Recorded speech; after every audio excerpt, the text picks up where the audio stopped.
A Critical Evaluation of Islam by Dr. A. Ahmed, a former Muslim. First speech, Women in Islam. Theme: this speech is a critical examination of the status, treatment, and rights of women in Islam, as derived from the Quran, the Hadiths, sayings and traditions of the Prophet Muhammad, and the lived realities in Muslim societies. Key points. Misogynistic teachings. Inaz argues that the Quran and especially the Hadiths contain deeply misogynistic teachings. She cites the works of influential Islamic scholars like Al-Ghazali, who describe women as inherently inferior, sources of temptation, and primarily created for the sexual satisfaction of men. Legal and social restrictions. She details the many restrictions placed on women, including the requirement to stay at home, limitations on education, the necessity of male guardianship, and the inability to initiate divorce. She highlights the legal inequality in testimony, inheritance, and leadership. Polygamy and marriage. The speech critiques polygamy, temporary marriages, nikah al-mut'ah, and other forms of marriage in Islam that disadvantage women. She notes that a woman's consent is often not required for marriage, and there is no minimum age for marriage, referencing the Prophet Muhammad's marriage to Aisha at the age of 6 and consummated his marriage to her when she was 9. Female genital mutilation, FGM. Inaz discusses the prevalence of FGM in Muslim societies, its justification in certain hadiths, and the lifelong physical and psychological harm it causes. Violence and obedience. She cites Quranic verses and hadiths that permit wife-beating and demand absolute obedience from women to their husbands, including sexual availability at all times. Paradise and punishment.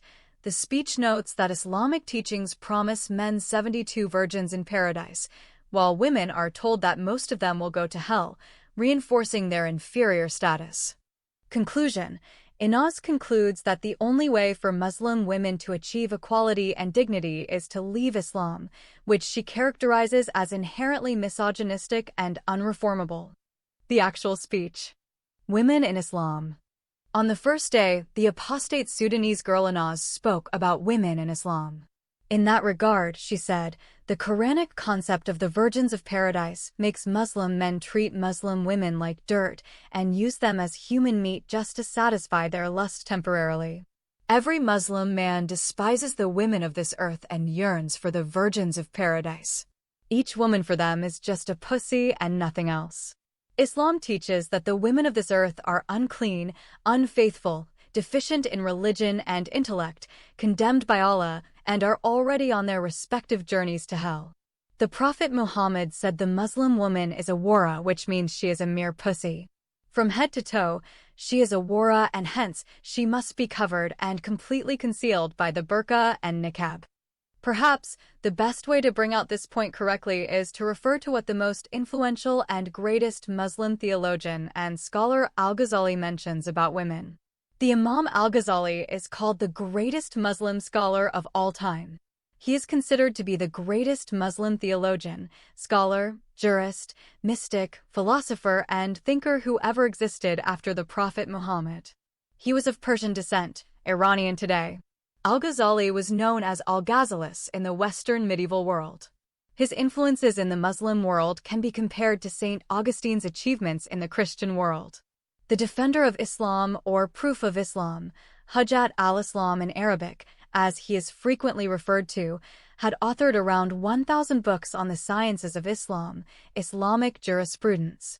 The greatest Muslim historian and sociologist Ibn Khaldun described these Islamic sciences as knowledge of the rules of God which concern the actions of persons who find themselves bound to obey the Sharia laws respecting what is required, sinful, disapproved, or neutral. Al-Ghazali is accredited and appreciated by all Muslim scholars and ordinary Muslims for achieving two goals, which in my opinion they did damage to the Islamic community rather than improved it. Firstly, he criticized Western philosophy and made it taboo for Muslims until today. Secondly, he reconciled Orthodox Islam with Sufism. That means the Muslim can follow Sharia law and be a mystic at the same time. Before Al-Ghazali, the followers of those two schools hated and vehemently criticized and condemned one another. In his renowned book, The revival of religious sciences. Imam al-Ghazali defines the woman's role in the following duties. She should stay at home and get on with her spinning. She can go out only in emergencies. She must not be well informed, nor must she be communicative with her neighbors and only visit them when absolutely necessary. She should take care of her husband and respect him in his presence and his absence and seek to satisfy him in everything. She must not leave her house without his permission, and if given his permission, she must leave secretly. She should put on old clothes and take deserted streets and alleys, avoid markets, and make sure that a stranger does not hear her voice, her footsteps, smell her, or recognize her. Her sole worry should be her albud, reproductive organ, her home as well as her prayers, and her fasting, starvation for Allah. If a boyfriend of her husband comes when her husband is absent, she must not open the door nor reply to him to safeguard her albud, which is her pussy or her vagina. She should accept what her husband gives her as sufficient sexual needs at any time. She should be clean and ready to satisfy her husband's sexual needs at any moment. The greatest Islamic theologian warns all Muslim men to be careful of women, for their guile is immense and their mischief is noxious. They are immoral and mean-spirited. Al-Ghazali also states it is a fact that all the trials, misfortunes, and woes which befall men come from women. In his book, Counsel for Kings, the Imam al-Ghazali sums up all that a woman is fated to endure her lot because of Eve's sin in the Garden of Eden. When Eve ate the fruit which he had forbidden to her from the tree in paradise, the Lord cursed women with 17 punishments. 1. Menstruation. 2. Childbirth. 3. Separation from her father and mother and marriage to a stranger. 4. Pregnancy. 5. Not having control over her own person. 6. A lesser share in inheritance, 1/2 of the male entitlement as per the Quran. 7. Her liability to be divorced and inability to initiate divorce. 8. Acknowledge the law allowing the man to have 4 wives, but for the woman to have only 1 husband. 9. The fact that she must stay secluded in the house. 10. The fact that she must keep her head covered inside the house. 11. The fact that the weight of 2 women's testimonies has to be set against the testimony of a man. 12. The fact that she must not venture beyond the house unless accompanied by a near male relative, her husband, or a close male relative known as a muharram, such as her father or brother. 13. The fact that men take part on Friday and feast days, public prayers, and funerals, while women are forbidden from those Islamic practices. 14. Disqualification for leadership and judgeship. That means the Muslim woman is not allowed by the Sharia to be a leader, president, imama, or judge. 15. The fact that merit has 1,000 components, only one of which is attributable to women, while 999 are attributable to men. 16. The fact that if women are profligate, they will be given twice as much torment as to the rest of the community at the resurrection day. 17. The fact that if their husbands die, they must observe a waiting period of 3 months and 10 days before remarrying. The idea that a woman's sole purpose and duty is to stay at home to satisfy the sexual appetite of her husband is again summed up in Al-Ghazali's book, Proof of Islam. The Imam al-Ghazali is called the defender of Islam as well as the proof of Islam. This most influential thinker of Islam has molded the minds of millions of Muslims with his opinions on woman's character. He said, if you relax the woman's leash a tiny bit, she will take you and bolt wildly. Their deception, women, is awesome, and their wickedness is contagious. Bad character and feeble mind are their predominant traits. Al-Ghazali also exhorted women, a wife should never refuse to give her pussy to her husband even if it is on the saddle of a camel. This advice is always quoted by Islamic religious leaders in the Muslim world. It recently quoted by the Damned Obedient Wives Club in Malaysia. This strange advice is taken from a hadith of the Prophet Muhammad, where he said that the wife should not say no to her husband's sexual need even if the two are sitting on the saddle of a moving camel. Al-Ghazali forbids Muslim men to teach their women to read and write. He says, do not add evil to unhappiness. He quoted his Prophet Muhammad, prevent women from learning to write, adopt positions opposite those of women. There is great virtue in such opposition. As the supreme jurist, Al-Ghazali defined marriage for Muslims. Marriage is a form of slavery. The woman is man's slave, and her duty, therefore, is absolute obedience to the husband in all that he asks of her person. Islam allows a man to marry 4 women at any one time and to beat his wives. Surah Al-Nisa 4, verses 3 and 34. It allows only the man to initiate divorce and, in matters of law, reduces her testimony to half of that of a man. This in fact renders her solitary testimony inadmissible. If a Muslim woman witnesses the slaughter of her own son, she cannot testify in court about his murder. In addition to the other irregularities mentioned before, a man is promised 72 virgins in paradise, and the woman is fated to hellfire. To compound the gender inequality, women have to contend with widespread honor killings, child marriage, wife beating, and female genital mutilation. Although there are so many injustices against women in Islam, the biggest evil has to be female genital mutilation. Female genital mutilation is based on 3 authentic hadiths of the Prophet Muhammad, which advocate female circumcision as compulsory for all Muslim women. According to Prophet Muhammad, female genital mutilation is the preservation of honor for women, Sunan Abu Dawud. Following the commandment of their prophet, the majority of Muslims circumcise their female children with the belief that such practice helps their daughters preserve family honor.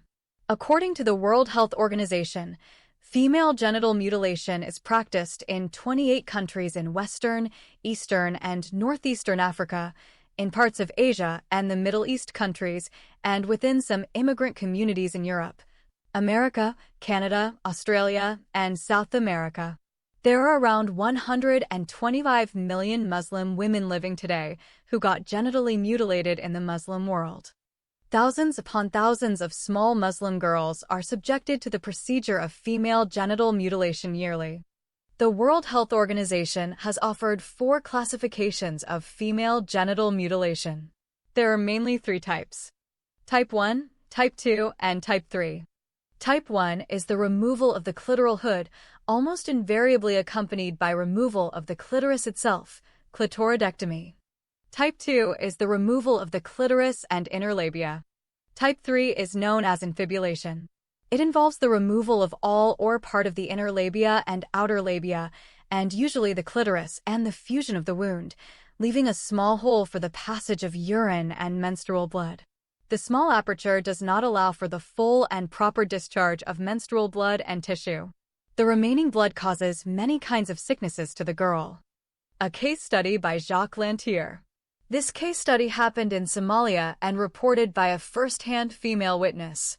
She is a Western woman scholar who traveled to Somalia to do field research on female genital mutilation. She stated her witness in the following words: "The female child, completely naked, is made to sit on a low stool. Several women take hold of her and open her legs wide. After separating her outer and inner labia, the female circumciser, usually a woman experienced in this procedure, sits down facing the female child. With her kitchen knife, she first pierces and slices open the hood of the clitoris. Then she begins to cut it out. While another woman wipes off the blood with a rag, the female circumciser digs with her sharp fingernail a hole the length of the clitoris to detach and pull out the organ. The little girl, held down by the women helpers, screams in extreme pain, but no one pays the slightest attention. The female circumciser finishes this job by entirely pulling out the clitoris, cutting it to the bone with her knife. Her female helpers again wipe off the spurting blood with a rag. The female circumciser removes the remaining flesh, digging with her finger to remove any remnant of the clitoris among the flowing blood. The neighbor women are then invited to plunge their fingers into the bloody hole to verify that every piece of the clitoris is removed. This operation is not always well managed, as the little girl struggles. It often happens that any clumsy use of the knife or a poorly executed to cut the urethra is pierced or the rectum is cut open. If the little girl faints, the women blow pili pili, which is a hot spice powder, into her nostrils. But this is not the end. The most important part of the operation begins only now. After a short moment, the woman takes the knife again and cuts off the inner lips, labia minora, of the victim.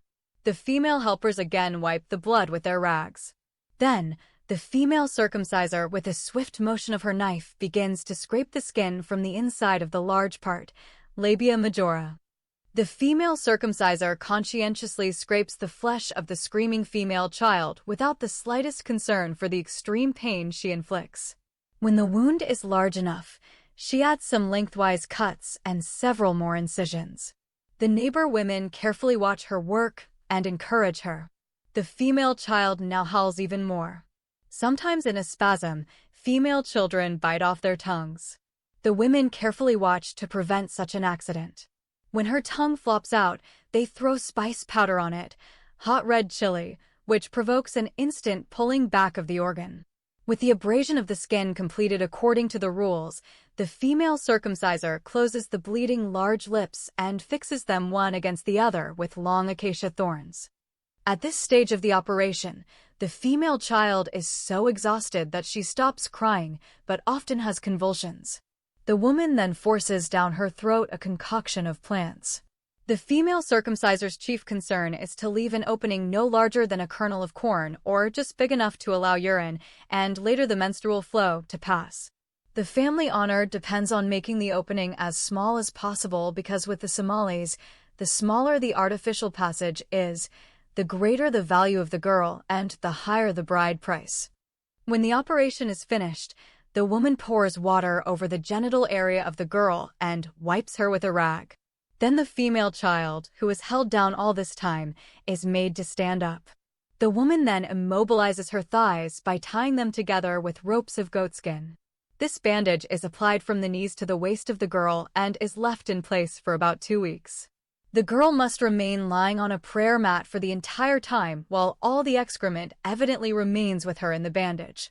After that time, the girl is released and the bandage is cleaned. Her vagina is now closed, except for a tiny opening created by insertion of straw or reed and remains closed until her marriage.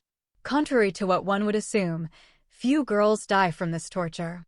There are, of course, various complications, which frequently leave the girl crippled and disabled for the rest of her life. Quoted from excerpts from Fran P. Hoskin. The Hoskin Report, Genital and Sexual Mutilation of Females. 4th Revised Edition, Women's International Network News Lexington, MA, 1993, pages 114 to 115, pages 199 to 202, and pages 216 to 218. According to Daniel Boyarin, religion is clearly for many, if not for most cultures, one of the primary systems for the construction of gendered roles, quoting Boyarin 1998, page 117. Thus, to understand gendered roles in Muslim societies, we need to see what the Islamic religion says about the roles of men and women. Many Muslim feminists today are critically studying and rewriting the issue of gender in Islam. Most of them argue that Muslim women are oppressed and marginalized in Islam. However, they argue that it is not the teaching of the Quran, but the Hadiths, which put women in a lower status. To uplift women and give them equal rights as men, Muslim feminists argue that the misogynistic Hadiths, sayings of the Prophet, must be disregarded. They believe that these misogynistic Hadiths are the creation of later generations of Muslim leaders and scholars who came after the death of the Prophet Muhammad and hence do not represent the true message of the Quran, which gives equal rights to men and women.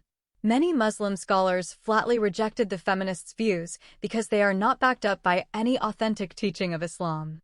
The fundamentalists argue that the Hadiths are authentic sayings of the Prophet and rejecting them means denying the words of the infallible messenger of God. Therefore, they believe that it is not possible to understand the Quran without the Hadiths, for they explain the Book of Allah. Accordingly, in the contemporary Muslim world, the Hadiths, the life, sayings, and deeds of the Prophet Muhammad became a matter of disputation among scholars. In one camp, the feminists, reformists, and modernists call for a distinction between the misogynistic message of Islam, which contradicts the true spirit of the religion, and the egalitarian message of the Quran. which represents Islam in its purest form. In the other camp, we find the fundamentalists, traditionalists, and conservatives who accept all the traditions of Islam, which are in turn incorporated in the Sharia law. Islamic law as developed historically in the first 200 years after the Prophet's death. Though in a few cases, members of this first group are prepared to distinguish between authentic and non-authentic hadiths, the disputations between these two camps have not yet been settled, and due to outside influences, the gulf between the two becomes wider day after day. That said, these academic and scholarly issues have not affected the average Muslim woman. Most Muslims today accept the teachings of Islam, which have been passed down from generation to generation and preserved in the Sharia law, which in turn draws its authority and validity from the Quran and the Hadiths. In this regard, I would like to examine critically the views of Muslim feminists and see whether their claims can be established despite the long tradition of Islam in which the Sharia law, which is based on the Quran and Hadiths, became the governing norms and laws of Muslims. Muslim scholars agree upon the authenticity of two collections of the Hadiths, Sahih al-Bukhari and Sahih Muslim. Nevertheless, other collections, such as Muwatta Malik, Sunan Abu Dawud, and Al-Tirmizi, have also been accepted and used in the formation of the Sharia. In general, the Hadiths collections are works that record in minute detail what the Prophet said and did. They constitute, along with the Quran, the book revealed by God, both the source of law and the standard for distinguishing the true from the false, the permitted from the forbidden. They have shaped Muslim ethics and values, quoting Mir-Nisa 1993, page 1. For the majority of Muslims, the authenticated hadith is sacred literature, only second in holiness to the Quran, citing Stroesser 1992, page 1. In comparing the authority of the former to the latter, the authentic hadith is believed to be nothing short of revelation, for the Quran says of Muhammad, "He does not speak out of low desires. It is not but inspiration inspired." See Surah Al-Najm 53, verses 3-4. The only difference between the Quran and the Hadith is that whereas the former was revealed directly through the angel Gabriel with the very letters that are embodied by Allah, the latter was revealed without letters and words. Quoting Hack and Newton 1996, page 1. The Quran strongly endorses the authenticity of the Hadith and leaves Muslim men and women with no preference between the two. Whenever Allah and the Apostle have decided a matter, it is not for a faithful man or woman to follow a course of their own choice. See Surah Al-Ahzab 33, verse 36. In spite of this strong belief in the Hadiths, today we find that some Muslim intellectual scholars, especially the feminists and the reformists, do not hesitate to question the authenticity of the Hadiths. They accept the important place that the Hadith occupies in Islam, but they want to distinguish between the authentic and non-authentic traditions of the Prophet. They use the Quran as a measuring rod, and any Hadith that contradicts the egalitarian spirit of the Quran must be rejected. This argument assumes that the Quran does not include a misogynistic message within its pages. One of these academic scholars is the female professor Rifat Hassan, who states, "It is a clear teaching of the Quran that men and women are equal in the sight of God." Hassan 2001, page number 63. That said, the egalitarian message of the Quran is a controversial issue as well.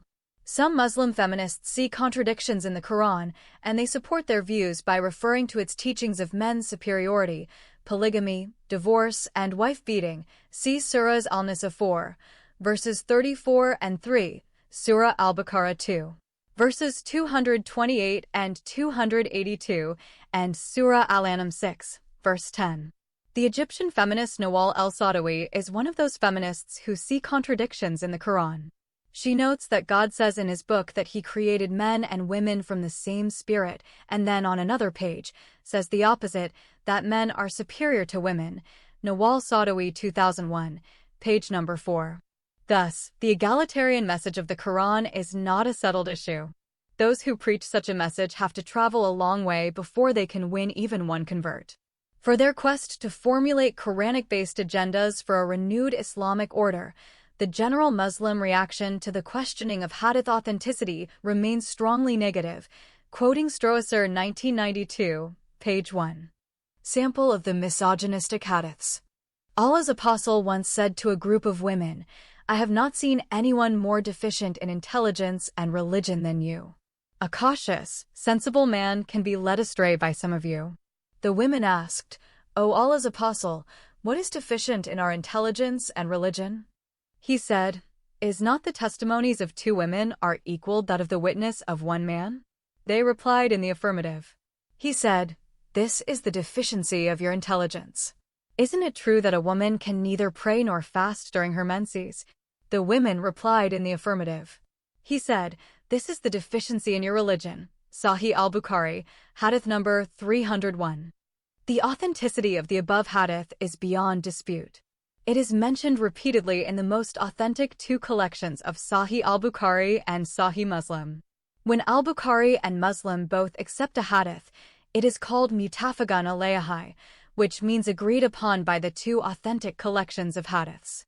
Muslim scholars consider this the highest degree of authenticity and truthfulness, quoting Hack and Newton 1996, page 3.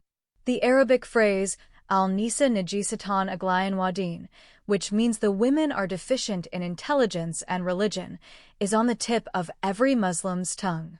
This statement is used by scholars as well as laypeople to define women. There is a famous proverb in the Arab countries, which says, "If a woman becomes an axe, she will not cut the head of anyone." This proverb does not only mean that the woman is weak, but she is utterly useless.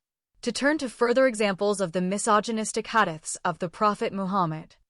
Muhammad said to his male followers, "The woman is like a rib. If you try to straighten her, she will break. If you want to get benefit from her, do so while she still has some crookedness." Sahih al-Bukhari, Volume 7, Hadith number 113. He also said, "Wives are ungrateful to their husbands, and they are ungrateful for the favors and the good, charitable deeds done to them. If you have always been good, benevolent, to one of them, and she sees something in you, not of her liking, she will say, 'I have never received any good from you.'" Sahih al-Bukhari, Volume 1, Hadith number 28. The Apostle of Allah said, "When a woman comes, she comes in the form of a devil." Sahih Muslim, Hadith number 3240. Before his death, the Prophet said, "I have not left any fitna, calamity, after me more detrimental to men than women." Both Sahih al-Bukhari and Sahih Muslim agreed upon this hadith. Sahih al-Bukhari, Volume 7, Hadith number 33. Muhammad said to women, "O women, give alms, as I have seen that the majority of the dwellers of hell were you, women." Sahih al-Bukhari, Volume 1, Hadith number 301. The Prophet Muhammad said, "Amongst the inmates of paradise, the women would form the minority." Sahih Muslim, Hadith number 6600. These two hadiths say the majority of Muslim women will end up in hellfire and live there forever and ever. The Prophet Muhammad said those who entrust their affairs to a woman will never know prosperity. Mernisa 1993, page 49. That means the Prophet of Islam believes that the woman is utterly useless and therefore she should not be given any leading role or any significant position, such as an imama, khalifa, leader, female judge, president, and teacher. The Moroccan female professor Fatima Mernissi stated, "Some hadiths, prophetic tradition, originated from authentic kitab, book of al-Bukhari, which are told by the teachers hurt me. They state that the Prophet said, 'Dog, donkey, and woman would annul anyone's prayer whenever they pass ahead of them, break off between the praying man and Qibla.' I was shocked to hear that sort of hadith and never repeat it with the hopes that silence would wipe away this hadith out of my mind. I asked, how come the Prophet said that sort of hadith which hurt me so much? How could the beloved Muhammad hurt a little girl who is in her growth, who is attempting to make him a pillar of her romantic dreams?" Citing Mernissi 1991, page 82. Muslim women and the authentic tradition of the Prophet Muhammad. Perhaps the most accurate accounts in which Muslim women have been placed by the Islamic heritage can be found in the writings of the Egyptian Muslim liberal thinker, Sayyid Mahmud al-Kimni.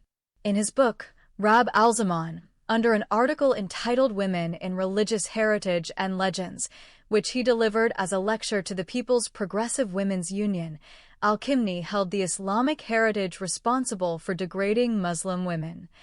Al-Kimni, Rab al-Zaman 1996, page 219. According to him, the religious heritage made the woman believe she has been created from a bent rib, deficient in religion and intellect. Her testimony equals half of a man's. Her inheritance is half of a man's. She cannot divorce her husband. Al-Kimni, page 220. The Muslim woman believes herself to be a Satan, and therefore she cannot control her sexual desires. Al-Kimni, page 221. According to the Islamic heritage, a woman succumbs to her lust and not intellect.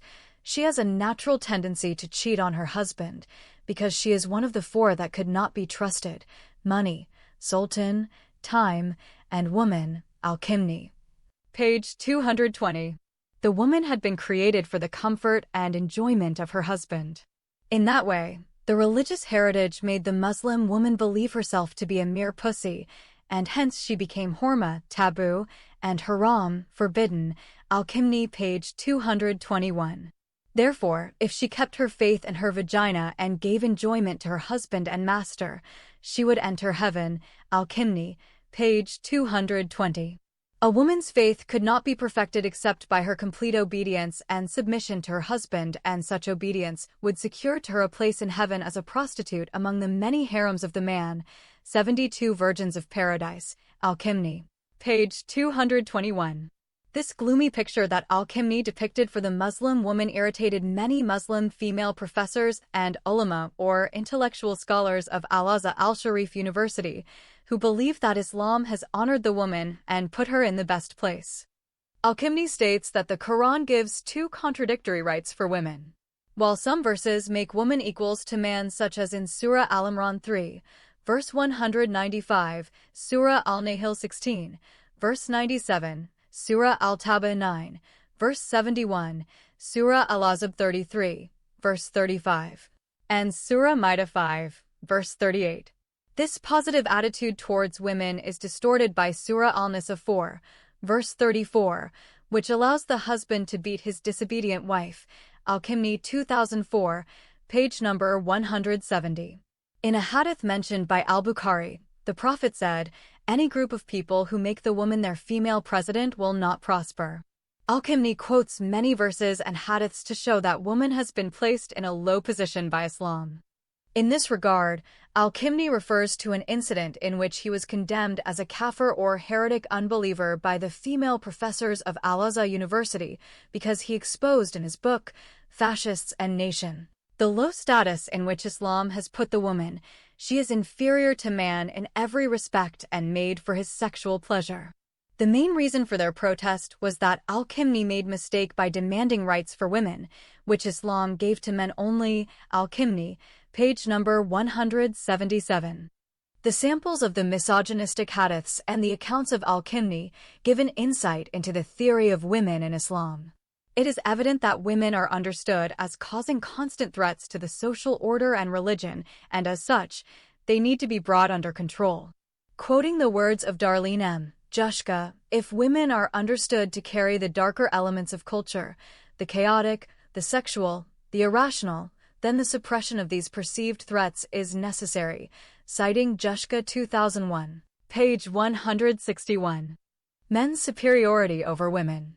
The Quran states that men and women are equal in regard to their religious obligations, rewards, and punishment, and oneness of their creation. Surah Al-Imran 3, verse 195, and Surah Al-Nisa 4, verse 1. And in other verses the Quran instructs that men are superior and 1 degree above the women. Surah Al-Nisa 4, verse 34, and Surah Al-Baqarah 2, verse 228. The Algerian Fadela Mrabat, commenting on the Quran verse Al-Nisa 4, verse 34 says, "What is really being communicated through this verse is that God prefers men over women because the latter are inferiors to the former." Quoting Smith 1978, page 526. According to the teaching of Islam, men are superior to women in knowledge, power, authority, and that is because God prefers the former to the latter, and men spend out of their means on women. Women are thought to be deficient in intelligence and religion. The Quran states, "And call in to witness 2 witnesses, men, Or if the two be not men, then one man and two women, such witness as you approve of, that if one woman errs the other will remind her. Surah Al-Baqarah 2, verse 282. Therefore, this verse teaches that the woman has an inferior mentality to the man. There is no definition so widely used and accepted among Muslims for defining the woman than she is awara. The term awara is defined in the Encyclopedia of Islam as the external genitals, especially of the female, Hack and Newton 1996, page 5, to put it simply meaning the woman is a mere pussy. From her head to her feet, she is a walking and talking pussy. In another authentic hadith, Al-Tirmizi reported that the Prophet said, "The woman herself is awara. The woman is awara.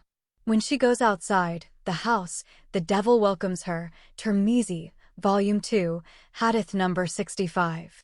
Remember, according to the Encyclopedia of Islam, awara means the female private parts. Consequently, when the woman steps out of her house, Satan takes charge of this walking and talking open pussy and uses her to entice men and make them fall into the unpardonable sin of adultery. Therefore, this hadith says that the woman is possessed by demons as soon as she goes out of her confinement. She is dangerous to society and hence she is supposed to be imprisoned inside her house. The above two hadiths are pertaining to the woman's covering. There is a disagreement between the founders of the four schools of the Sharia. While Maliki and Hanbali schools allow the hands and face to remain uncovered, the schools of Hanafi and Shafi consider them to be awara or private parts and hence demand the woman be completely veiled from head to feet. Hack and Newton 1996, page 5. Some Muslim groups like Supporters of the Prophet's Sunnah and Muslim Brothers considered even the woman's voice as awara and therefore would not permit her to speak anywhere. Furthermore, they will not shake hands with women when they greet them. To back up their views, they referred to some hadiths of the Prophet which are not mentioned in Sahih al-Bukhari and Sahih Muslim. In those hadiths, the Prophet Muhammad said, "The woman's voice itself is a wara or pussy." In Kitab Adab al-Nika, Al-Tirmizi states, 3 persons, if you esteem them, they will dishonor you, and if you dishonor them, they will esteem you. The woman, the slave, and the Nabatean, Al-Tirmizi, page 51. Narrated that Ibn Umar, who said, mention of bad omens was made in the presence of the Prophet, peace and blessings of Allah be upon him, and the Prophet said, if bad omens are to be found in anything, it is in a house, a woman, and a horse. Sahih al-Bukhari, hadith number 5094, and Sahih Muslim, hadith number 2252. Men's rights on women. Islam has ascribed some rights, which men have on their women. The most important of these rights is total obedience and submission of the woman to her man, her husband, her father, and her brother. Wife obedience to her husband. Many hadiths are reported which comment on the Quran in Surah Al-Nisa 4, verse 34, which permits the man to beat his disobedient women. The Prophet said, there are 3 persons whose prayer will not be accepted, nor their virtues are taken above to the sky: the runaway slave until he returns back to his master, the woman with whom her husband is dissatisfied, and the drunk until he becomes sober. Mishkat al-Masabi, English translation, Book 1, Hadith number 74. Whosoever female dies while her husband is pleased with her, she will enter paradise. Mishkat al-Masabi, English translation, Book 1, Hadith number 60. The Prophet of Allah said, when a man calls his wife to satisfy his desire, let her come to him though she is occupied at the oven. Mishkat al-Masabi, English translation, Book 1, Hadith number 61. The Messenger of Allah said, whenever a man calls his wife to his bed and she refuses to come, and then he passes the night in an angry mood, the angels curse her till she gets up at dawn. Sahih al-Bukhari, Volume 7, Hadith number 121. The above hadith is agreed upon, but Sahih Muslim reported the same hadith, but with a slight difference. When a man calls his wife to his bed and she refuses, the one who is in the sky will be angry with her until her husband is pleased with her. Hack and Newton 1996, page 7. The Prophet Muhammad said, had I ordered anybody to prostrate before anyone, I would have ordered women to prostrate before their husbands on account of men's rights over the women ordained by Allah. Mishkat al-Masabi, English translation, Hadith number 70.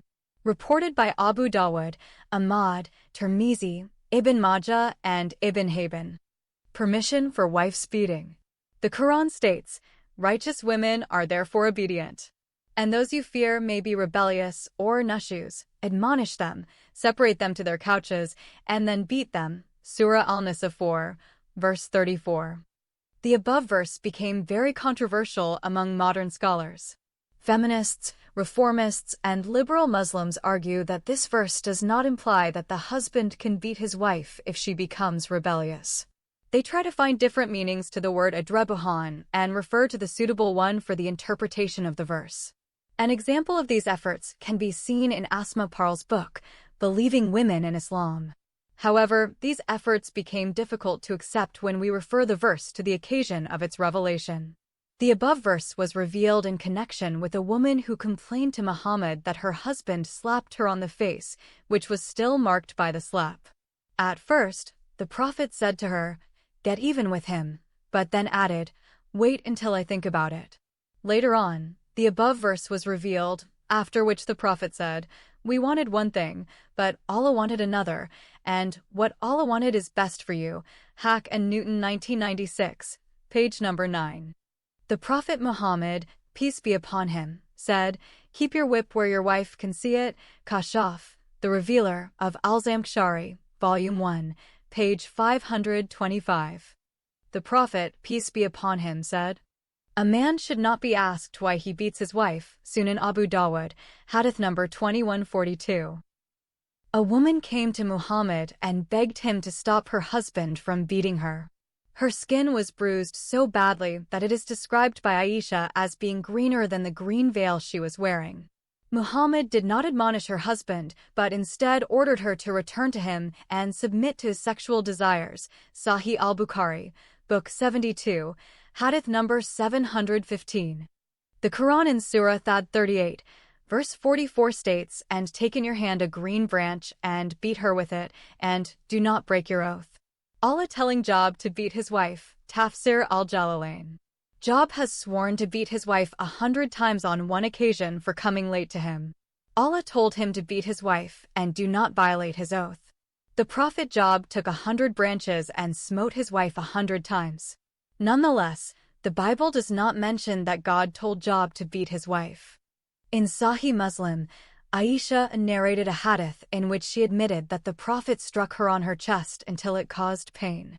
"He struck me on the chest which caused me pain," and then said, "Did you think that Allah and his apostle would deal unjustly?" Sahih Muslim, Book 4, Hadith number 2127. The hadiths, which speak about women, are countless in number. A few of them show favor to women. Those few hadiths, which speak well about women, are referring to her as a mother and not as a wife or daughter. Abu Huraira reported that a man came to the Messenger of Allah, peace be upon him, and asked, "O Messenger of Allah, who is the person who has the greatest right on me with regards to kindness and attention?" He replied, "Your mother." "Then who?" He replied, "Your mother." "Then who?" He replied, "Your mother." "Then who?" He replied, "Your father." The Prophet also said, "Paradise is under the feet of mothers." Dr. Suaib Hassan, commenting on the second hadith, said, "The above hadith with this wording is da'if, unauthentic, but its meaning is contained in the hadith of Ibn Majah and Al-Nasai that a man came to the Prophet, may Allah bless him and grant him peace, and said, 'O Messenger of Allah, I intend to go on a military expedition, jihad in the way of Allah, but I have come to ask your advice.' He said, 'Is your mother alive?' He said, 'Yes.' He said, 'Then stay with her, for the garden is under her feet.' Hack and Newton 1996, page 12.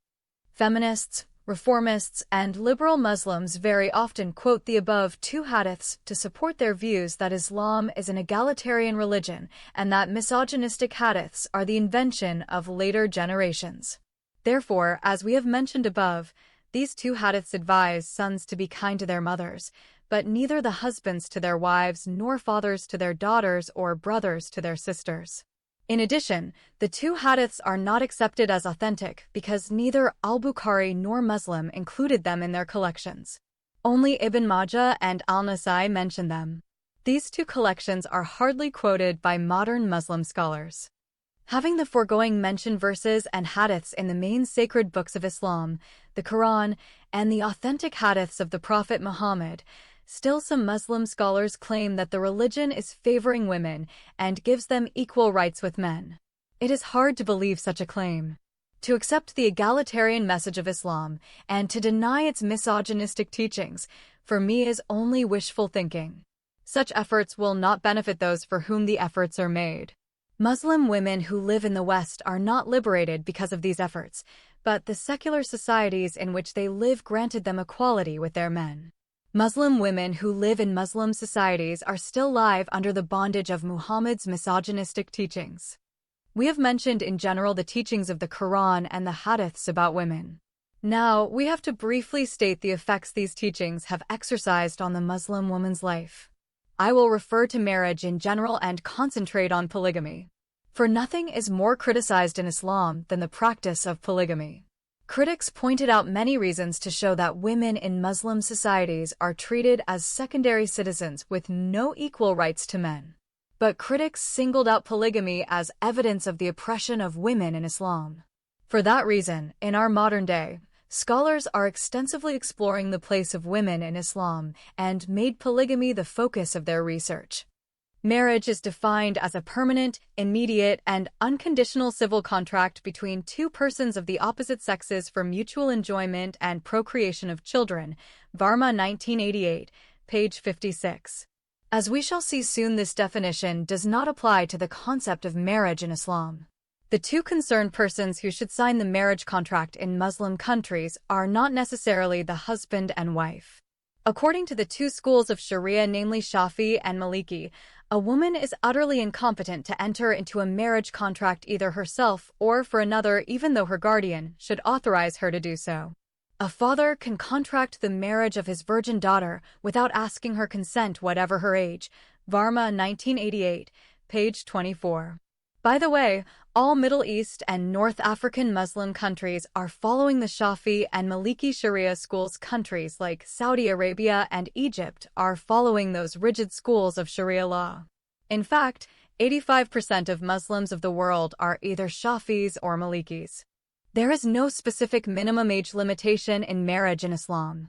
This is because the Prophet Muhammad had married Aisha at the age of 6 and slept with her when she was 9 years old. The Quran also allows the girl to get married before she reaches the age of having her menstruation.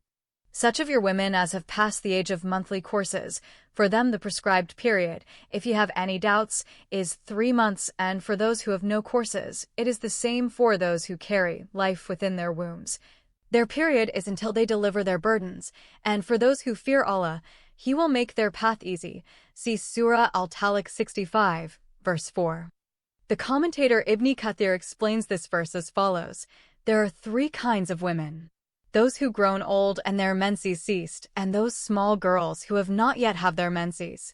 The old women and the underage girls who have not yet menstruate, if get married and divorced, they have to stay 3 months before they are allowed to get married again. The third type of women is those who still have their periods or pregnant.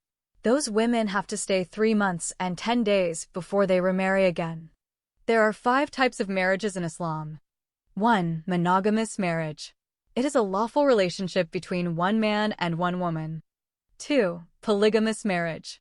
A lawful relationship between one man and more than one woman, not to exceed 4 wives. 3. Mata, or temporary enjoyment marriage. It is a temporary lawful relationship between a man and a woman. The relation could be 1 hour, 2 hours, 3 days, or a month.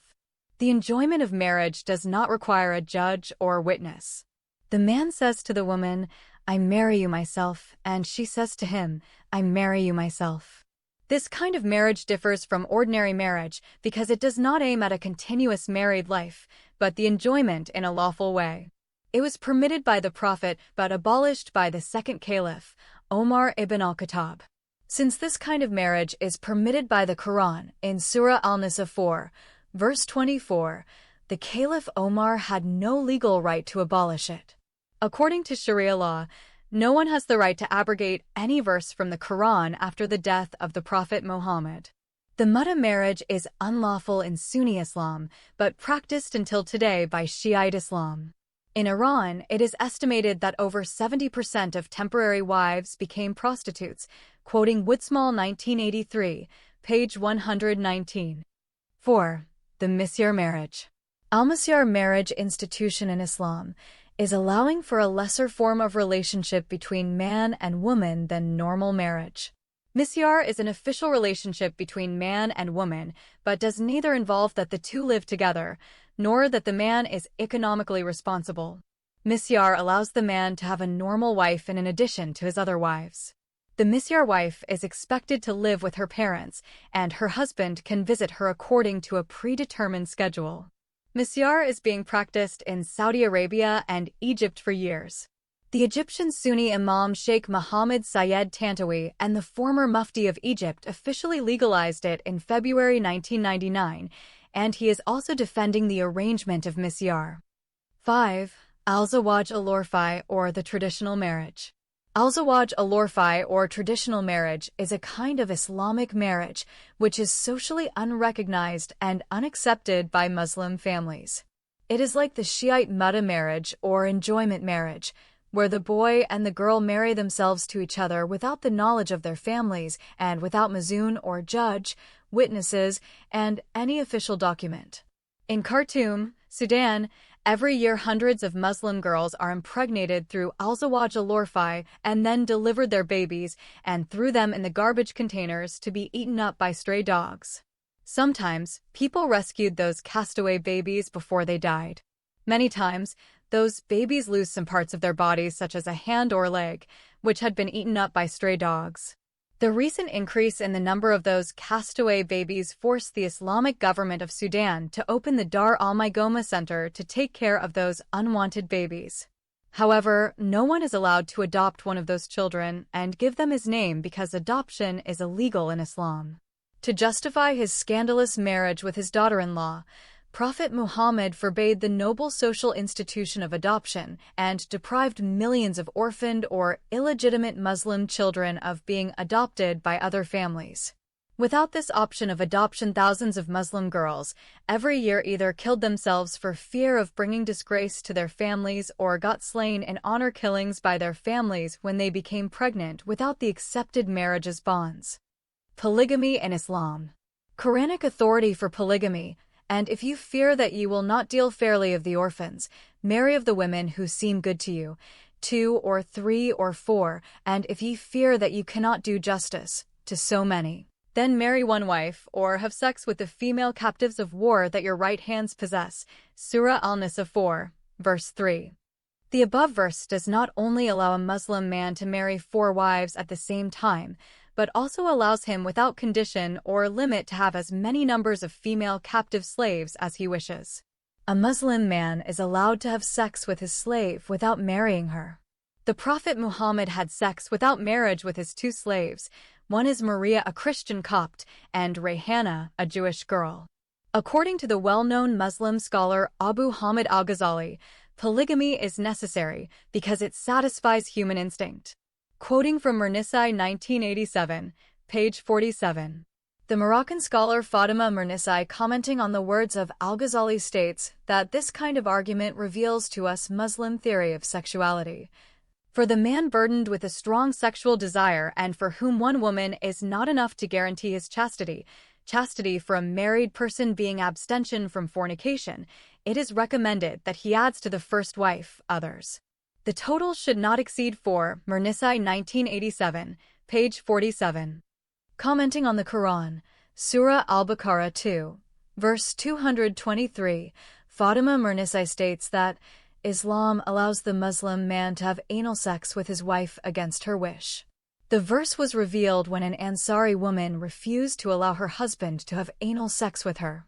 Mernissai 1993, page 145.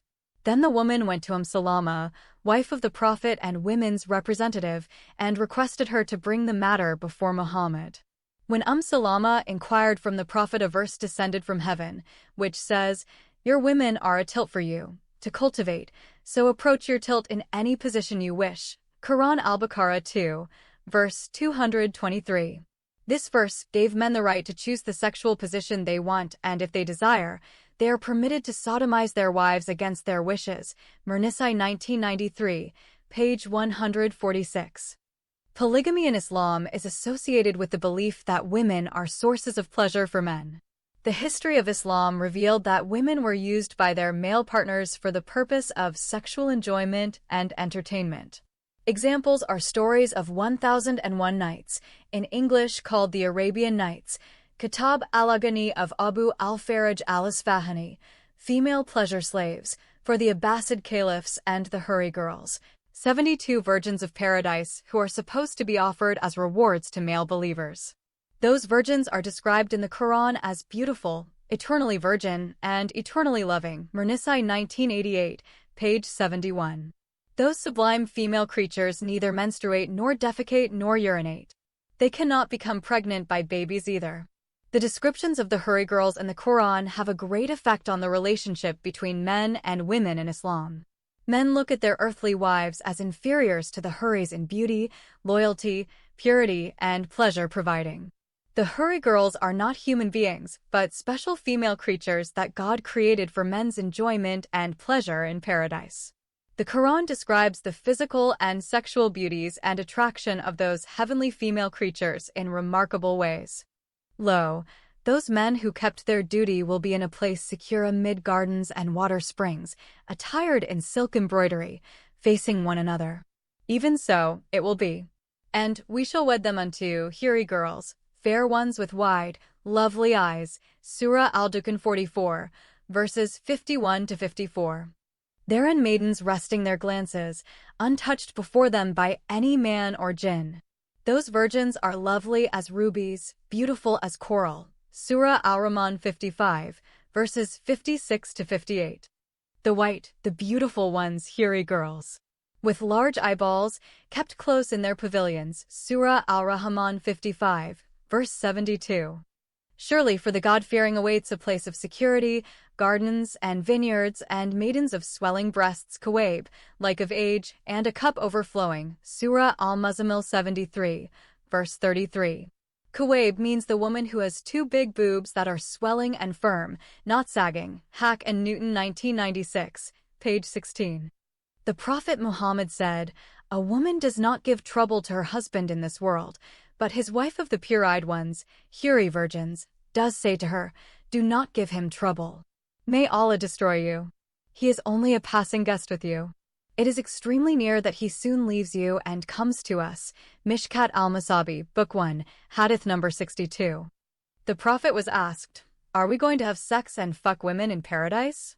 He answered, "Yes, by he who holds my spirit in his hand, and it will be done daman, that is the intercourse done with such shove and disturbance.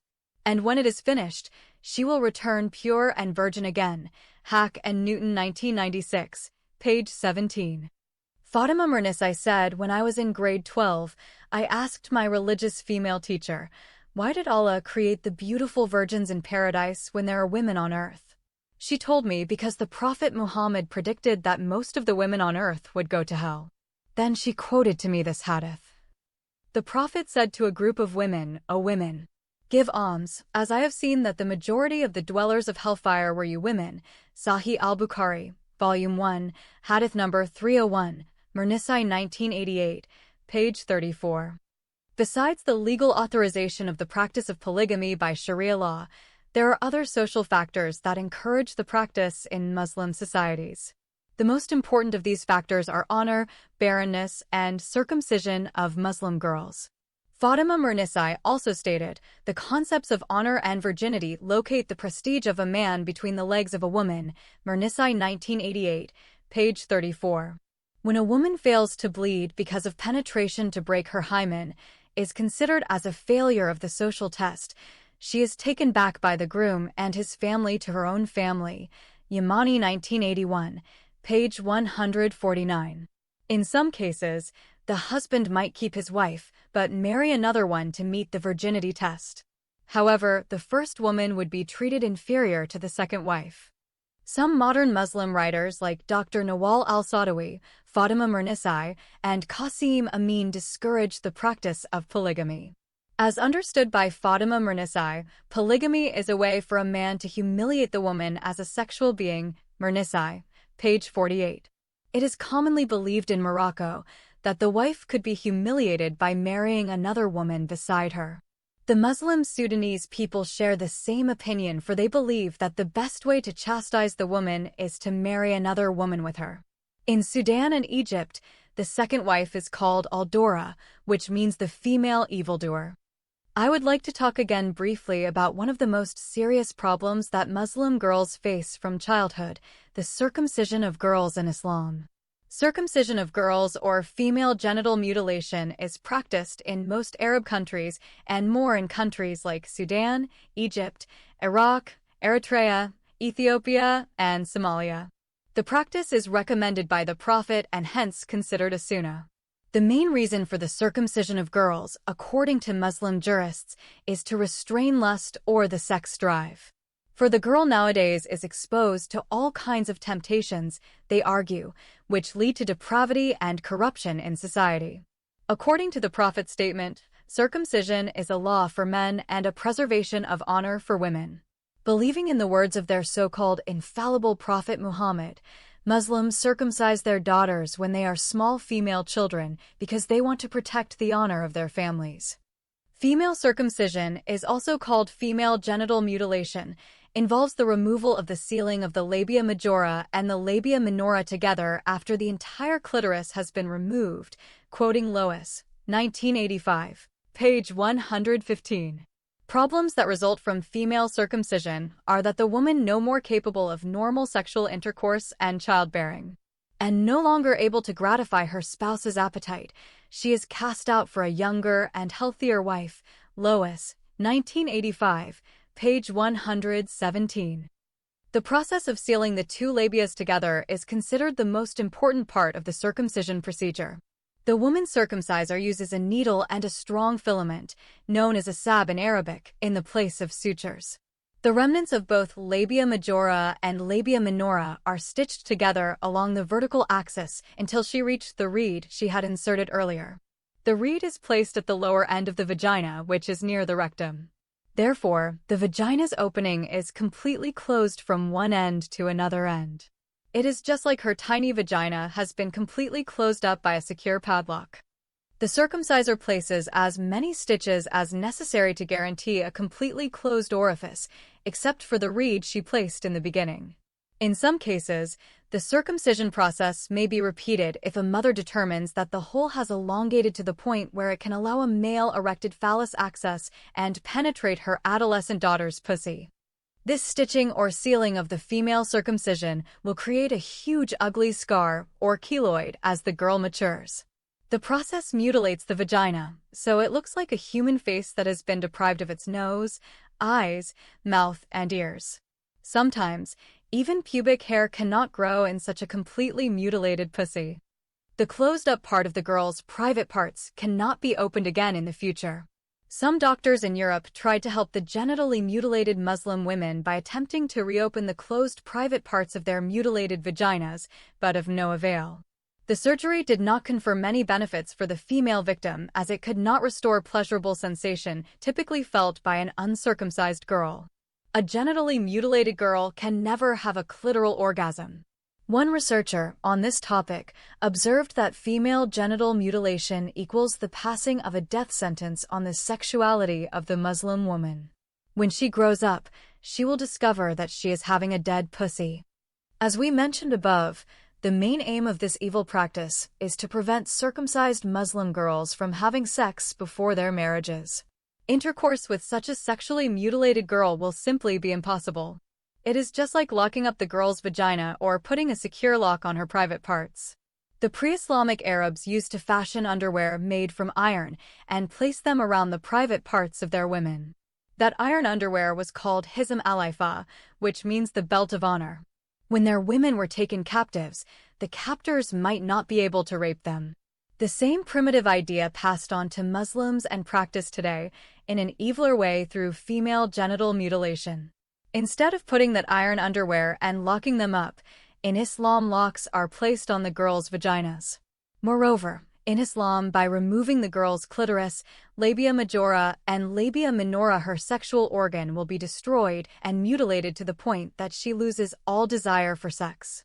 Some Muslims argue that those private parts, which the midwife excises during the circumcision, will grow again. This is not true. The clitoris, the labia majora, and labia minora will never grow again. Once they are removed, they are gone forever. In conclusion, the above accounts have proved without a shadow of a doubt that women in Islam are the most oppressed and abused women in the world. They also have shown the deeply ingrained misogynistic teachings in the Islamic sacred books, namely the Quran and the Hadiths of the Prophet Muhammad. The only way for a Muslim woman to obtain her rights is to exit out of Islam and considers it as disgusting misogynistic religion, which gives the man the right to oppress and abuse her under the guise of divine revelation revealed to the alleged prophet of God Muhammad. Second speech. The life of the Prophet Muhammad. Theme. This speech is a critical historical and theological analysis of the Prophet Muhammad's life, character, and the origins of the Quran, aiming to challenge the idealized image of Muhammad in Islamic tradition. Key points.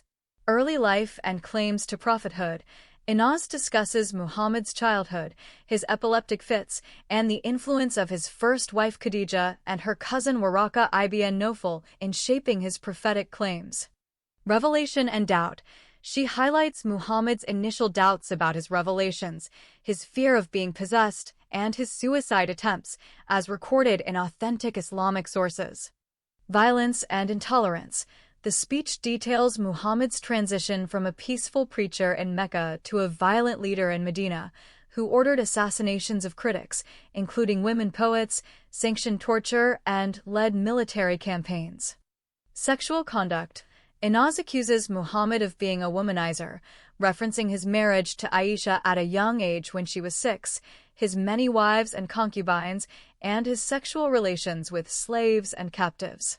Miracles and supernatural claims.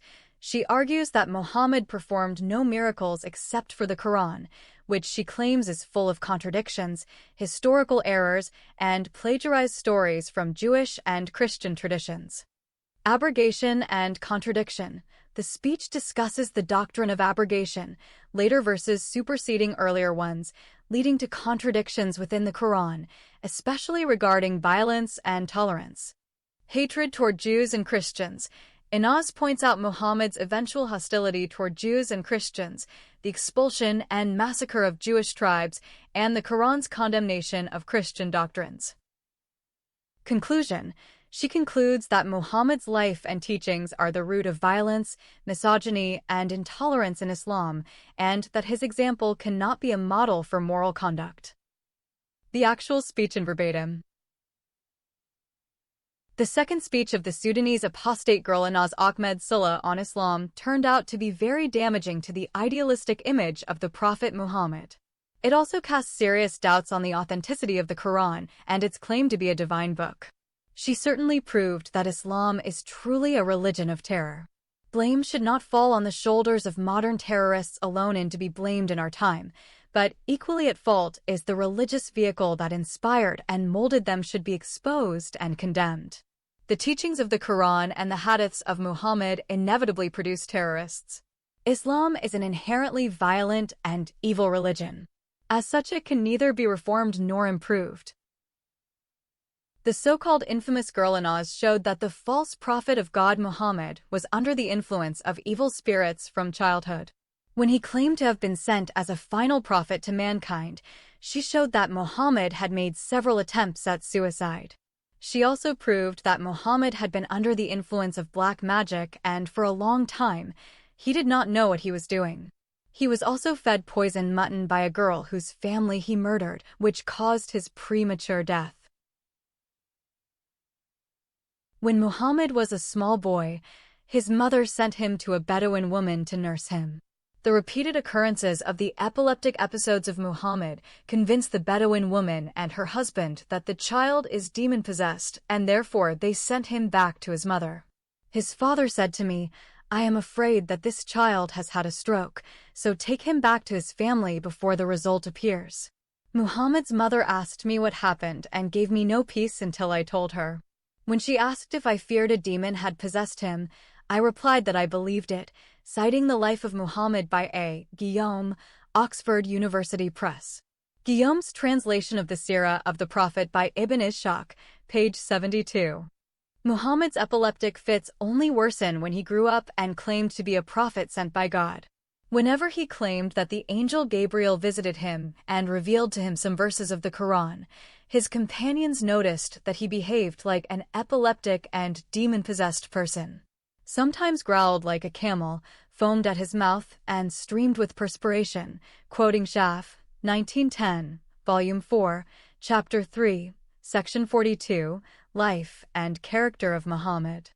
An authentic hadith revealed that Muhammad fell to the ground like one intoxicated or overcome by sleep, and on the coldest day, his forehead would be bedewed with large drops of perspiration. Inspiration descended unexpectedly and without any previous warning. Sahih al-Bukhari, the Volume 7, Book 71, Hadith number 666. Then Allah's apostle returned with that experience, and the muscles between his neck and shoulders were trembling till he came upon Khadijah, his first wife, and said, "Cover me." They covered him, and until the state of fear was over. Sahih al-Bukhari, Volume 6, Book 66, Hadith number 478. Ibn Sa'd says, at the moment of inspiration, anxiety pressed upon the Prophet, and his countenance was troubled. Katib al-Waqidi, page 37. The Prophet Muhammad said, "The revelation is always brought to me by an angel. Sometimes it is delivered to me as the beating sound of the bell, and this is the hardest experience for me. But sometimes the angel appears to me in the shape of a human and speaks to me." Those who saw the Prophet in this state relate that his condition would change. Sometimes he would stay motionless, as if some terribly heavy load were pressed on him, and even on the coldest day, drops of sweat would fall from his forehead. At other times he would move his lips. The apostate girl also portrayed Muhammad as a notorious womanizer and child abuser. She means his child bride, Aisha. She gave examples of his excessive obsession for women. He had molested a 6-year-old girl through thigh, and when she became 9-year-old, he had sex with her. He coveted the wife of his adopted son and took her from him and slept with her under the pretense of halal marriage. He took the Jewish captive girl, Safiya bint Huwada from Dahiyya al-Kalb, and raped her on the same day he killed her husband and relatives. He also committed adultery with his maidservant, Maria the Copt, a Christian girl. And he also raped his slave Rayhana bint Amro, a Jewish girl, and he used to have sex with 9 of his wives without washing his private parts except once. Inaz supplied evidence from the reliable Islamic texts for every claim she made in her second speech. She proved without a shadow of a doubt that Muhammad's life did not qualify him to be a prophet from God. To prove her points, she referred to his life and behavior after he claimed to be a prophet sent by God to mankind.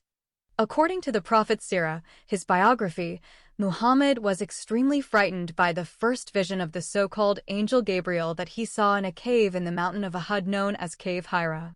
He ran away from the vision and sought the protection of his first wife, Khadijah bint Khuwaylid.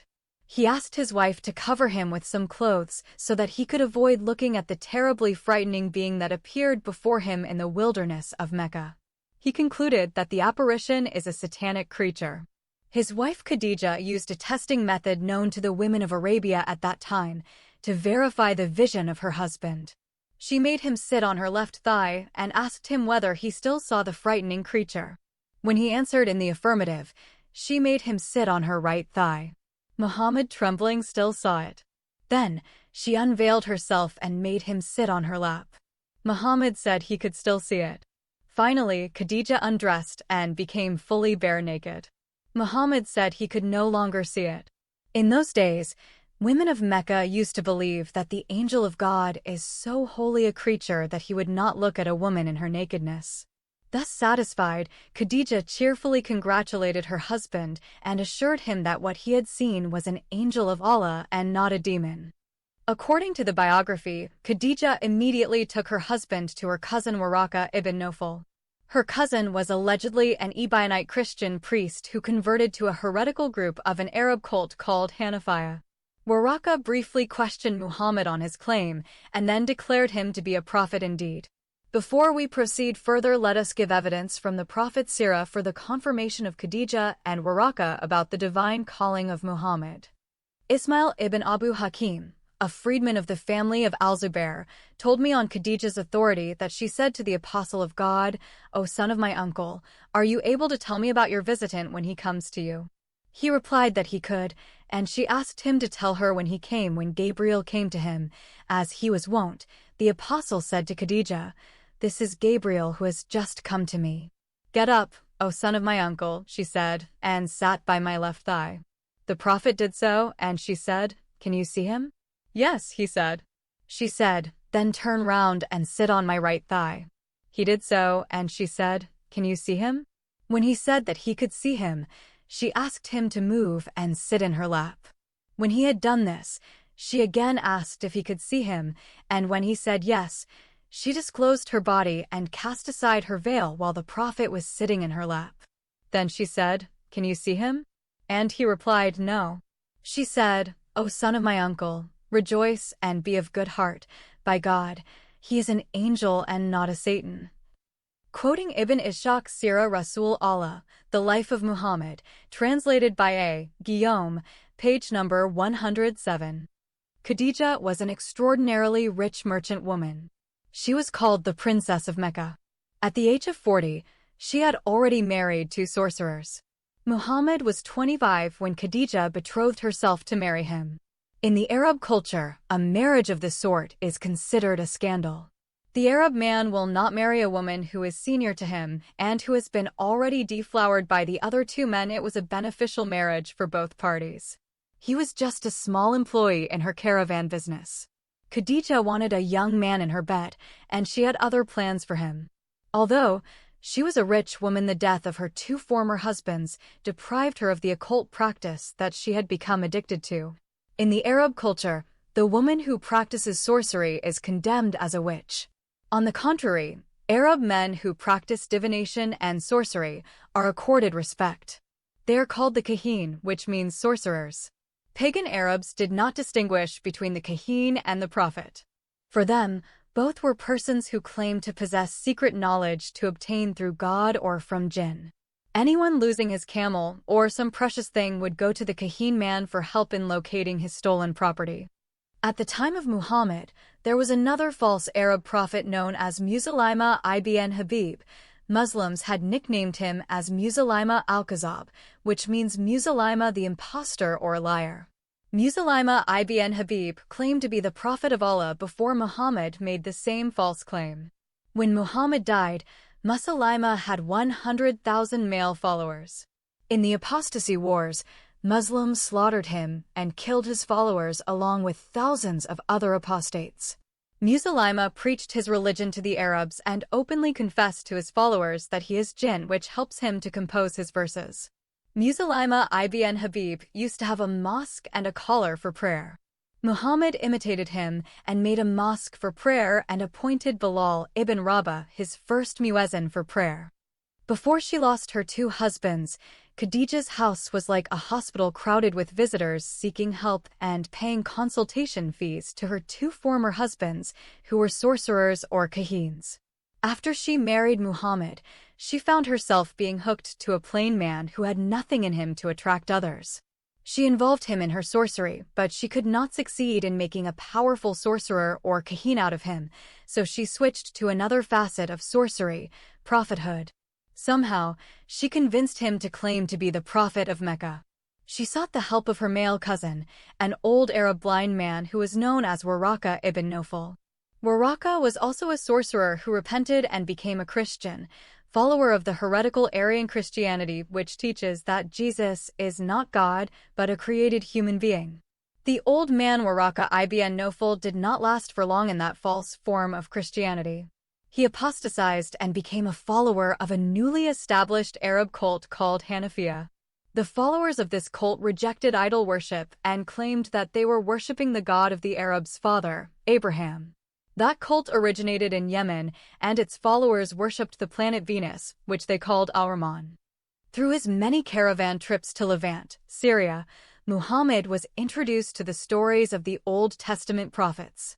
Therefore, he was introduced to a distorted form of Christianity that permeated the Levant and the Arabian Peninsula through the Arian priests and monks. There is a well-known story mentioned by all Islamic authentic books, which tell of Muhammad's meeting with a Christian monk by the name of Bahira, who allegedly identified him as the future prophet of God, as foretold by the prophets of the Bible. That imaginary Christian monk was supposedly made that false claim before Khadija and Waraka ibn Nawfal had claimed Muhammad as the prophet of Allah. Khadija began to instill in the mind of her young husband the idea of becoming a prophet of Mecca and possibly entire Arabia. Muhammad preached his religion to the Arabs only, but after his death, his followers spread it out of the Arabian Peninsula at the tips of their swords and spears. In the beginning, Muhammad was not at all interested in being a kahin or prophet. He considered the kahin and the prophet were essentially poets. At that time, the Arabs believed all three were possessed by jinn, demons, and could use them to obtain hidden or secret knowledge which not privy for ordinary human beings. In his biography, Muhammad said, "None of God's creatures more I hate than an ecstatic poet or a man possessed." By a man possessed, he meant a kahin or a prophet. Nevertheless, Khadija exerted full control over him and hence manipulated his mind and convinced him to accept her evil scheme. She wanted him to claim to be a prophet, and through such claim, she would be seen to have married a husband of prominent status in the society of Mecca. She was like Queen Semiramis, who convinced her tyrant husband, King Nimrod, to claim to be a god and demand worship from his subjects. After killing him, Semiramis told his subjects that her husband became an immortal god and was to be worshipped as the sun god, known in the Middle East by many names such as Baal, Marduk, El, Elah, and Allah. She murdered her husband when she came to know that he was planning to kill her because she became pregnant through adultery with a priest of the prostitution temple. Semiramis also predicted that after her departure she would continue to be a goddess and likewise destined to be worshipped as the moon goddess surrounded by the stars, and called Ishtar and Ashtoreth. Therefore, the former female brothel keeper Semiramis was the one who introduced the worship of the crescent and the star, which became the symbol of the Arabs' god, Allah. Islam has since and until today adopted it. Many Arab countries have the crescent and star on their flags. Narration from Aisha gives us the story of Waraka ibn Nawfal's confirmation of Muhammad's prophethood. Khadija then accompanied him to her cousin Waraka ibn Nawfal ibn Asad ibn Abdul Uzza, who, during the pre-Islamic period, became a Christian and used to write the writing with Hebrew letters. He would write from the Gospel in Hebrew as much as Allah wanted him to write it. He was an old man and had lost his eyesight. Khadija said to Waraka, "Listen to the story of your nephew, O my cousin." Waraka asked, "O my nephew, what have you seen?" God's apostle described whatever he had seen. Waraka said this was the same one who keeps the secrets whom Allah had sent to Moses, Angel Gabriel. Sahih al-Bukhari, Hadith number 111, and Sahih Muslim, Hadith number 301. Sahih al-Bukhari mentioned this hadith thrice, while Sahih Muslim mentioned it once. Those two relatives, Khadija and Waraka, were responsible for making Muhammad believe that the frightening creature that he saw in the cave was an angel rather than a demon. According to his biography, which was the first time when Muhammad believed that God had sent his angel Gabriel with news of his appointment as the prophet and messenger of Allah to mankind. Muhammad still continued to have doubts and became so frustrated that he made several attempts to take his own life. Those suicidal attempts are mentioned in Sahih al-Bukhari. But after a few days, the old man Waraka ibn Nawfal died, and the divine inspiration also paused for a while, and the prophet became so sad, as we heard, that he intended several times to throw himself from the tops of high mountains, and every time he went up to the top of a mountain to throw himself down, Gabriel would appear before him and say, "O Muhammad, You are indeed Allah's apostle in truth, whereupon his heart would become quiet, and he would calm down and would return home. And whenever the period of the coming of the inspiration used to become long, he would do as before, but when he used to reach the top of a mountain, Gabriel would appear before him and say to him that he had said before, quoting Sahih al-Bukhari, Volume 9, Hadith number 111. Al-Tabari narrated the suicide attempts of the Prophet Muhammad differently. He added that Muhammad thought that he became possessed by demons. The Prophet Muhammad said, "Now none of God's creatures more hateful to me than an ecstatic poet or a man possessed, Kahin. I could not even look at them. I thought, woe is me, poet or possessed, Kahin." In those days, the Arabs used to believe that the poets were possessed by the devils who helped them to compose their poetry. The Quran confirms such belief in Surah 26, which is called the Poets. Never shall Quraysh, Muhammad's tribe, say this of me. I will go to the top of the mountain and throw myself down that I may kill myself and gain rest. I went forth to do so. Then, when I was midway on the mountain, I heard a voice from heaven saying, O Muhammad, thou art the apostle of God, and I am Gabriel. Al-Tabari, Volume 9, page 167. Nevertheless, the Arabs of Mecca repeatedly told Muhammad on his face that he was a sorcerer, a man bewitched, a mad poet, and one possessed by jinn, a kahin. The Quran is full of verses through which Muhammad is trying to refute those accusations. The wicked say, Ye follow none other than a man bewitched. Surah Al-Furqan 25, verse 8. They said, Thou art only one of those bewitched. Surah Ash-Shu'ara 26, verse 153. The unbelievers say, This is a manifest sorcerer. Surah Yunus 10, verse 2. And the disbelievers say, This, Prophet Muhammad, is a sorcerer, a liar. Surah Thad 38, verse 4. And they said, Are we going to abandon our gods for the sake of a mad poet? Surah As-Safat 37, verse 36. Or do they say, He is possessed by a jinni? Nay, he came to them with the truth, and most of them are averse to the truth. Surah Al-Mu'minin 23, verse 70. Al-Tabari wrote, The pre-Islamic Arabs believed in the demon of poetry, and they thought that a great poet was directly inspired by demons. Al-Tabari Volume 9, page 115 and page 167. This explains why Muhammad thought he was demon-possessed, or influenced by demons. The Quran in many places reads like poetry. There was no prophet of God in the Bible who had tried to commit suicide. God spoke through all his prophets in the Old Testament and the New Testament, but none of them reacted the way Muhammad did. It is hard to believe that the angel of God would force his message on a chosen prophet of God the way Gabriel of Islam did with Muhammad. According to Aisha, the angel came to him and asked him to read. The prophet replied, I do not know how to read. The prophet added, The angel Gabriel caught me forcefully and pressed me so hard that I could not bear it anymore. He then released me and asked me again to read, and I replied, I do not know how to read, whereupon he caught me again and pressed me a second time till I could not bear it anymore. He then released me and asked me again to read, but again I replied, I do not know how to read, or what shall I read? Thereupon he caught me for the third time and pressed me and then released me and said, Read in the name of your Lord, who has created all that exists. Has created man from a clot. Read, and your Lord is most generous, up to that which he knew not. Sahih al-Bukhari, Volume 9, Book 87, Hadith number 111. Can anyone believe that the Gabriel of the Bible, who appeared to the Virgin Mary in the New Testament, was the same Gabriel that appeared to Muhammad in the cave of Hira? Karkara literally means the cave of shit and feces. The cave of Hira was like a public washroom for the men of Mecca. In those days, the people of Mecca had no toilets in their tents and houses, and hence they go to the wilderness and mountains to answer the call of nature. Even Arab women used to go outside of their tents for the same purpose. According to the seerah of the Prophet, Aisha and another wife of Muhammad were caught by Omar ibn al-Khattab while they were defecating in the wilderness. Then he asked Muhammad to veil his wives and daughters so no man could recognize them when they go out. And then a verse came from heaven which commanded Muhammad and all other Muslim men to cover their women with hijabs, niqabs, or burqas. Si Surah Al-Ahzab 33, verse 59, o Surah Al-Nur 24, verse 30.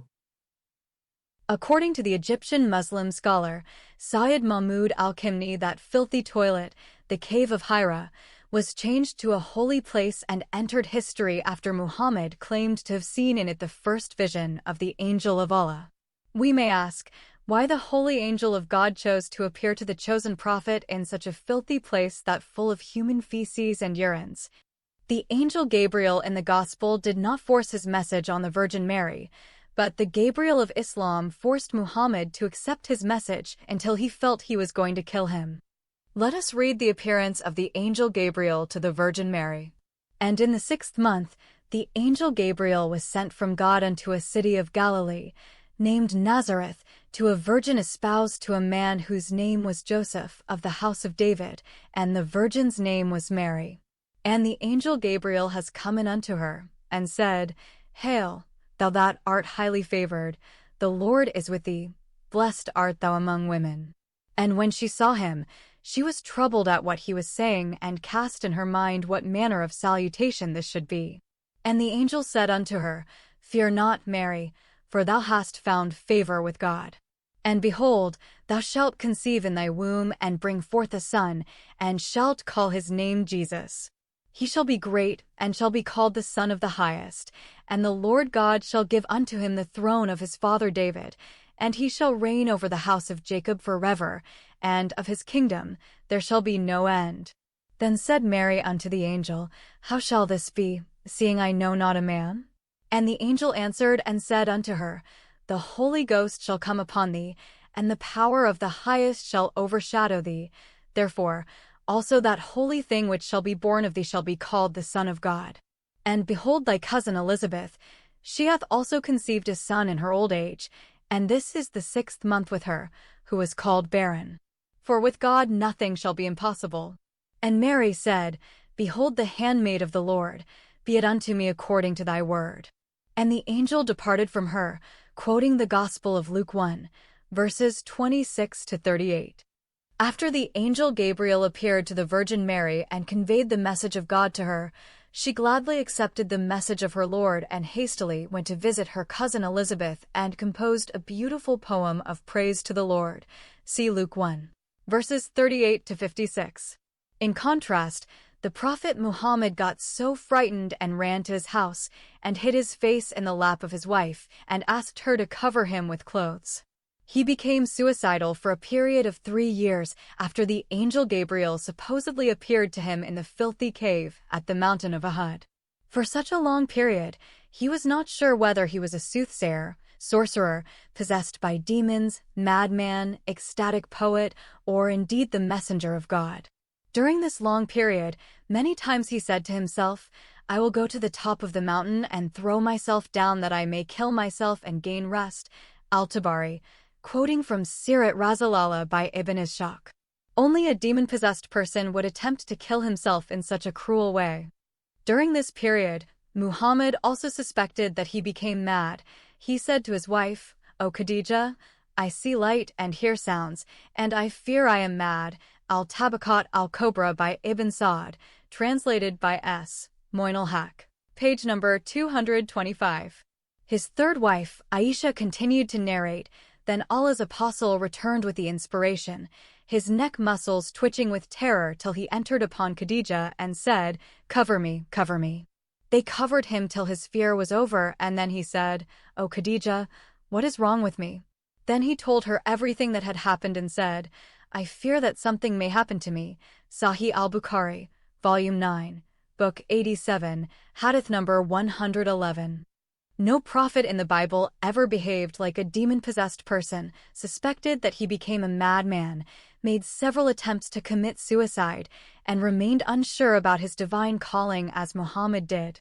Also, no prophet of God had been controlled by the power of black magic, as happened to the Prophet of Islam. According to his biography, a Jewish man cast spells on him and controlled him for over 6 months. During that time, Muhammad had no idea what he was saying or doing. Once again, according to Aisha, magic was worked on Allah's apostle so that he used to think that he had sexual intercourse with his wives while he actually had not. Then one day he said, "O Aisha, do you know that Allah has instructed me concerning the matter I asked him about? 2 men came to me, and one of them sat near my head and the other sat near my feet. The one near my head asked the other, 'What is wrong with this man?' The latter replied, 'The man is under the effect of magic.' The first one asked, 'Who has worked magic on him?' The other replied, 'Labid ibn al-Asam. He is a man from Bani Zuraiq who was an ally of the Jews and was a hypocrite.' Sahih al-Bukhari, Volume 7, Hadith number 660. The kind of magic that was worked on the Prophet Muhammad was described by one of his followers as the worst one. Urwa related that Aisha said, "The Messenger of Allah, may Allah bless him and grant him peace, was bewitched so that he would imagine that he had had intercourse with his wives when he had not." Sufyan said, "This is the worst type of magic when has done something bad like that." Sahih al-Bukhari, Book of Medicine, Hadith number 79. Based on the teachings of Muhammad, each and every medical college in the Muslim world must teach its medical students the so-called medicine of the Prophet. According to that divine medicine, the Muslim doctors must use the burning with fire, prescribing honey, and verses of the Quran to treat their patients. Some of them practice the medicine of their Prophet when they become medical practitioners in Western countries. A Libyan Muslim medical doctor lost his license in Canada because he asked his female patient to apply honey inside her ass. For 6 months, the Prophet of Islam remained in limbo, not knowing what he was doing, and was sick to the point that he lost the hair on his head due to that powerful magic. The Messenger of Allah, Allah bless him and give him peace, had a Jewish servant boy. The Jews approached him and kept after him until he gave them some fallen hair from the Prophet, Allah bless him and give him peace, as well as a few teeth from his comb. The Jews used these to cast a spell of black magic on him. The person who was behind this was the Jew Labid ibn al-Asam. Then he put the hair in a well belonging to Banu Zuraiq called Darwin. The Messenger of Allah, Allah bless him and give him peace, fell ill for a period of 6 months during which the hair of his head fell off. He imagined that he slept with his wives when he did not do that, and he was withering without knowing the reason. This is mentioned in Reasons for Revealing Surah Al-Falaq 113, verses 1-5. By Ali ibn Ahmad al-Wahidi. These stories about Muhammad, which are found in the most authentic texts of Islam, proved that the Prophet of Islam was possessed by demons and probably by Satan himself. Through this false Arab prophet, the devil succeeded in creating the evilest religion that mankind ever witnessed. A religion that became the source of misogyny, abuse, rape, enslavement, terror, death, and destruction for over 1,400 years and continues to produce abusers and terrorists until the present time. The biography of the alleged prophet of God who founded Islam revealed that he could not tolerate anyone who criticized or disagreed with him. He prescribed the death penalty for anybody who dared to speak a word against him. He was similar to the Saudi Crown Prince Mohammed bin Salman, who ordered the assassination of the Saudi journalist Jamal Khashoggi in Istanbul because the latter criticized the royal family. Throughout the history of Islam, and until today, Muslims kill anyone who dares to speak against or makes fun of their prophet. This brings to memory the brutal onslaught of the 12 French journalists of Charlie Hebdo who republished the Danish cartoons of the Prophet Muhammad. On the contrary, Christians, Jews, Hindus, and Buddhists do not kill people who criticize or mock the founders of their religions. Muslims' intolerance towards their opponents or those who criticize their faith is deeply rooted in the character of their fanatic prophet. It is a prerequisite and imperative for being a true Muslim that every believer is required to imitate, defend, and offer his life as a martyr for the Prophet Muhammad. Muhammad's biography is full of cruel murders of people who dared to criticize him. Below is a list of some of the men and women who were murdered because they criticized the Prophet of Islam. The murder of Asma bint Marwan. She was of the tribe of Banu Umayyah ibn Zayd. Asma was the wife of Yazid ibn Zayd ibn Hizn al-Khatmi. She used to revile Islam, offend the Prophet, and instigate the people against him. She composed verses in which she criticized the Prophet. Muhammad sent Umar ibn Adi to go and kill her. He was her relative, and that's why Muhammad chose him for her assassination mission. Umar came to Asma in the night and entered her house. Her children were sleeping around her. There was one whom she was suckling. He searched for her with his hand because he was blind and separated the child from her. He thrust his sword into her chest till it pierced up to her back. Then he offered the morning prayer with the Prophet at Al-Madinah. The Apostle of Allah said to him, "Have you slain for me the daughter of Marwan?" He said, "Yes. Is there something more for me to do?" Muhammad said, "No two goats will weep or jump together about her." This was the word that was first heard from the Apostle of Allah. The Apostle of Allah called him Umar al-Basir, Umar who has eyes to see. Ibn Sa'd's Kitab al-Tabaqat al-Kabira, Volume 2, pages 30 to 31. The murder of Abu Afak. He was a man of great age. Reputedly, he was 120 years old. He was killed because he lampooned Muhammad. The deed was done by Salim ibn Umar at the behest of the Prophet, who had asked, "Who will deal with this rascal for me?" The killing of such an old man moved a poetess, Asma bint Marwan, to compose disrespectful verses about the Prophet, and she too was assassinated. She is the Arab poetess who is mentioned above. Then occurred the Sariya, raid of Salim ibn Umar al-Amri against Abu Afak, the Jew, in the month of Shawwal in the beginning of the 20th month from the Hijra. The beginning of the day when Muhammad fled from Mecca to Medina in 622. Abu Afak was from the tribe of Banu Ammar ibn Awaf and was an old man who had attained the age of 120 years. He was a Jew and used to instigate the people against the Apostle of Allah and composed satirical verses about Muhammad. Salim ibn Umar, who was one of the great weepers and who had participated in the Battle of Badr, said, "I take a vow that I shall either kill Abu Afak or die before him." He waited for an opportunity until a hot night came, and Abu Afak slept in an open place. Salim ibn Umar knew it, so he placed the sword on his liver and pressed it till it reached his bed. The enemy of Allah screamed, and the people, who were his followers, rushed to him, took him to his house, and interred him. Kitab al-Tabaqat al-Kabira, Ibn Sa'd, Volume 2, page 31. The order to murder Abdullah ibn Sa'd ibn Abisar. Muhammad used to have scribes write his revelations down for him because he was an illiterate man who did not know to read and write. One of those scribes was Abdullah ibn Abisar. Whenever Abisar wrote those Quranic verses down, he frequently made suggestions on improving their wording. At Medina, Muhammad composed his Quranic verses in poor Arabic. When he was in Mecca, Waraka ibn Nawfal used to compose verses for him. After the death of Waraka ibn Nawfal, Muhammad began to compose his verses in poor Arabic grammar and common words, which could be written by anybody. Therefore, Muhammad often agreed and allowed the changes to be made. Eventually, Ibn Abisar left Islam, knowing the Quran could not be from God if a mere writer was allowed to change God's words.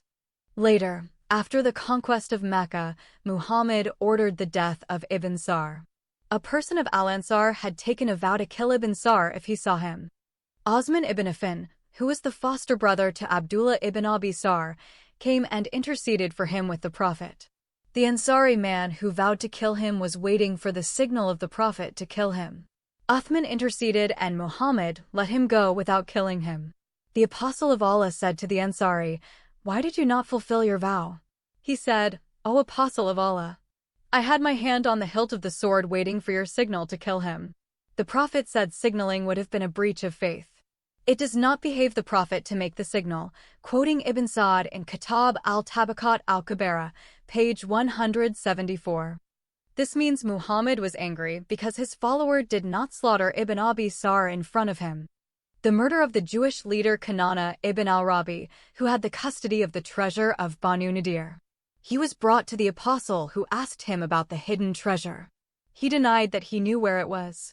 A Jew came, Tabari says was brought, to the Apostle and said that he had seen the leader Kanana going round a certain ruin every morning early. When the Apostle said to Kanana, "Do you know that if we find out you have it, I shall kill you?" He said, "Yes." The Apostle gave orders that the ruin was to be excavated and some of the treasure was found. When he asked him about the rest, he refused to produce it, so the apostle gave orders to Al-Zubair al-Awwam by saying, "Torture him until you extract what he has." So he kindled a fire with flint and steel on his chest until he was nearly dead.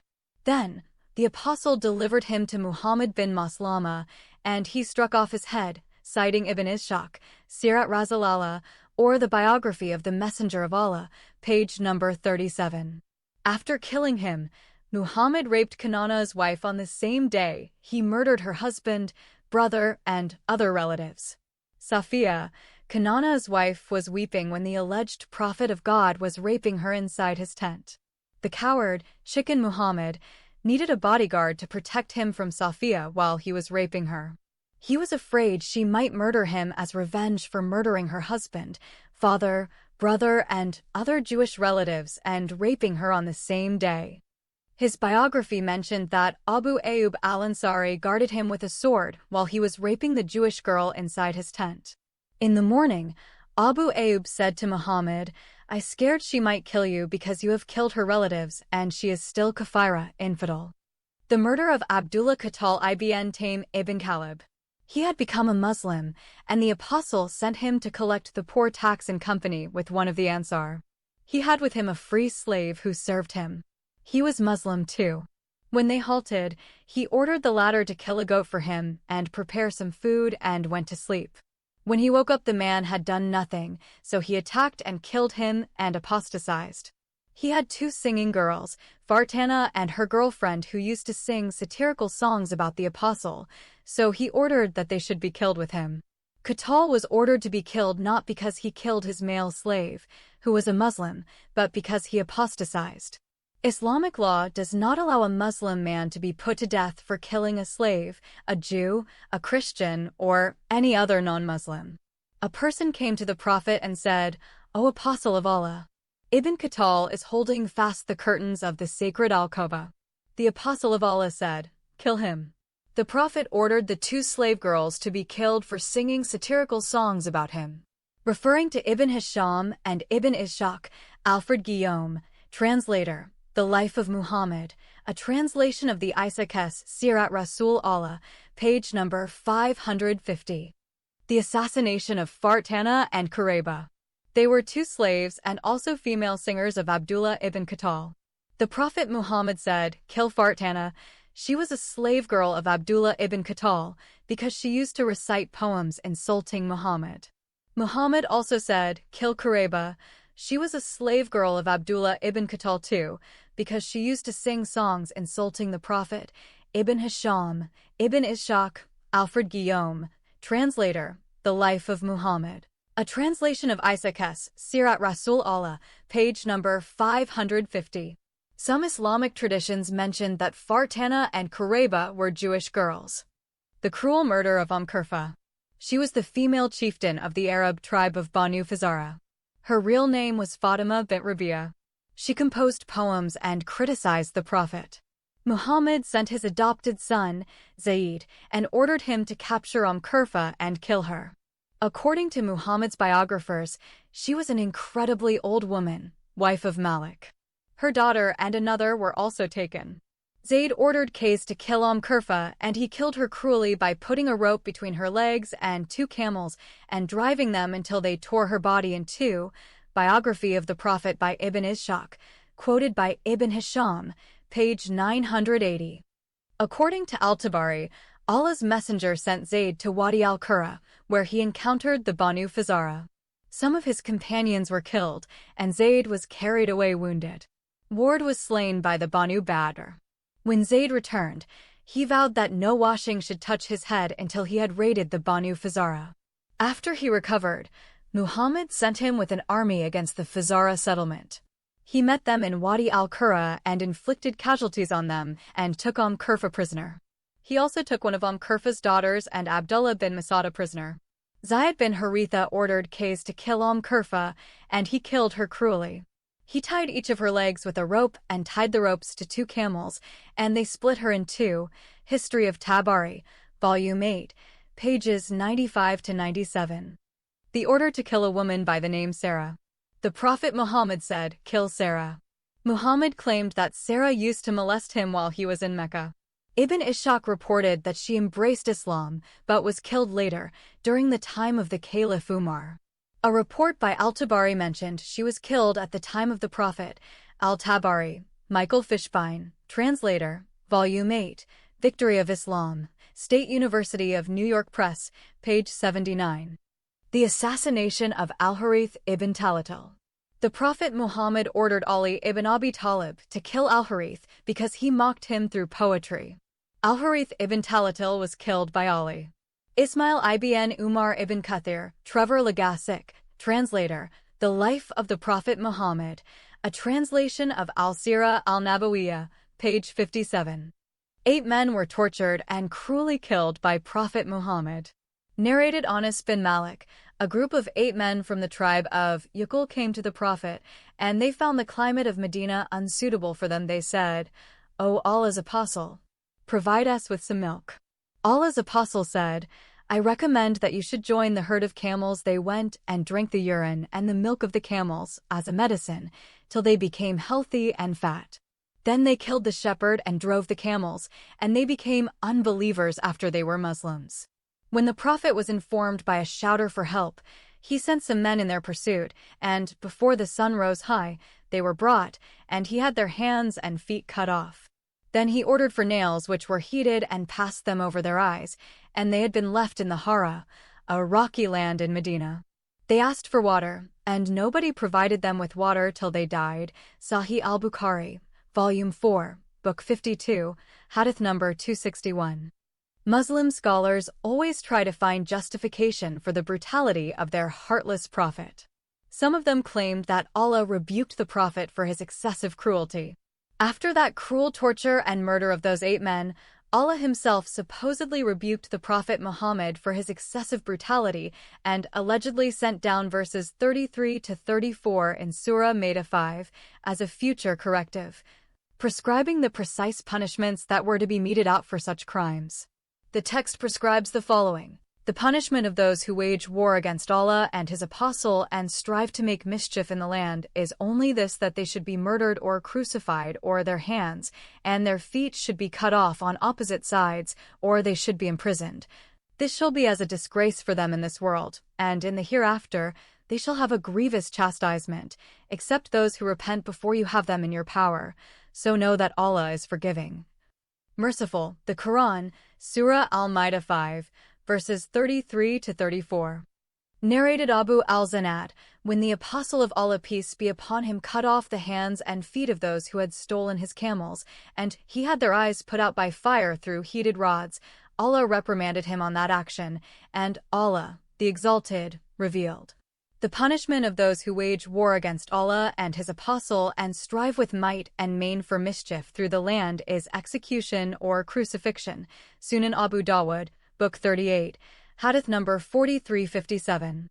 Sahih al-Bukhari and Sahih Muslim recorded that Abu Kalaba Abdullah bin Zayd al-Jarmi said that Anas bin Malik said, 8 people of the Yaqul tribe came to the Messenger of Allah and gave him their pledge to follow Islam.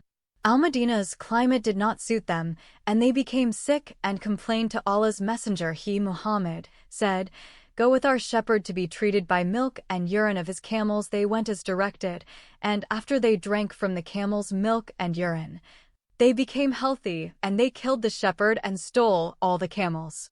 The news reached the Prophet, and he sent men in their pursuit, and they were captured. He then ordered that their hands and feet be cut off, and it was done, and their eyes were branded with heated pieces of iron.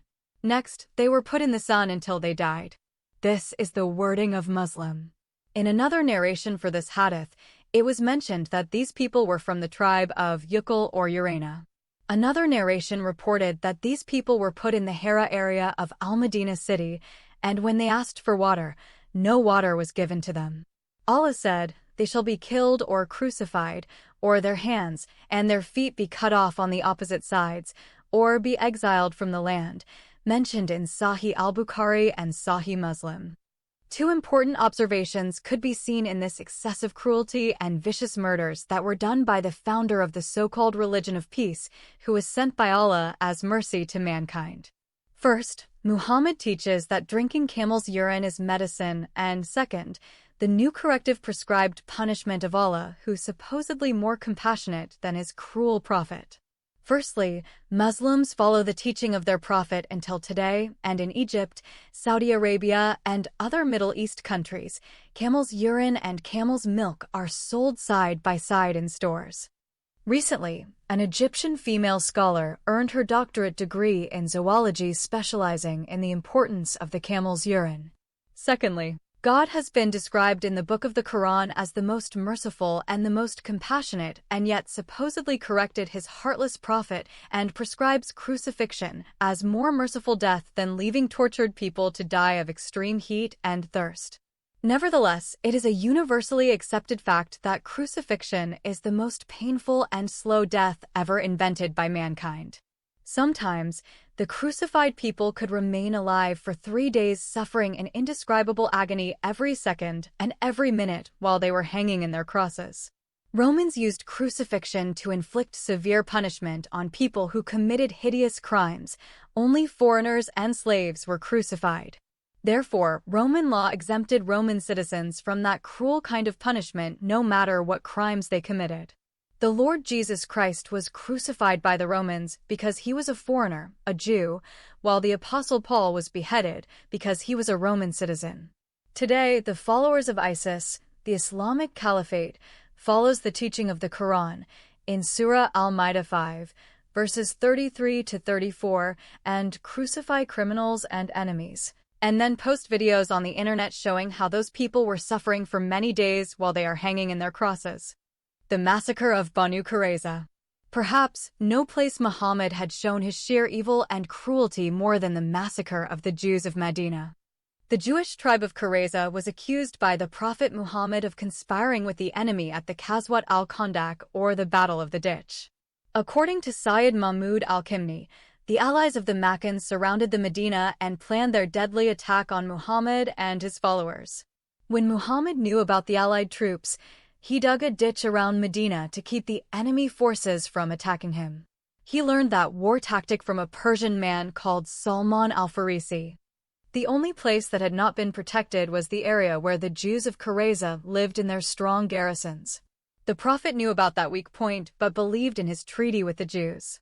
While the enemy forces were surrounding Medina, a rumor reached the Prophet that the Jews had agreed to open their garrisons so that the enemy could pass in and destroy the Muslim troops. Al-Kimni expressed his suspicion about such a secret plan between the Jews and the enemy. The Jewish leader of the tribe of Qurayza, Ka'b, opened his garrisons to the expelled Jewish leader of the tribe of Nadir, Huyay, referring to the history of Al-Tabari, page 571, Ibn Hisham, page 261, and Ibn al-Athir, page 180. After a long debate between the two leaders, Ka'b agreed to open his garrisons for the Allied forces to enter Medina and attack the Muslim troops. However, Al-Kimni once again doubted such a possibility because the Jews never opened their garrisons to the enemy. For Al-Kimni, even if the Jews had agreed to open their garrisons but did not actually do so, they should not be accused of breaking their treaty with the Prophet. Al-Kimni, page 384.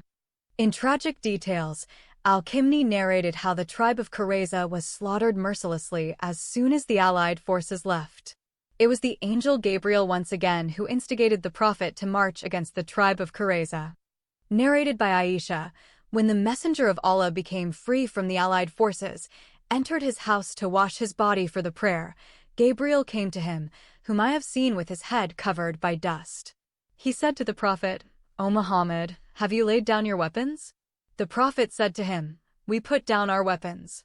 Gabriel said to him, "We have not yet laid down our weapons. Arise and march to Bani Qurayza." The messenger of Allah commanded a muezzin, the caller for prayer or war, to call on people, that anyone who hears and obeys must not perform the Asr prayer except in Bani Qurayza. Al-Kimni, pages 390 to 391. Quoting from Ibn Kathir, page 119. Ibn Kathir, Al-Tabari, and Al-Bayhaqi narrated the dialogue between the Prophet and the frightened Jews of Bani Qurayza jointly as follows. Muhammad, O brothers of monkeys and pigs! The trembling Jews replied, "O Abu al-Qasim, you have not been a bad man." Al-Kimni, page 392, quoting from Ibn Kathir, Al-Bidayah, page 120. The Prophet called out to them, "O brothers of monkeys! Does Allah disappoint you and send on you his curse?" The Jews of Qurayza understood the message and replied in fear, "O Abi al-Qasim, you have not been an ignorant man," quoting from Al-Bihaqi, Al-Tariq, page 582. The Jews of Qurayza continued to plead with Muhammad and beg him to send to them one of their allies, a man by the name of Abi Lubaba ibn Abdul Nuzir al-Awasi. When Abi Lubaba entered their garrison, the men rose, the women wept, and the children cried to him. When he saw them, he felt pity for them. They said to him, "O Abi Lubaba, do you think we should go out for the judgment of Muhammad?" He said, "Yes," and then he passed his finger across his neck, which means the slaughter.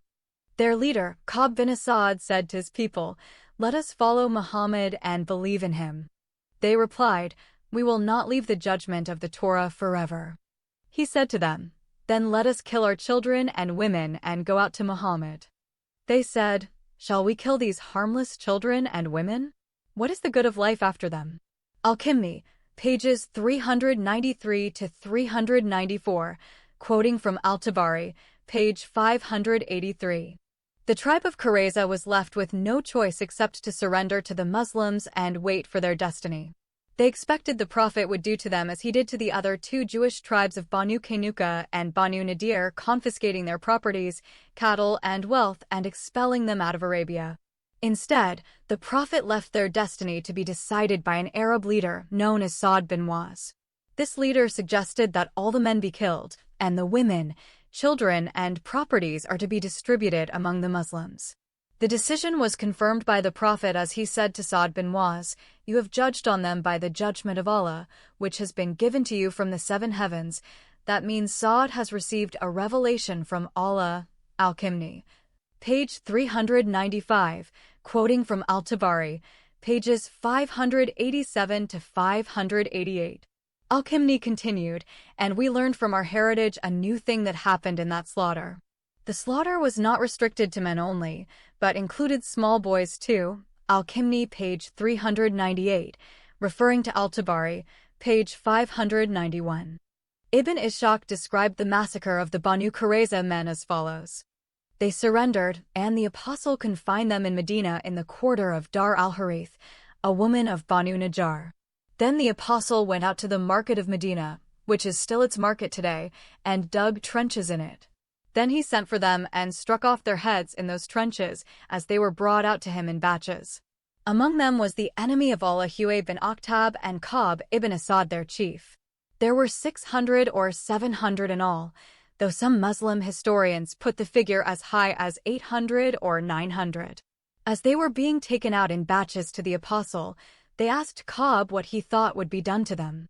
He replied, "Will you never understand? Don't you see that the summoner never stops and those who are taken away do not return? By Allah, it is death." This went on until the apostle made an end of them. Huyay was brought out wearing a flowered robe in which he had made holes about the size of the fingertips in every part so that it should not be taken from him as spoil, with his hands bound to his neck by a rope. When he saw the apostle he said, "By God, I do not blame myself for opposing you, but he who forsakes God will be forsaken." He then went to the men and said, "God's command is right. A book and a decree and massacre have been written against the sons of Israel." Then he sat down, and his head was struck off, citing Peter's Muhammad and the Origins of Islam, pages 222 to 224, and Guillaume, pages 461 to 464. According to the narrators of the Sirah, Allah rewarded Sa'd bin Mu'az for his decision, and that by dying immediately after the slaughter. The angel Gabriel came to the Prophet in the middle of the night and told him that Sa'd bin Mu'az died, and the throne of Allah was shaken in his honor. His funeral was attended by 70,000 angels. Al-Kimni, page 397, quoting from Al-Bihaqi, pages 28 to 29. Al-Kimni blamed the narrators of the Sirah and in particular Ibn Hisham for adding supernatural events to prove a divine intervention in the slaughter of Bani Qurayza and the failure of the Allied forces in entering the city. He wrote, although Ibn Hisham knew where the deception was, how it was planned, and who planned it to involve Qurayza with the Allied forces, still he said with the confidence of a believer who knew for sure what he was saying that Allah spoiled their plan, Al-Kimni. Page 388. And this supernatural intervention was confirmed by a verse from the Quran, which says, O ye who believe, remember the grace of Allah bestow on you, when there came down on your hosts to overwhelm you, but we sent against them a hurricane and forces that ye saw not, but Allah sees clearly all that ye do. Surah Al-Ahzab 33, verse 9. Those angelic troops did not fight in the Battle of the Ditch as they did in the Battle of Badr, but they moved that strong storm which led to the defeat and retreat of the Allied forces. Al-Kimni, page 389. In the Battle of Uhud, Muslims were defeated until they ran away from their prophet who fell in a ditch and savagely beaten by the victorious pagans who had come from the city of Mecca. According to Al-Kimni, the defeat and retreat of the Allied forces have nothing to do with supernatural intervention. The Prophet understood that, as the Muslims had a weak point, which was the Jews of Bani Qurayza, the Allied forces too had a weak point, and that weakness was the tribe of Qatfan, a branch of the Banu Fazari tribe. Al-Kimni, page 385. Through his spies the Prophet knew that the tribe of Qatfan joined the Allied forces to revenge the murder of their wise woman and chieftain Kurfa, whom the Prophet killed by tying her to 2 camels and splitting her body into 2 halves. Al-Kimni, page 299, quoting from Al-Tabari, page 643, and Al-Suhaili, page 237. Kurfa was 100 years old when she was subjected to such a cruel death, and she was murdered for no reason except that she was known as the wisest woman in Arabia. Therefore, the Prophet understood that the problem of Qatfan could be solved by promising them some material gains if they withdrew from the Allied troops. The Prophet sent secretly to the 2 leaders of Qatfan, Huzn and Haris bin Awaf, requesting them to withdraw from the Allied forces with the promise to give them 1/3 of the harvest of the Medina. The secret deal went on until the greedy Inayah put as a condition for the withdrawal of half of the harvest. The Prophet agreed to give half of the harvest with the condition that the leaders should create a division between Qurayza and the Allied forces. Al-Kimni, page 385, quoting from Ibn Sa'd, page 52. Through secret deal and deception, a leader from Qatfan by the name of Naim bin Muaz, who became Muslim secretly, was able to create a division between the Allied forces and Qurayza. Al-Kimni, pages 386 to 387. He convinced Qurayza not to open their garrisons to the Allied forces because they live in Medina and that might lead to bad consequences when the Quraysh and the Qatfan troops return to their cities. He also convinced the Qurashi leader, Abu Sufyan bin Harb, that the Jews of Qurayza regretted their decision and asked the Prophet to forgive them. They said to the Prophet, "Would it please you if we arrest the leaders of the 2 tribes, Quraysh and Qatfan, and hand them over to you to strike their necks? Then we will join you in the battle until we destroy all their remaining troops." And the Prophet responded to them by saying, "Yes." Al-Kimni, page 387. Al-Kimni sums up his accounts of the Battle of the Ditch and the slaughter of Qurayza by quoting the words of the Prophet to Naim bin Muaz, in which he said, "Deceive them for us if you can, for war is deception." Al-Kimni, page 386. Quoting from Ibn Hisham, page 265. After the expulsion of the 2 Jewish tribes of Banu Qaynuqa and Banu Nadir and the slaughter of the 3rd Jewish tribe of Banu Qurayza, there were no Jewish tribes left in Arabia except those who lived in the city of Khaybar. The city was entirely inhabited by Jews. It had extraordinarily strong garrisons. The Prophet told his followers that he had received a promise from heaven to conquer the city. Al-Kimni, page 442, referring to Al-Bihaqi, Dalail, page 197. As soon as the Prophet returned from the Treaty of Hudaybiyah, he decided to attack Khaybar. Hudaybiyah is the treaty of peace, which the Prophet signed with the unbelievers of Mecca. According to the articles of the treaty, there would be 10 years of peace between the Muslims and the unbelievers of Mecca. According to Al-Kimni, at this time the Prophet has fully turned from the Jews and their religion and began to incorporate in his religion the religious rituals of the pagans of Mecca. Of that, he said, the Prophet knew for sure that the existence of Jews with a heavenly book, a historical heritage, and series of prophecies that followed one after the other means the existence of continuous denial of his prophethood, and inside his city and in the midst of his small state. Therefore, followed those quick steps of cleaning Yathrib from the Jews, Al-Kimni, page 367. However, Al-Kimni believed that the change had been noticed and appreciated by the pagans of Mecca. During this time, all religious symbols of the Jews were put behind. The Meccan Kaaba replaced Jerusalem. The Prophet began to glorify the temple, the Black Kaaba, which the pagan Arabs worshipped all their past history at the time of Jahiliyyah, the pre-Islamic time. This change drew the attention of the Qurashi tribes in Mecca. They noticed that after the Battle of the Ditch the Prophet got rid of the last Jewish tribe in Yathrib, and with the Treaty of Hudaybiyah, he turned his heart to the Arab Meccan Qurashi feelings. He accepted all the ancient religious rituals, which were their rituals and customs, Al-Kimni, page 437. Therefore, Muhammad returned to his pagan religion and Islamized all its rituals and symbols through his Quranic verses and hadiths. At this junction, he totally and completely abandoned the Jewish and Christian religions and accused their followers of forgeries and condemned them as infidels who deserved to be degraded and killed. The attack on Khaybar and mass rape and orgy of the Mujahideen of Islam. 20 days after the Treaty of Hudaybiyah, the Prophet led his troops towards the Jewish city of Khaybar. Khaybar was the second city, after Mecca, in its importance and military force. The Jews of Khaybar had not expected Muhammad to attack them, and, therefore, the sudden arrival of the Muslim troops was a great surprise to the inhabitants of the city. The city was well protected by its high and strong garrisons. For this reason, the Khaybarians felt safe inside their strongholds and refused to listen to the Prophet's repeated call to surrender to him, Al-Kimni, page number 444.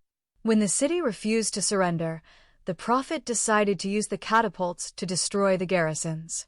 According to Al-Kimni, the catapults had never been used in Arabia before that day. When the garrison Jews saw the catapults, they knew their death was near, and if the Prophet strikes the city with the catapults, he will destroy it to the ground and everyone inside the city would perish. To avoid such devastation, the leader of the city, Kanana ibn Rabi ibn Abi al-Hakik, emerged out of the city, holding the flag of surrender. He approached the Prophet and told him about the willingness of his people to sign a peace treaty with him.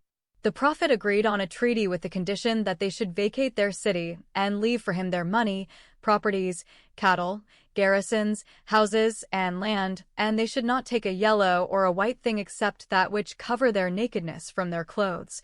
Al-Kimni, quoting from Ibn Kathir, Al-Bidayah, page 200. However, the Prophet told the leader that if he hides anything from him, then Allah and the Prophet are free from that treaty. Al-Kimni, page 445, referring to Ibn Kathir, page 204. Al-Kimni also consults another Islamic source in this regard. The Prophet said to the leader, "And if you hide something and I come to know it, then your blood and women are permissible to us." Al-Kimni, page 445, quoting from Ibn Sa'd. Al-Tabaqat, page 81. When the leader agreed to reveal everything regarding their wealth and money, the Prophet asked him about a treasure that he knew they had. The leader of the Jews denied the existence of such a treasure. According to Al-Kimni, the question of the Prophet was a trap to make the leader fall in its snare, because the Prophet knew already about the matter of that great treasure, and where it is hidden, Al-Kimni, page 445, quoting Ibn Sa'd, page 77.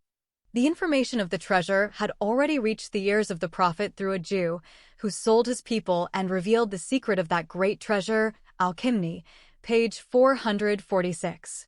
The Prophet ordered Al-Zubair bin Al-Awwam to torture the Jewish leader until he reveals the hidden place of the treasure. According to Ibn Hisham, Al-Zubair used a burning rod and tortured the Jewish leader until the latter died. Although the leader died, Still, the Prophet asked Muhammad bin Salamah to strike off the neck of the leader and the neck of his brother Mahmud bin Muslimah al-Kimni, quoting Ibn Hisham, page 43.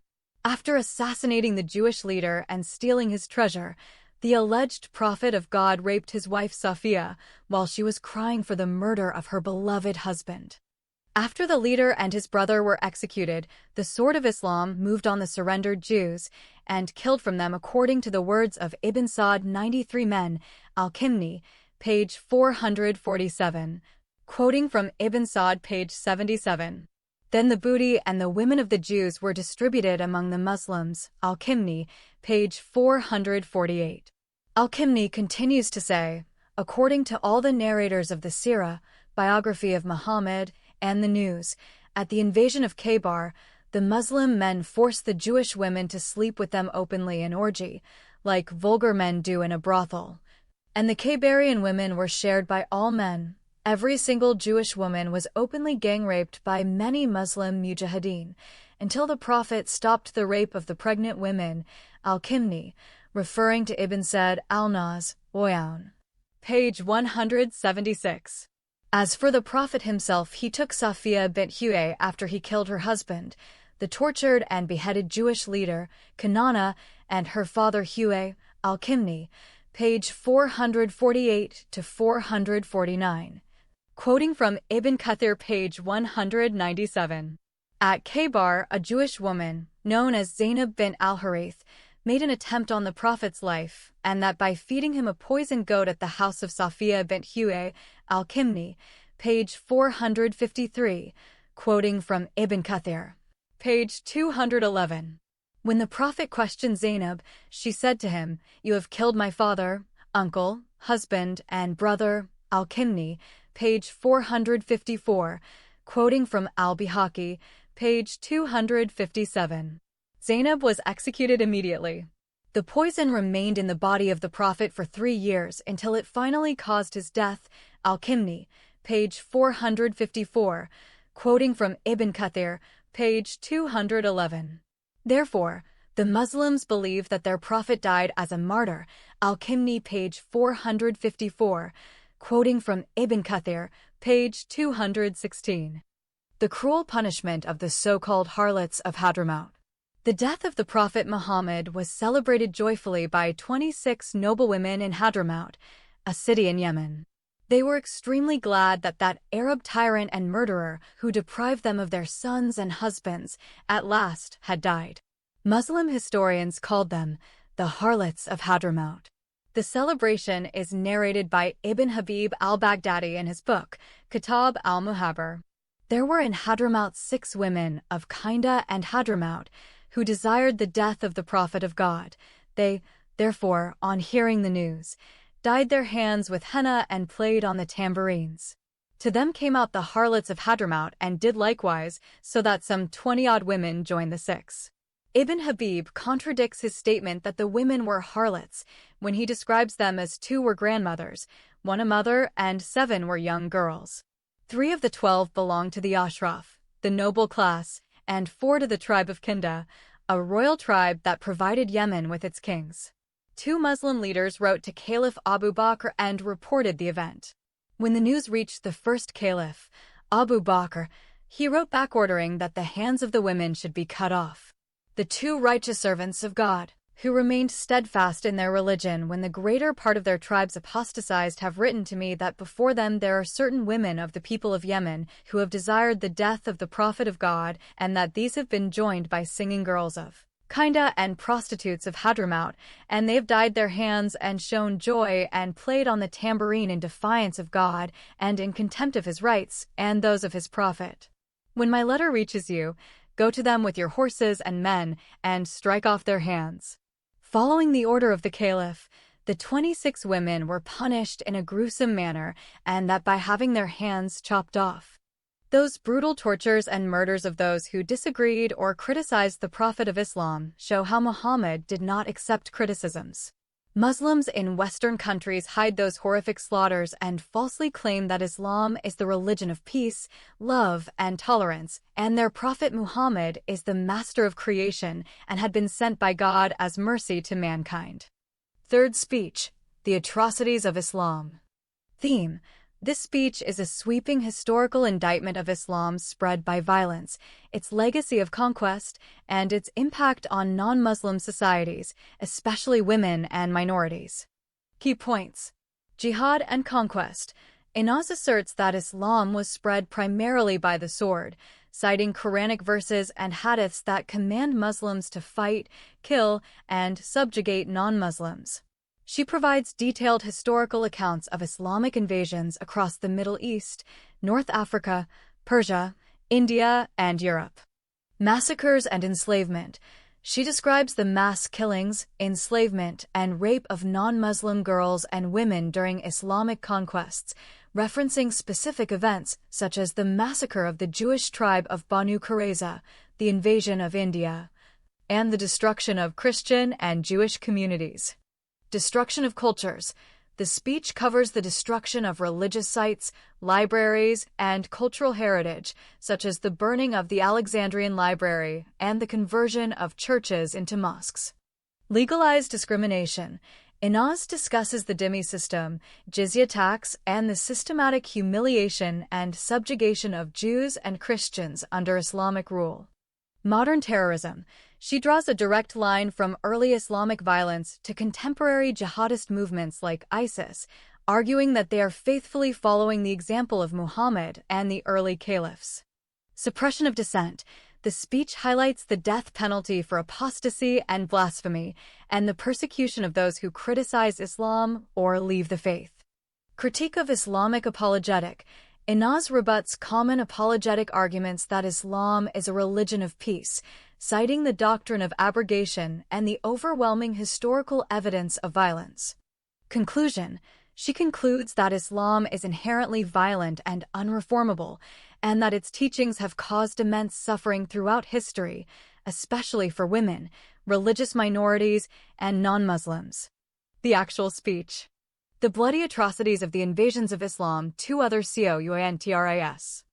After exposing the misogynistic teachings of Islam and the hidden life of the Prophet Muhammad, the Sudanese Muslim apostate girl Inaz Ahmed Sulla proved in her third speech that Islam is not the religion of peace, but the religion of terror and terrorists. To prove her claim, she narrated in great detail the brutal history of Islam, which is called jihad in the way of Allah for spreading by the sword the bloody Arab religion all over the known world. She began by saying, according to the Egyptian Muslim historian Raghib el-Sargani, all Muslim scholars believe and teach that Islam is the last message of God to mankind. Allah has ordered Muslims of all time to spread his religion by their swords and spears all over the world. Allah knows that everywhere non-Muslim people are going to resist and stand against Muslims by their swords and spears and try to prevent them from coming to their lands and spreading God's final message to mankind. Muslims have the right to fight them, kill the men, possess their properties, rape their women, enslave their children, and occupy their lands and spread the light of Islam. Based on this, Muslims believe that their God Allah orders them to invade other countries to take the peoples of those lands from the worship of human beings and idols to the worship of their Lord and Creator, from the injustice of other religions to the justice of Islam, and from their suffering in the world to the happiness of the world. According to the Quran, Muslims are the best community ever created by Allah, Surah Al-Imran 3, verse 110. The Prophet Muhammad explained why the Quran said the Muslim community is the best community in the world.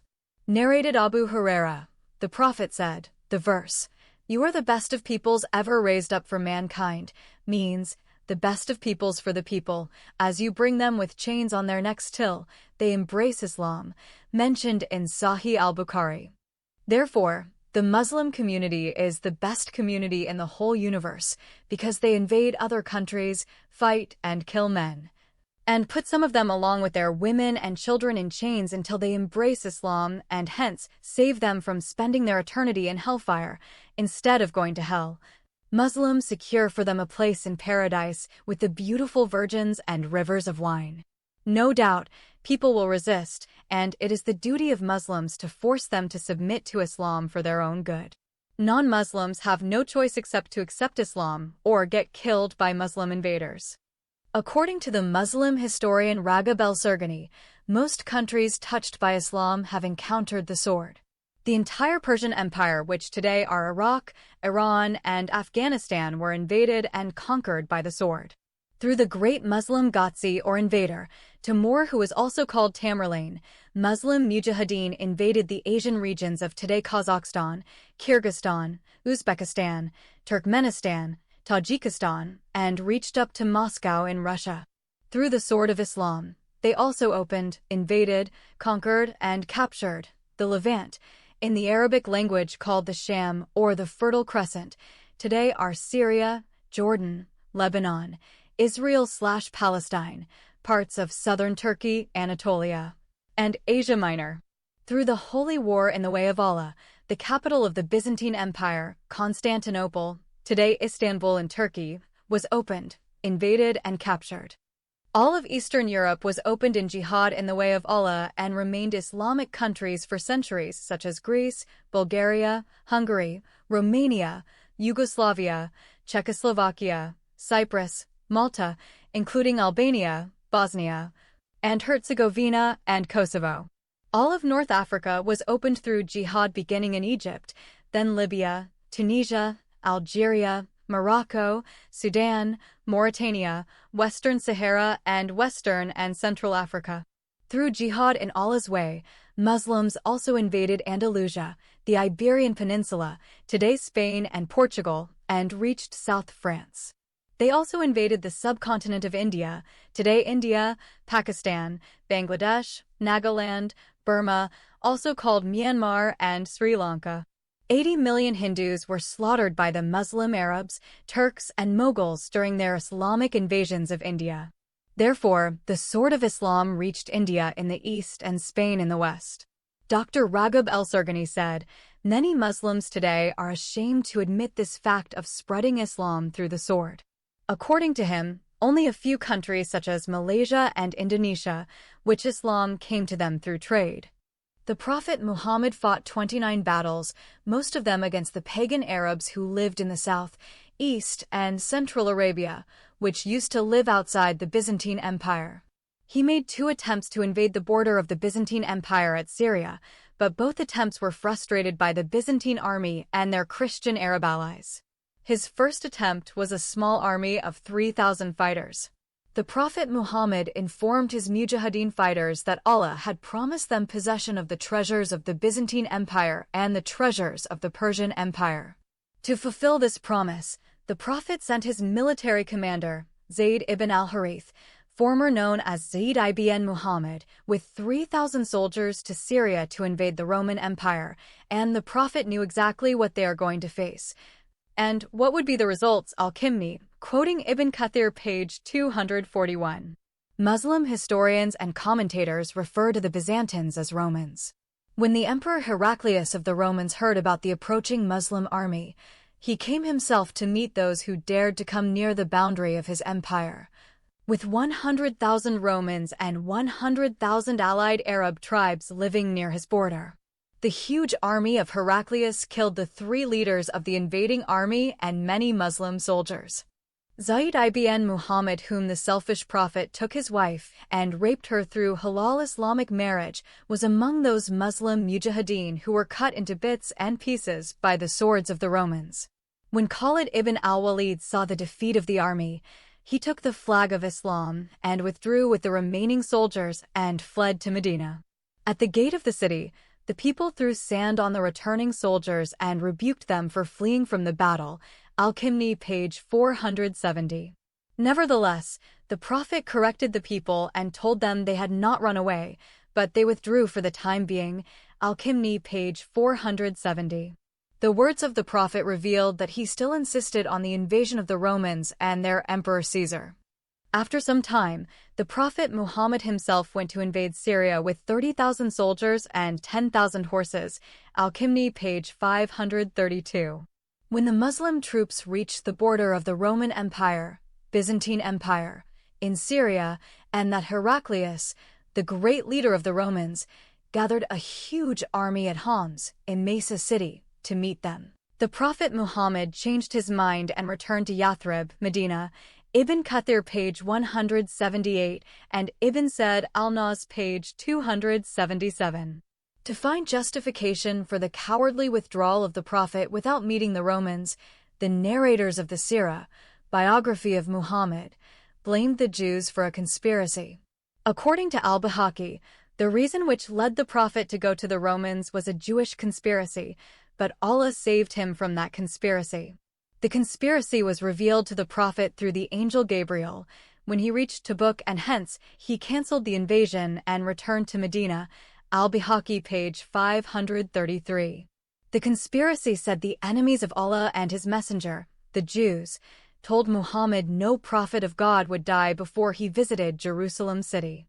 They wanted him to go to the Levant and fall in the hands of the Romans and get killed. But Allah intervened at the right time and disclosed to Muhammad through his angel Gabriel the evil scheme of the Jews and saved his darling prophet from the Romans. See Surah Al-Isra 17, verses 76 to 77. Therefore, the promise to conquer the Romans and possess their lands, treasures, and women had not been fulfilled at the time of the Prophet Muhammad. The Prophet said to his followers, "Invade Tabuk, you will possess the daughters of the people of the yellow color and the women of the Romans."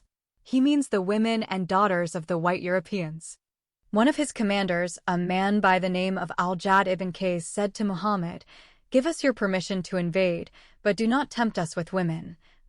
Al-Tabari explaining the verse of the Quran in Surah Al-Tawbah 9 and verse 49. The Prophet Muhammad knew that his men became Muslims either through the use of force or for the sake of the war booty, the women, children, wealth, and properties of the non-believers. As we shall see, all the Islamic conquests, invasions, have been always motivated by the war booty, especially the women of the infidels. This fact is stated by Dr. Sayyid al-Kimni in his book, The Wars of the Prophet State. Before the immigration from Mecca to Medina, the message of Islam was based on a peaceful approach with full freedom of faith. It also admonished the faithful to be patient and wait for their rewards in heaven, where there are virgins of paradise and rivers of wine, milk, and honey. After the immigration to Medina, all the followers of the Islamic community, Ansar and Muhajirin, were changed into fighters and attackers, a complete state of soldiers and invaders, exactly like the tribe, and with its logic.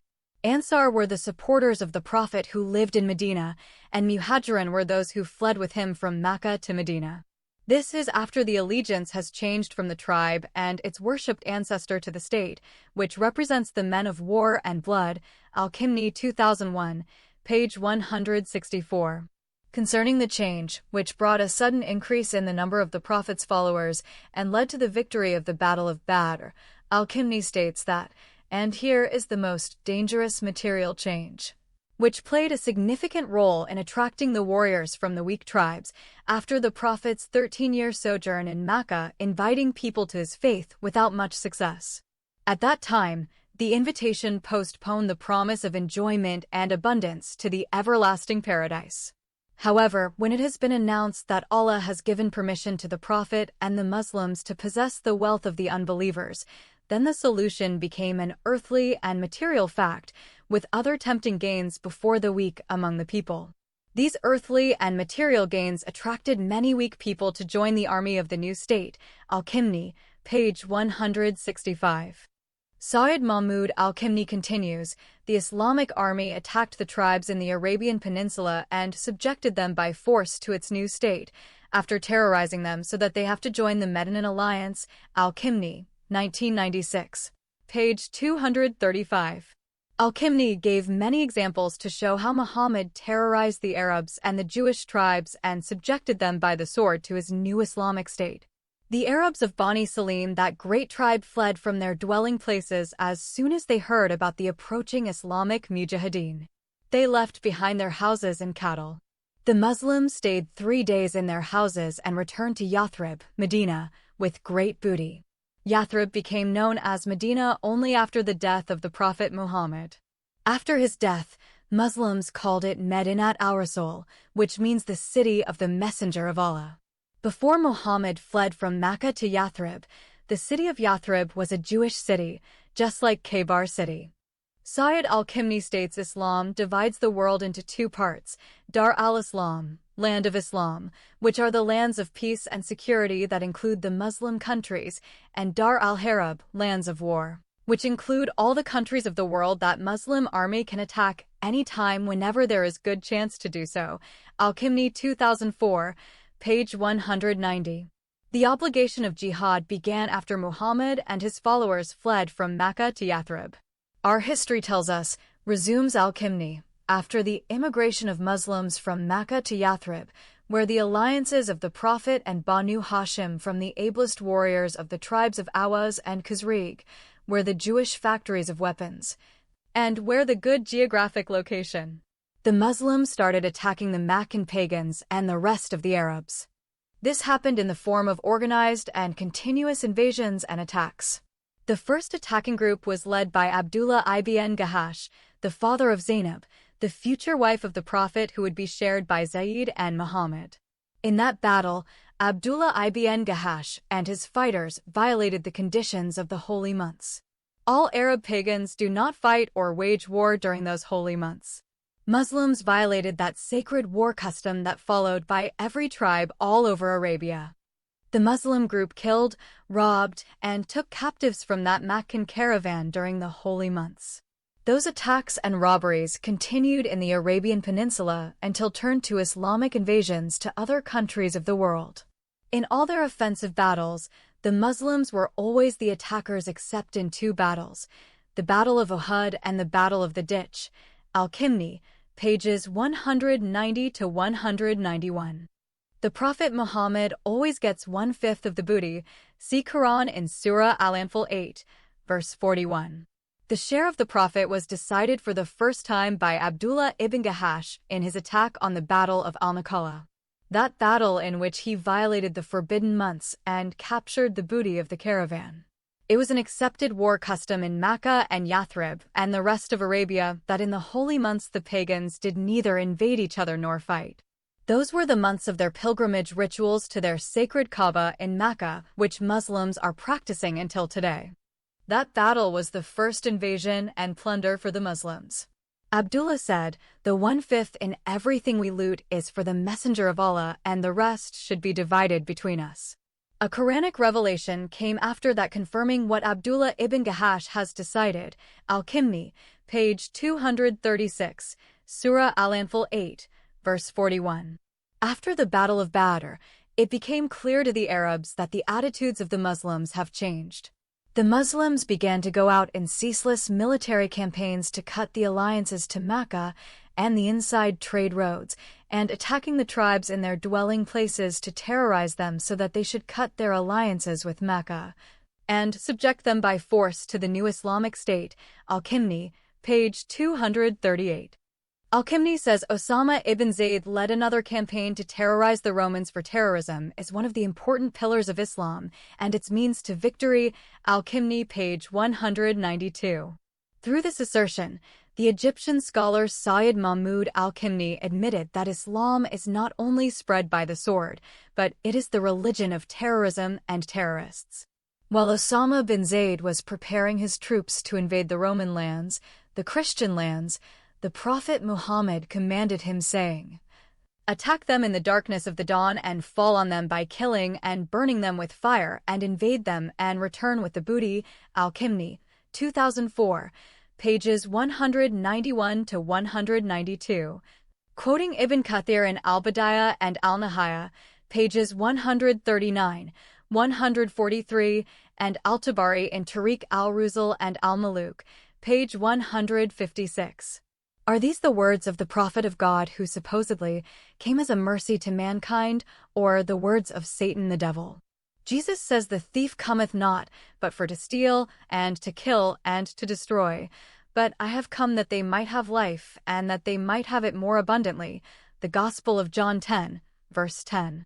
This shows us the religion of Muhammad is from Satan, and it brings with it stealing, killing, and destruction, whereas the message of Jesus is from God and with it brings love, peace, and life. To support his point that Islam is the religion of terror, Al-Khimni refers to the Prophet's hadiths in which he said, "I have been granted victory through terrorism." I have been sent with the sword between my hands so that no one should be worshipped by anyone except Allah alone.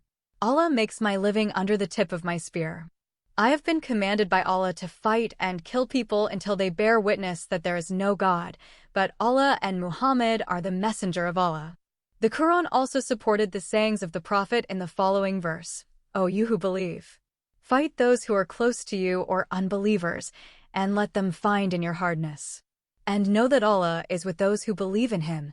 Surah Al-Tawbah 9, verse 123. After the death of Muhammad, the majority or almost the entire Arabian Peninsula apostatized except for two cities, Mecca and Medina, and one small town called Al-Taif and a small village known as Hagar. The general apostasy followed immediately upon the death of the alleged prophet of God Muhammad. The widely spread apostasy was a natural consequence for the forcible way that the pagan Arabs were compelled to accept Islam on the pain of death. For prominent Arab leaders and one powerful woman declared themselves to be also prophets of Allah. 1. Musaylima ibn Habib. He had 100,000 followers. 2. Al-Asdi had the largest tribe of Banu Asad as his followers. 3. Al-Aswad al-Anisi had 10,000 followers. 4. Talayha ibn Khuwaylid. 5. Sajah bint al-Harith, a female prophetess who had also 100,000 followers. Sajah bint al-Harith was from a Christian Iraqi tribe named Taghlib. She was beautiful, a master of oratory, poetry, ability to compose verses of prophecies. The huge numbers of the followers of those leaders who became self-appointed false prophets led many prominent companions of the Prophet Muhammad to conclude that Islam died with its founder. Most of the companions of Muhammad told the first caliph, the first successor of the Prophet Muhammad, Abu Bakr al-Siddiq, to forget about Islam and consider it a story that came to an end with the death of the Prophet. Nevertheless, Abu Bakr insisted to keep Islam going on and vowed to fight everyone who forsook Islam, including those who refused to pay the zakat to him, compulsory Islamic tithes. There were two kinds of apostasy. One group flatly rejected Islam because they were forced by the sword to embrace it, and the second group continued to be Muslims but refused to pay the zakat to the new Caliph Abu Bakr. The first group was the majority, and most of them were now following newly self-proclaimed prophets. Abu Bakr al-Siddiq made an oath to fight them and quoted one of the most important and famous hadith of the Prophet to justify his decision to kill those who rejected Islam after the death of Muhammad. The Prophet Muhammad says, "Whoever changes his religion, kill him." Sahih al-Bukhari, hadith number 3017. The main reason behind such general apostasy is that 90% of the Arabs were forced by the sword to accept Islam against their wishes. Omar ibn al-Khattab, who would become the second caliph, stood against the decision of Abu Bakr al-Siddiq. He argued that some of those apostates were not truly apostates, but Muslims who refused to pay the zakat to the new caliph because they were not consulted when he was chosen to succeed the Prophet. Nevertheless, the new caliph firmly decided to go into major battles with those apostates. And his decision began the bloody atrocities committed under the first Islamic wars of apostasy. The first caliph Abu Bakr prepared 11 warring groups for fighting the apostates. He decided to send each group to an apostatized tribe and fight its followers. He knew full well that the Arab apostates were not united under one leadership, and hence fighting them would not be difficult as long as they were fragmented. He first sent one group to fight one of the self-proclaimed prophets. The first group was defeated by the troops of the Prophet Musaylima, and the few survivors fled back to Medina. After that, a second group was sent to fight Musaylima and was defeated too. After his 2 consecutive victories, the Prophet Musaylima decided to marry the prophetess Sajah and merge her troops with his troops, giving him a fighting force of 200,000. The prophetess Sajah accepted the betrothal, but before their marriage and alliance took place, the Caliph Abu Bakr joined all his remaining 9 groups into one single big army and sent them to fight against Musaylima at the famous Battle of the Yamamah, which took place in December 632. The United Caliph's army was led by the military genius Khalid ibn al-Walid, known as the only sword of Islam. This Khalid would turn out to be the main cause of the defeat not only of the Arab apostates, but he would destroy the Persian army and turn the entire Persian Empire into a Muslim land. He also would defeat and expel the Byzantine army out of the Levant. Khalid's combined troops were defeated twice by Musaylima's fighters before they won the Battle of Yamama. The victory of Yamama gave the Muslims the upper hand over the other apostatized tribes. After that, Khalid fought 11 battles against the Arab apostates in Yemen, Bahrain, Oman, south of Arabia, south of Mecca, north of Medina, north of Arabian Peninsula, among others. Many of the apostates were forced back to Islam while thousands were killed.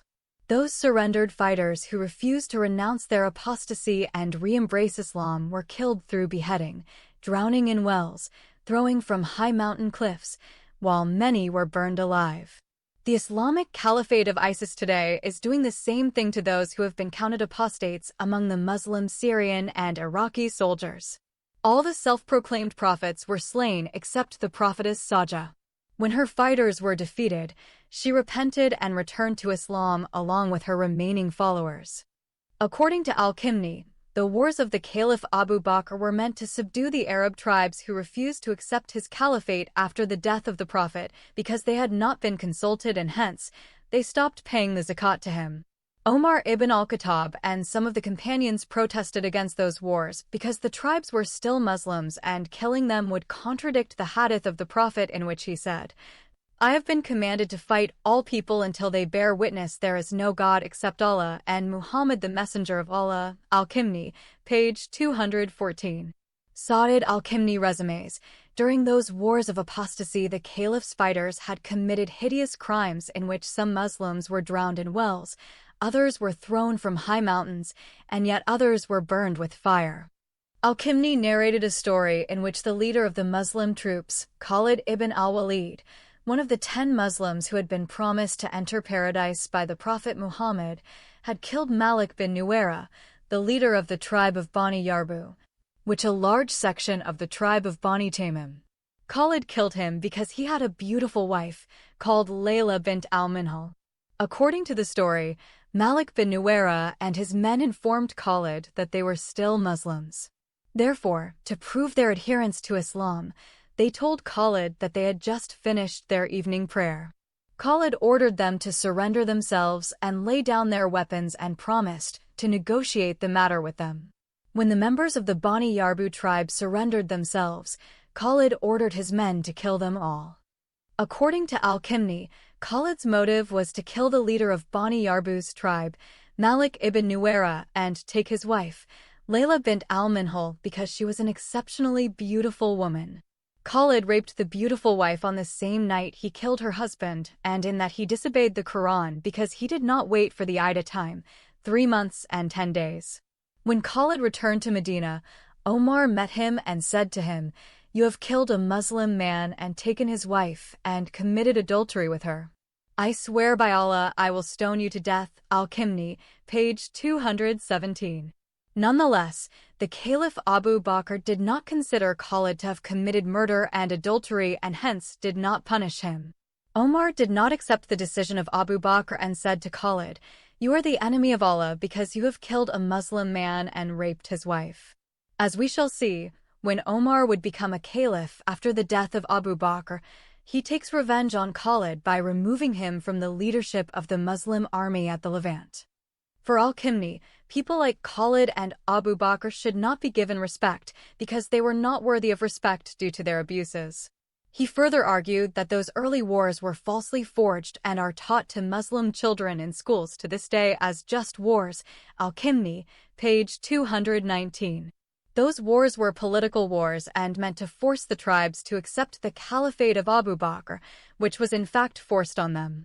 In this regard, Al-Kimni's conclusion is a half-truth because the majority of the apostates forsook Islam after the death of Muhammad because they were forced by the sword to become Muslims. Al-Kimni continues to say, any Muslim who protested against Abu Bakr's leadership was condemned as an apostate and deserved to be killed, his wife taken, his money stolen, and his children sold as slaves in the slaves' market. Al-Kimni, page 248. The decision of Abu Bakr became a horrifying and terrorist law even today in the Sharia, which takes away the faith of people, condemns them as apostates, reaches their necks, kills them as infidels, exposes their women to rape, destroys their honor, enslaves their children, and robs them of their money and property. Al-Kimni, page 250. No Muslim scholar is prepared to tell the common Muslims that the great companions of the Prophet protested against the Caliph's decision, among whom was Omar ibn al-Khattab, although Omar retreated from his protest when he declared that I saw Allah has put the decision in the heart of Abu Bakr and hence I knew it was the truth. Al-Kimni, page 251. Al-Kimni concluded that most of the decisions which had been clothed with divinity and become swords on the necks of the Muslims came as a result of those personal decisions. For example, Al-Bukhari included in his Sahih some hadiths and rejected some hadiths because his heart told him which were right and which were wrong. Accordingly, Al-Bukhari became divine and the author of a divine book, which all the scholars agreed is the most authentic book on earth after the Book of Allah, the Quran. The Caliph Abu Bakr sent another army under the leadership of Amr ibn al-As to the apostatized tribes of Khuza and Wadiya and defeated them in the areas of Tabuk and Damatul Jandal. After all the apostates were defeated and subdued, Abu Bakr understood that the Arabs might rebel against him again. To mitigate this, he decided to send them out of Arabia on a mission to invade the Persian Empire and the Byzantine Empire.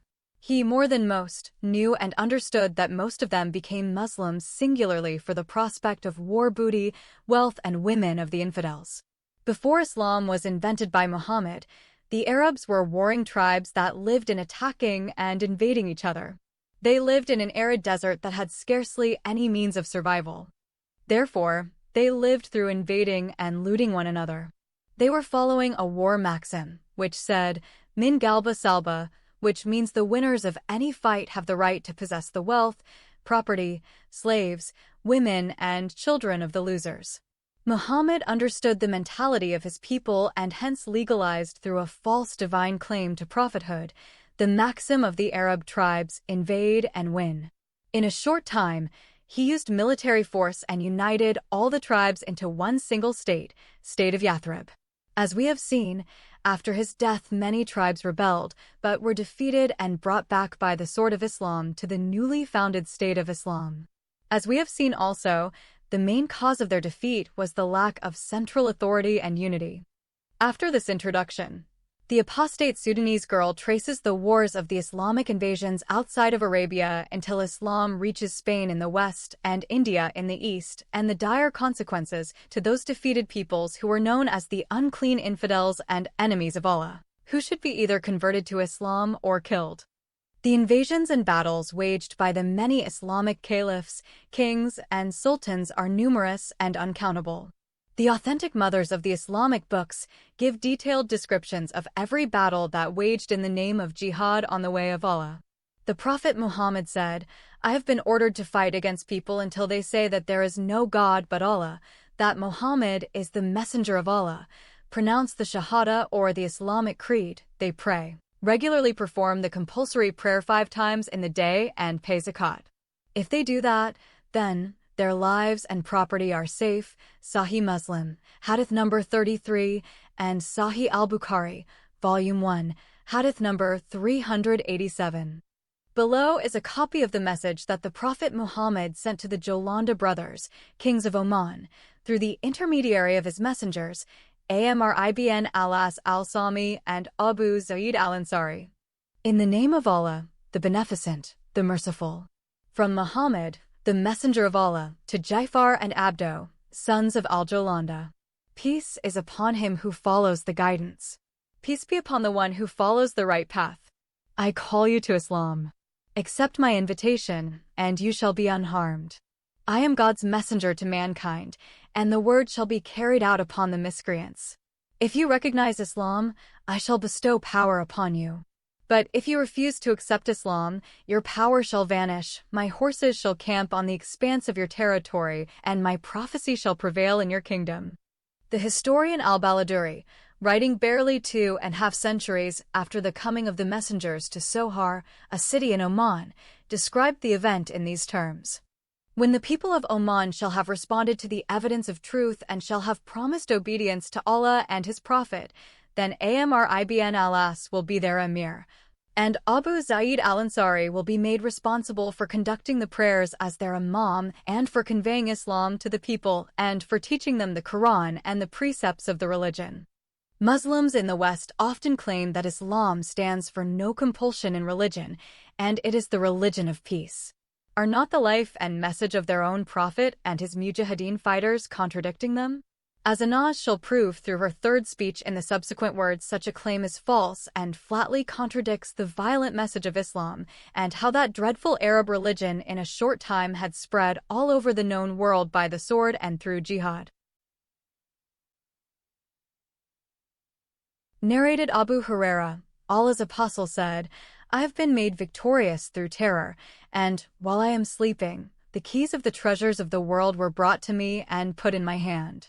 Abu Huraira added, Allah's apostle has left the world and now you, Muslim mujahideen, are bringing out those treasures. Sahih al-Bukhari, Volume 4, Book 52, Hadith number 220.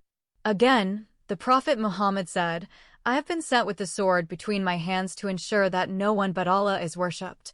Allah who put my livelihood under the shadow of my spear and who inflicts humiliation and scorn to those who disobey my invitation to Islam. Before his death, the alleged prophet of God had already made 2 attempts to invade and conquer the Romans of the Byzantine Empire. As we have seen, both attempts failed. The first military campaign was led by Zayd, which resulted in his death and the defeat of his small army by the superior army of the Byzantines, 3,000 mujahideen against 200,000 Romans. The second attempt of invasion was led by the prophet himself.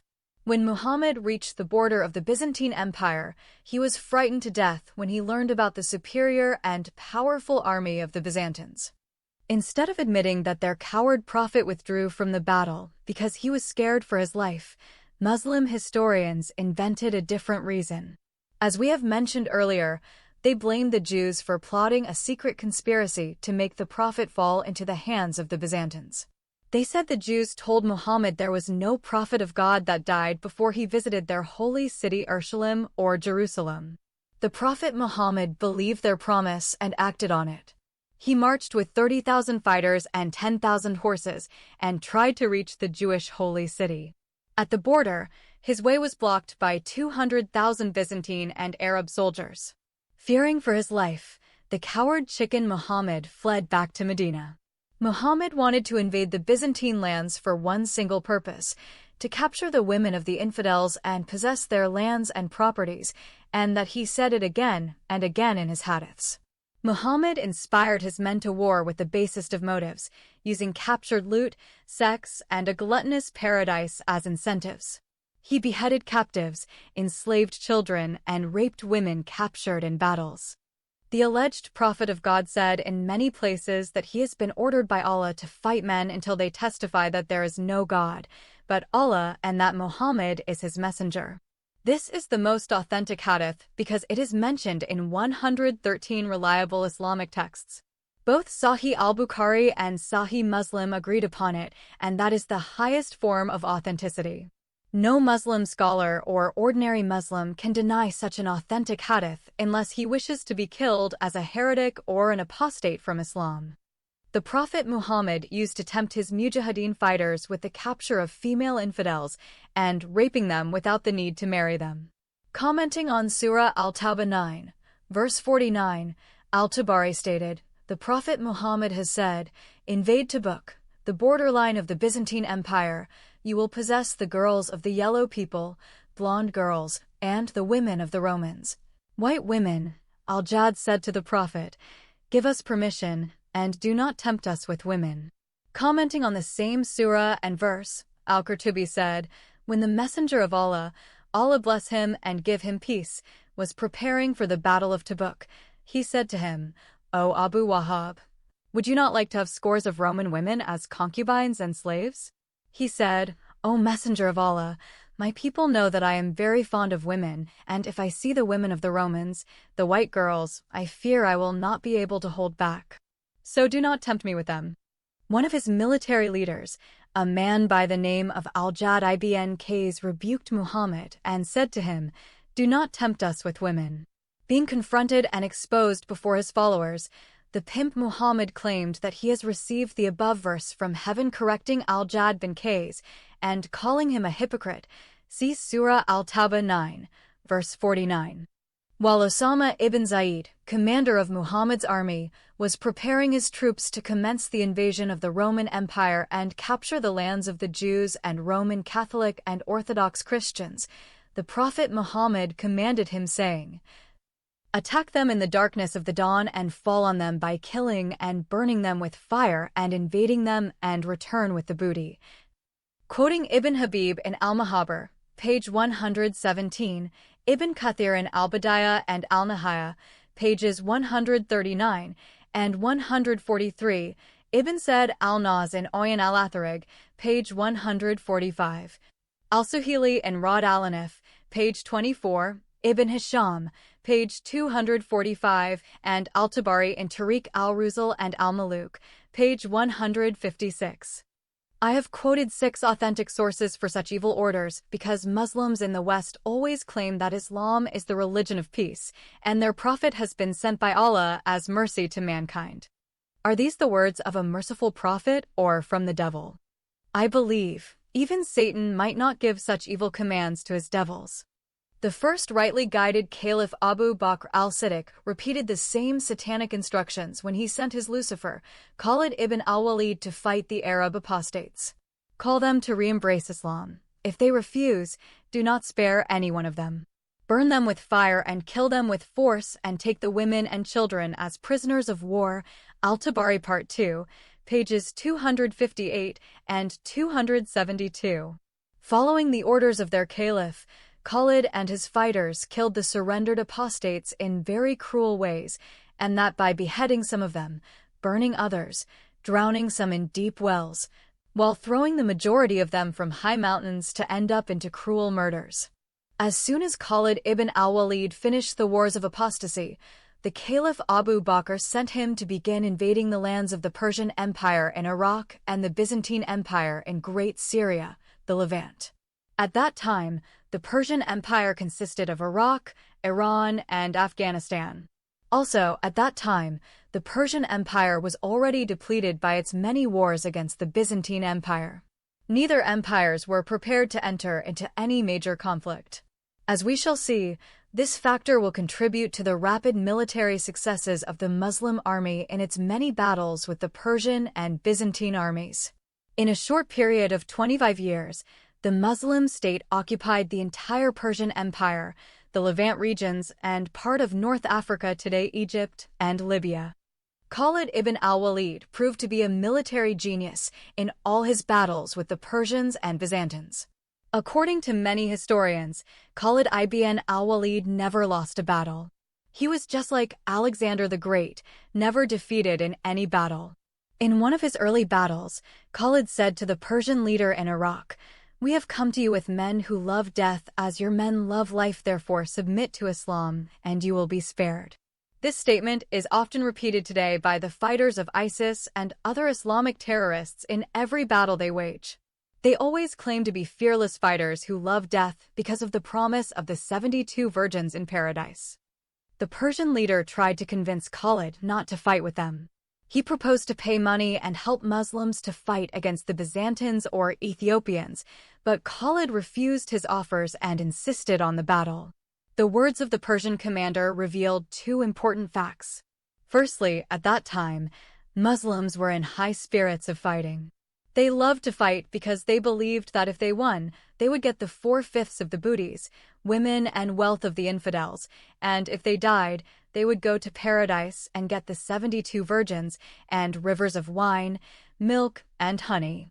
Secondly, the Persians were not willing to fight at all. They had to be forced to remain on the battlefields.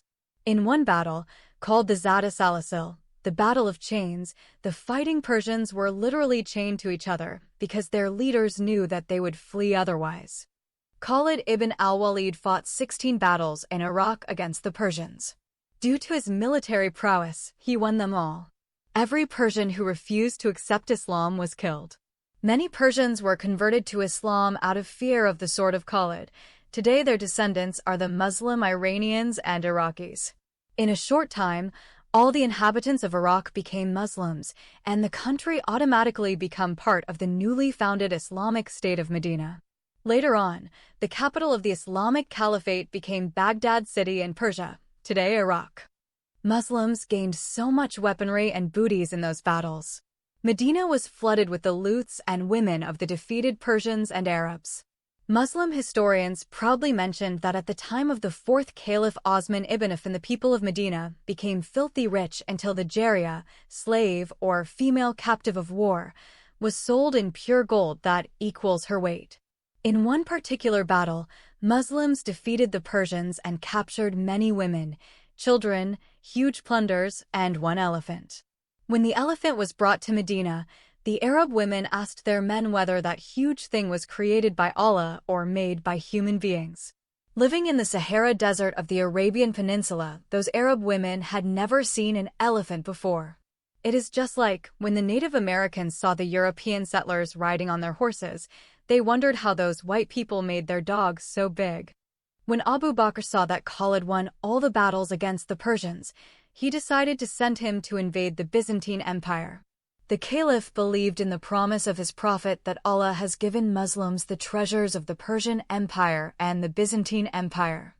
Khalid ibn al-Walid left half of his Muslim mujahideen in Persia and took the other half and moved to Syria with 9,000 mujahid fighters. Abu Bakr had already sent an army to the Levant under the leadership of Abu Ubaidah al-Jarrah. Abu Ubaida's army had already fought 4 small battles with the Byzantines and won 2 and lost 2. When Khalid arrived in Syria, he took over the leadership of the Muslim army. The Caliph Abu Bakr was the one who ordered that Khalid be the main leader of the 2 joined Muslim armies at the Levant. Khalid fought 5 small battles against the Byzantines and won all of them. According to the Muslim historian Raghib el-Sarghani, Khalid ibn al-Walid fought 11 battles in the Ridda Wars, Wars of Apostasy. He also fought 16 battles against the Persian armies and defeated them in all. In Elias's battle in Iraq, Muslims killed 70,000 Persians. Abu Bakr moved Khalid from Iraq to the Sham Levant to fight the Romans, the Byzantines. As we mentioned before, Muslim historians and commentators call the Byzantines Romans. This mistake arose because the Quran calls the inhabitants of the Byzantine Empire the Romans. There is a surah in the Quran called Al-Rum, which means the Surah of the Romans. See Surah 30. The first major battle between the Muslims and Byzantines was called the Battle of Ajnadin, in Jordan today. According to Dr. Raghib el-Sarghani, there were 100,000 Romans against 33,000 Muslims. Caution: Muslim historians always exaggerate the numbers of the enemy. This is because they want to prove that the angels of God always fight with the Muslim mujahideen in each battle even until today. Before the battle, the Byzantine commander in charge of the battle asked the leader Khalid, "Why have you come to fight against us? Why don't you go and invade Ethiopia or Persia?" He even proposed to help the Muslims to invade the Persians. Then he resorted to bribery to prevent the battle. He told Khalid that he was ready to pay each Muslim soldier 2 dinars, pair of clothes, pay 10,000 dinars to Khalid and 20,000 dinars to the Caliph Abu Bakr. But Khalid rejected the offer and insisted on the fight. He gave the Byzantines 3 choices: 1. Convert to Islam, 2.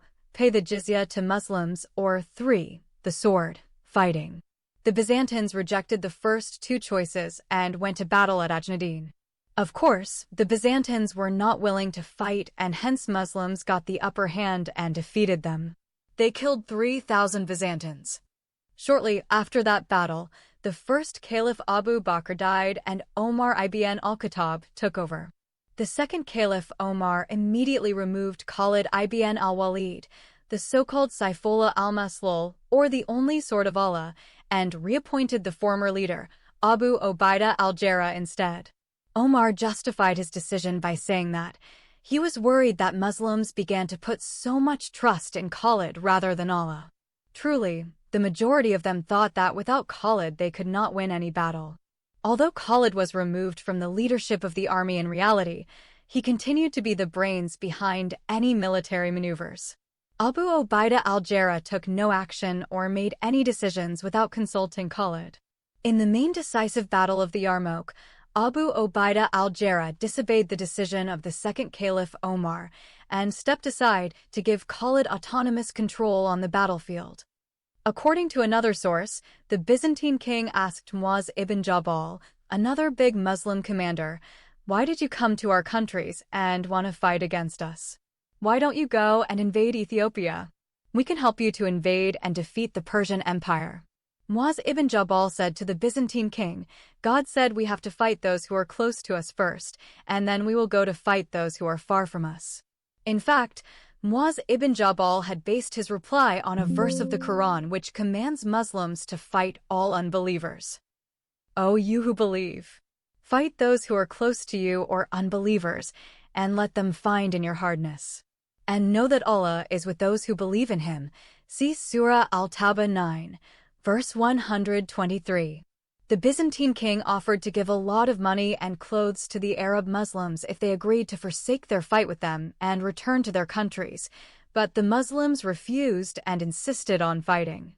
The Byzantine army was not ready to go into a major battle after the massive battle that it had fought against the Persian army, in which it lost half of its military power a mere 25 years ago. Also, the Byzantine Empire lost one-third of its population due to the plague which was known as the Black Death. 30 million people died in that deadly plague. All those factors combined together discouraged the Byzantines from fighting the invading army of Muslims and eventually contributed to their defeat in 3 major battles against the Muslims. 1. The Battle of Ajnadin, 2.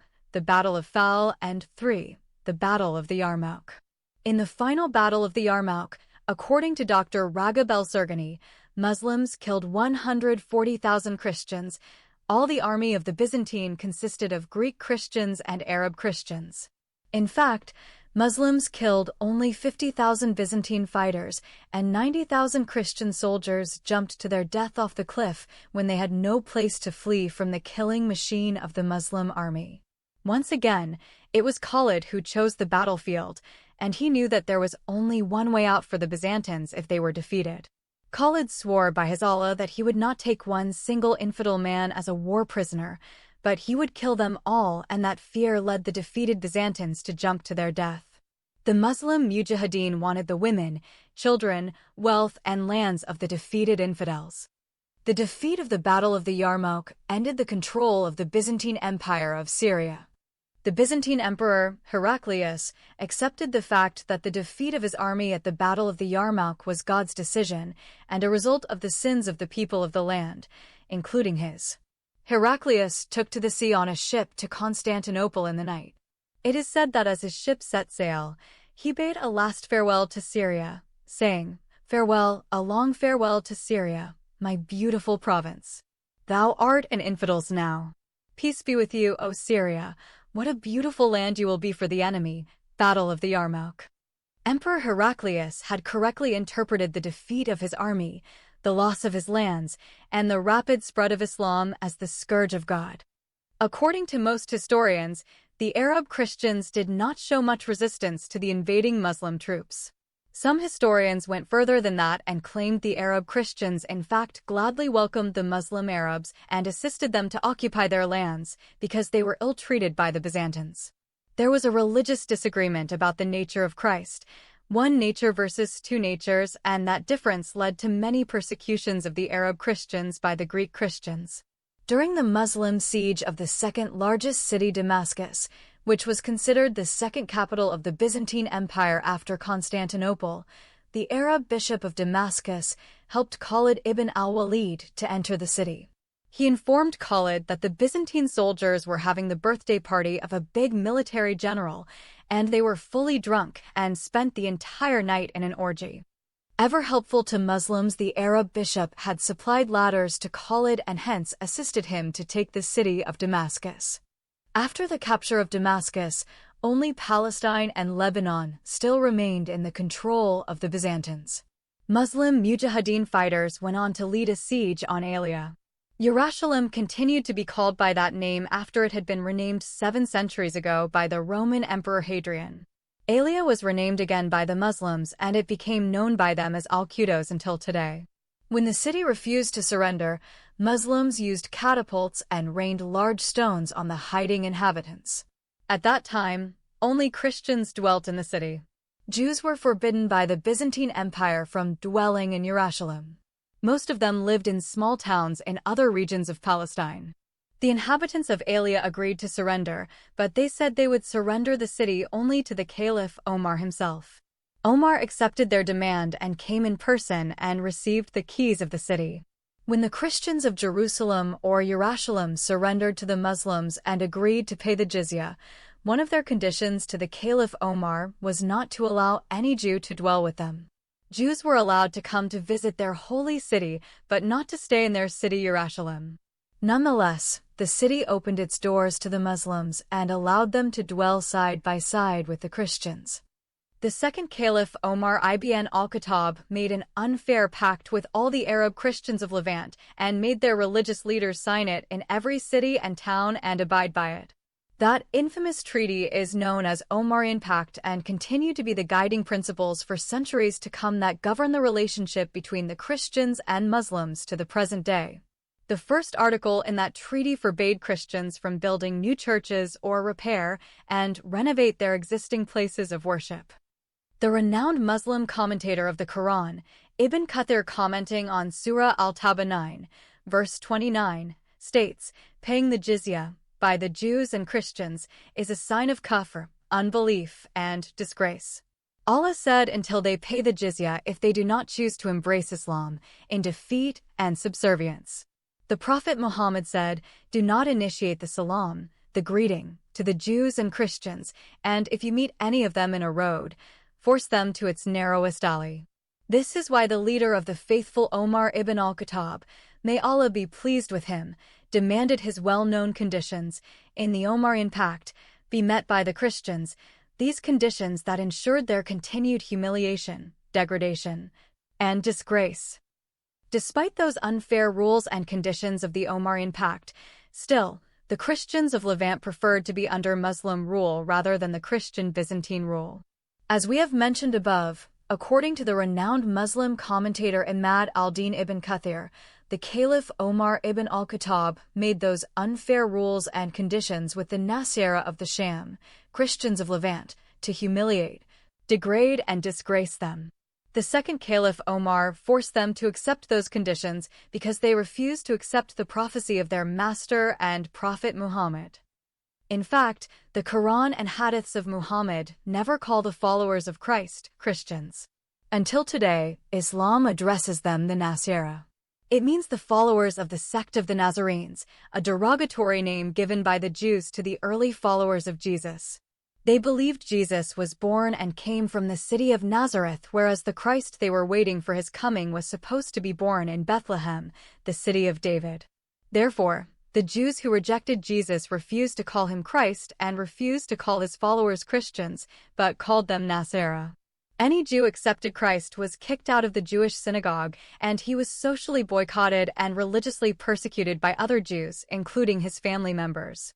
Accordingly, if the Quran is the word of God and Muhammad his prophet, then the verses of the Quran and the hadiths of the alleged prophet should call the followers of Jesus Christ, the Christians. After the defeat of the Byzantine army and capturing the main two cities in the Levant, Damascus and Urshalim or Jerusalem, two important occurrences took place. Firstly, the Caliph Omar was killed by a Persian as revenge for his family and children. He faked his conversion to Islam to reach the Caliph Omar and kill him. Secondly, a deadly plague began in a small village in Palestine called Emmaus, which killed 75% of the Muslim soldiers who participated in the jihad at the Levant. The plague killed many Muslim soldiers and leaders, including the chief commander of the Muslim armies, Abu Ubaidah al-Jarrah. The genius military leader Khalid ibn al-Walid had lost 18 of his sons in that deadly plague. He made many Arab, Christian, and Zoroastrian women, widows, and their children orphans.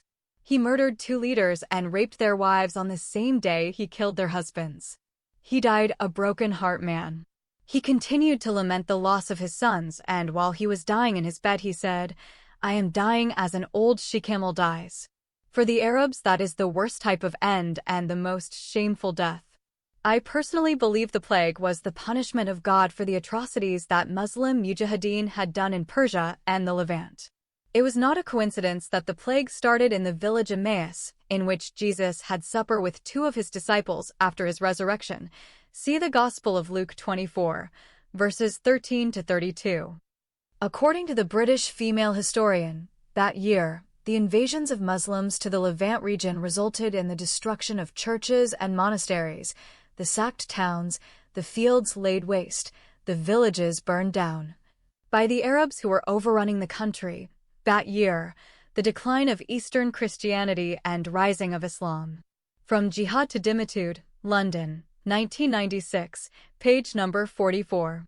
Thousands of Christians died of famine that resulted from those brutal attacks. Michael the Syrian mentioned that Omar sent Khalid with an army to the Aleppo, today Halab city in Syria, and Antioch region. There they murdered a large number of people. No one escaped them. Whatever may be said of the evils that Syria suffered, they cannot be recounted because of their great number. For the Arabs are God's wrath. Michael the Syrian, Volume 2, page number 421. Muslims interpreted their rapid victories over the armies of the two superpowers at that time, the Byzantine Empire and the Persian Empire, as divine favor. Nevertheless, historians pointed to many factors which contributed to the quick defeats of the Persians and Byzantines. The long-lasting wars between those two rival empires exhausted their military powers and financial resources. The Byzantine army was not ready to go into a major battle after the massive battle that fought against the Persian army, in which it lost half of its military power, decimated by a previous battle. Besides, the victory of the Arab Muslims over the Greek Byzantines was facilitated by the enemy within, the Arab Christians. Some of the Arab Christians smoothed the progress of the Arab Muslim mujahideen by their unwillingness to resist their advance and by literally helping them through spying and supplying the needed assistance to enter the fortress cities such as Damascus and Yerushalayim or Jerusalem. The assassination of the Caliph Omar ibn al-Khattab. Omar used to warn his leaders and governors not to send any slave or a newly convert Muslim to his capital city in Medina. He feared one of their number, deprived of their wives, children, and relatives, might seek revenge on him. He called non-Arab people alalig, which means dirty and unclean people, in all his letters. He ordered his governors to keep those unclean alalig out of his reach. Despite his fears and orders, one of the so-called alalig managed to reach him and take revenge for his raped wife and daughters and his stolen and enslaved women and children. He was a Persian soldier who served under the commander Rostam Farrokhzad, but was captured in the Battle of Al-Qadisiyah in 636 when the Persians were defeated by the Arab Muslim army of Caliph Umar ibn al-Khattab on the western bank of the Euphrates River. After he was brought to Arabia as a slave, he managed to assassinate Umar in the Hijra year 23, the year 645. Abu Lu'lu'a the Persian was one of the men who were taken captives in the city of Nahawand, in today Iran. The Arab Muslims destroyed his house, family, children, and his country without them having done no evil to them. After he lost everything, he was taken captive to Al-Mukaira ibn Shaba to work as his slave. For some reason, Al-Mukaira sent him to Medina. When he reached Medina, he was grieved to see the captive children of his city and country and other countries filling the streets of the city. He searched with a heavy heart for his children among them, but could not find any one of them among those slave children. The crying of those wretched children increased his grief. According to the Muslim historian Ibn Sa'd, Abu Lu'lu'a used to meet the children of captivity, and whenever he saw them, he used to cry and feel their heads with his hands and say, "The Arabs ate my liver." Then he killed Omar as revenge for what he had done to the captives. Ibn Sa'd, Al-Tabaqat al-Kubara, Volume 3, page number 271. Abu Lu'lu'a murdered the Caliph Omar inside the mosque during the morning prayer. He pretended to be a Muslim and entered the mosque to pray behind the Caliph. While the Caliph and the rest of the Muslims were kneeling in their prayer, Abu Lu'lu'a stopped his prayer and moved forward and stabbed Omar to death. He stabbed him 6 times in his neck, chest, and stomach. He used a poisoned dagger to kill the devil incarnate who was the head of the Islamic Caliphate.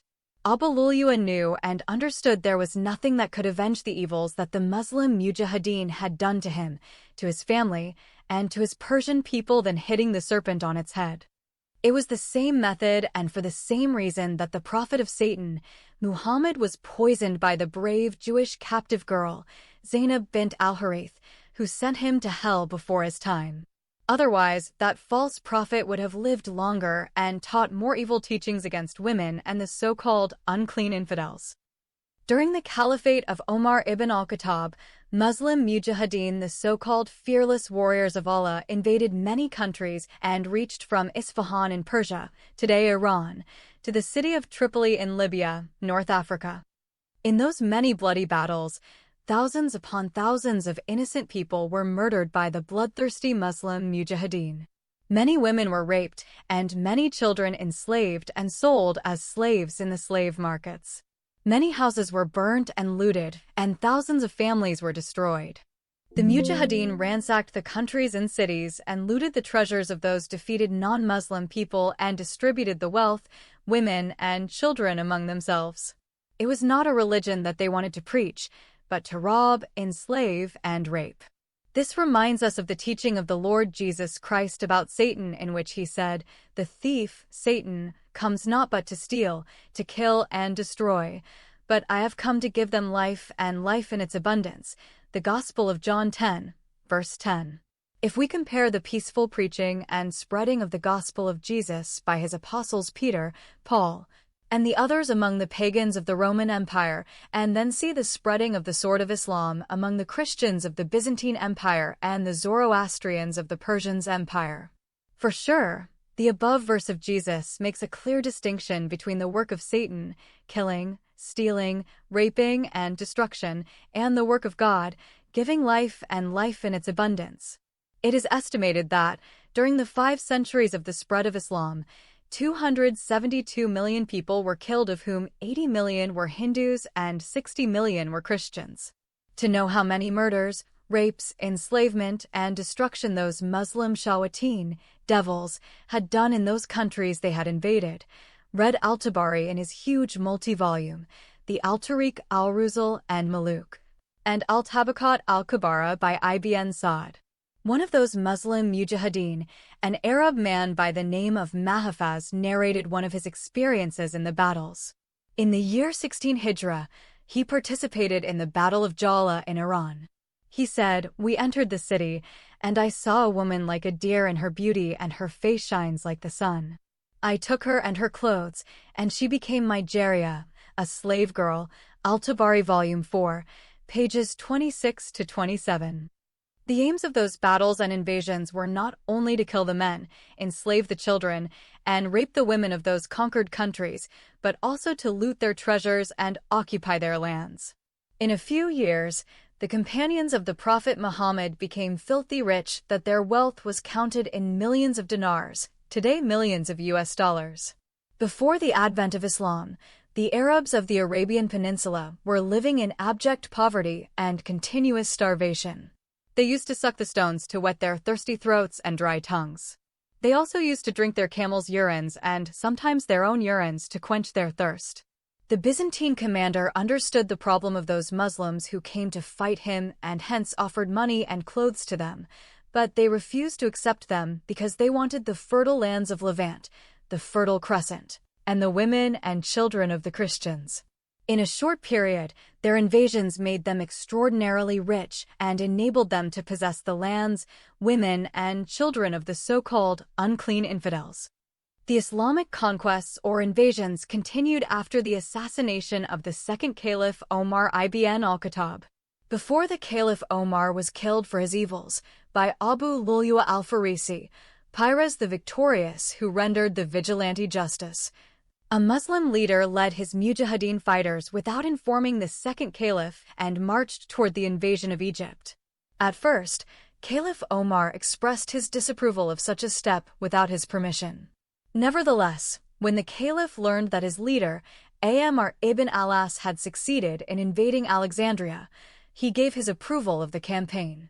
There are two important things to mention regarding this invasion. First of all, Amr ibn al-As informed the Caliph Omar ibn al-Khattab that he found an exceptionally large library in Alexandria, which had over 1 million books. The Caliph replied back and instructed him that every book that does not honor Islam and exalt Allah, burn it. At that time, the Alexandrian Library was the greatest library in the Western world. It contained books on theology, philosophy, history, and various branches of science. Following the order of the Caliph of Medina, Amr ibn al-As set all the books aflame. Historians said that the fire and smoke continued for 6 months before every book was fully consumed and destroyed. The decision of the second Caliph of Islam became a guiding principle for Muslim troops wherever they went. Everywhere they went, they destroyed Christian churches and Hindu temples and burned to ashes the infidels' libraries and sacred books. Sometimes, beautiful churches' buildings were spared and converted into Muslim mosques. In this regard, the contemporary Indian philosopher and historian, Swami Vivekananda said, "Their watchword is there is one God, Allah, and Muhammad is his prophet. Everything beyond that not only is bad but must be destroyed forthwith, at a moment's notice. Every man or woman who does not exactly believe in that must be killed. Everything that does not belong to this worship must be immediately broken. Every book that teaches anything else must be burnt." From the Pacific to the Atlantic, during 500 years the blood of the infidels spilled all over the world. That is Mohammedanism, he means Islam. This is a quotation from a speech he delivered at the Shakespeare Club of Pasadena, California, USA, on February 3, 1900. Secondly, the Coptic Christians of Egypt agreed to pay the jizya to the second caliph, and therefore he allowed them to continue following their Christian religion as dhimmis. The second caliph appointed Amr ibn al-As the wali of Egypt, or the ruler. Initially, the new ruler of Egypt did something which made all the Copts be happy. It happened to be their great spiritual leader, the Patriarch of Alexandria, the Pope of the Coptic Orthodox Church. Benjamin went into hiding for 11 years from the Byzantine authority. The Copts approached Amr ibn al-As and requested him to restore their fugitive, Patrick Benjamin. Their new Muslim ruler accepted their request and restored their spiritual leader. But such a favor met with another huge demand of jizya by the Caliph Omar. Amr ibn al-As tried to convince his caliph that he was demanding too much from the Copts of Egypt. The caliph said, "Enriching of the Medina is more important than robbing and destroying entire Egypt." In other words, the so-called most just judge in the world said to the Muslim ruler, "You must rob the Christians of Egypt and enrich the Muslims of Medina, the capital of the Islamic Caliphate." After the assassination of the second caliph Omar ibn al-Khattab, he succeeded by Osman ibn Affan as the third rightly guided caliph. During the Caliphate of Osman, Muslims invaded Libya, Tunisia, Algeria, and reached up to Morocco. The Christian Berber tribes of North Africa caused a serious problem to the Muslim invaders. Whenever they invaded a city and forcibly converted its inhabitants from Christianity to Islam and moved to the next city, the former city would apostatize and become Christian again. Then, they had to return and reinvade and reconvert the citizens of that city. Many Christian Berbers were killed during those processes. Nevertheless, the Christian Berbers managed to murder the main military commander of the Muslims, Uqba ibn Nafi. He was the nephew of Amr ibn al-As, the ruler of Egypt. He was ambushed and killed by Kausala, the leader of the Araba tribe of the Berber people and the Christian head of the Sanhaja Confederation. Meanwhile, the third rightly guided Caliph Osman ibn Affan was murdered inside his house by Muslims due to his corruption and bad leadership. One of his Muslim murderers was the son of the first Caliph Abu Bakr al-Siddiq. That murderer is known as Muhammad. Later on, Muslims captured him and killed him in a very horrific way.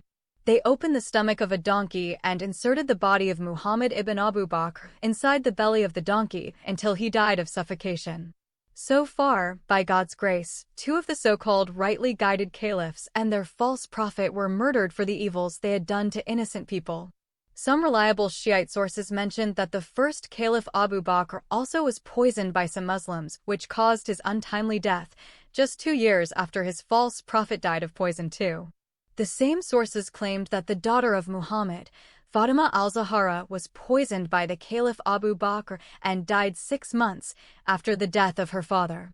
Later, the rightly guided Caliph number 4, Ali ibn Abi Talib, will be dispatched to hellfire by a Muslim assassin in the same fashion. As a matter of fact, Islamic history revealed that Muslim mujahideen did not only kill the so-called unclean infidels, but they engaged in internal conflicts among themselves and massacred each other like wild beasts in the jungles. Islamic history books are full of many massacres that Muslim leaders fought against each other during the wars of apostasy between Abu Bakr's mujahideen warriors and the Arab apostates, Aisha's army against Ali's fighters, Ali's troops against Muawiyah's mujahideen fighters, and throughout the history of Islam until the Turks against the Arabs, and Mongols against the Arabs and Turks, and today the terrorists against the moderate Muslims. At the time of the Caliph Yazid ibn Muawiyah, the Muslim troops invaded Mecca and destroyed the Black Kaaba, the house of their Allah, by the catapults and raped thousands of young Muslim girls.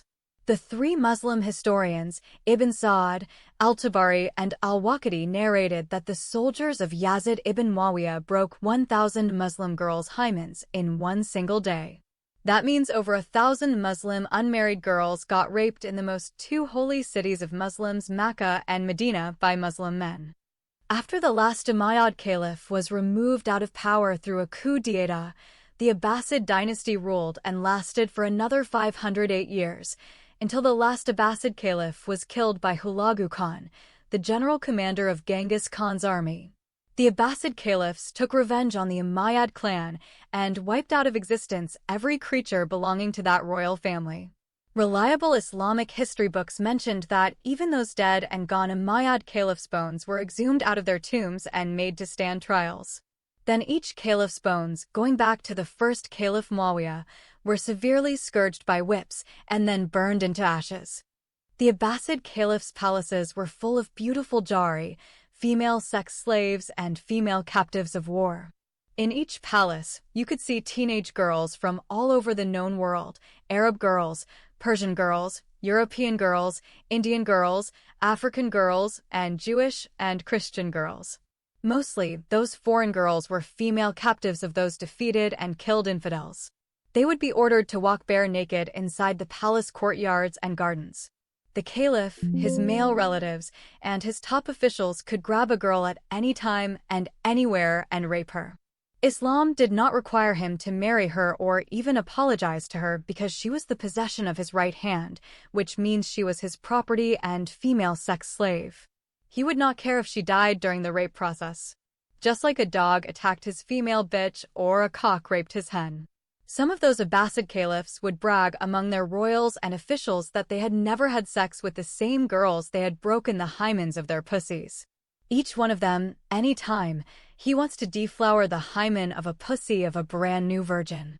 Based on the wild nights of alcohol drinking, female singers, rapes, and orgies of those notorious adulterous and rapists, Abbasid caliphs, the famous classic book 1001 Nights was composed. Despite all the evil deeds done by those criminal Abbasid caliphs and their bloodthirsty mujahideen, still, the ruling period of the Abbasid dynasty is called the Golden Age of Islam. The worst of those Abbasid caliphs was a famous notorious womanizer called Harun al-Rashid.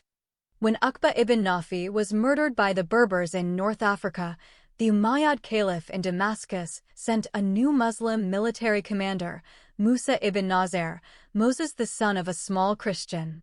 From his name, it is clear that Musa was born as a Christian but converted to Islam. His story of conversion began when he was a small boy living in a monastery in Syria with some monks. He was under training to learn the Bible and theology and then to become a monk. Khalid ibn al-Walid invaded the monastery and took him captive after slaughtering all the monks. Then Khalid converted him to Islam and made him a slave in his house. His being converted to Islam and brought up by such an outstanding military general of Islam turned out to be a great honor for Musa ibn Nasr. The Christian boy was brainwashed and turned into a bitter enemy of Jesus Christ and his followers. When he was grown up, he became an outstanding military general of the Islamic troops. He was assigned by the Umayyad caliphs the task of reclaiming North Africa to Islam. Musa ibn Nasr learned a good lesson from the mistake of the slain leader, Uqba ibn Nafi, and started to move slowly and reconvert forcefully the Berbers to Islam. The Berbers today are known as Amazigh. The slain leader Uqba converted the entire region of North Africa, today Libya, Tunisia, Algeria, and Morocco, in just a few months. Musa ibn Nasr took a few years to accomplish the same task. After subduing and converting the Berber tribes from Christianity to Islam, Musa ibn Nasr began to think of moving to the Iberian Peninsula, today Spain and Portugal. Musa knew that he was growing old and such a task needed a young and strong commander. Surprisingly, such a commander turned out to be one of the defeated and subdued Berbers, who was called Tariq ibn Ziyad. Those who fought for so long against the Muslim invaders and tried by all means to keep their Christian faith in a few years were turned into Muslim invaders themselves. Tariq ibn Ziyad was a fierce and successful Muslim commander too. He was nicknamed the Khalid ibn al-Walid of the Berbers. The newly resurrected militarily genius, Tariq ibn Ziyad made a solemn vow to convert Europe entirely until Rome and capture it for Islam. Muslims claimed that the Prophet Muhammad promised them that they would invade and open Constantinople and Rome, the two great capitals of Christendom, and turn the entire Christian world Muslim. History showed they tried for 7 centuries to invade and capture Constantinople, but they failed. Nonetheless, the so-called prophecy of their false prophet was partially fulfilled when the Ottoman Sultan, Muhammad II, also called Muhammad the Conqueror, captured and destroyed Constantinople in the year 1453, today Istanbul in Turkey. After they brought an end to the Byzantine Empire, the Muslim Ottomans destroyed half of Europe to fulfill that satanic prophecy, but it did not work. Muslims still hold to the false prophecy and believe one day they will invade and take Rome, the capital of Italy and the center of the Roman Catholic Church. Tariq ibn Ziyad succeeded in invading Spain and converting thousands of its population into Islam. According to Dr. Bill Warner, in Spain, Muslims made piles of Christian heads, slain in battle, that men on horsebacks could not see each other across. Tariq continued to take city after city, and in a short time, he converted the majority of the population into Islam. It seemed that Tariq was truly possessed by the spirit of the ruthless Muslim general Khalid ibn al-Walid, who defeated the Byzantine army and entirely destroyed the Persian Empire and converted its population to Islam. Tariq needed more troops because the Iberian Peninsula was too big for its small army of 12,000. He sent for his master and leader, Musa ibn Nasr, who was living in the city of Al-Kairouan, in today Tunisia. Musa forwarded the demand of Tariq to the caliph at Damascus. By this time, the capital of the Islamic State was changed twice. From Medina was moved by the 4th Caliph Ali to Kufa in Iraq. When Ali was murdered, it was moved by the Caliph Muawiyah to Damascus. Finally, the Abbasid caliphs would move it back to Baghdad, today the capital of Iraq. When the Muslims of Arabia and the Levant heard that a big door for jihad in the way of Allah was opened in Europe, hundreds of thousands of them gathered from Yemen, Iraq, Mecca, Medina, Damascus, Palestine, and Egypt. The numbers of the new mujahideen had far exceeded what Tariq needed. Therefore, the caliph selected 18,000 strong fighters and sent the rest back to their places.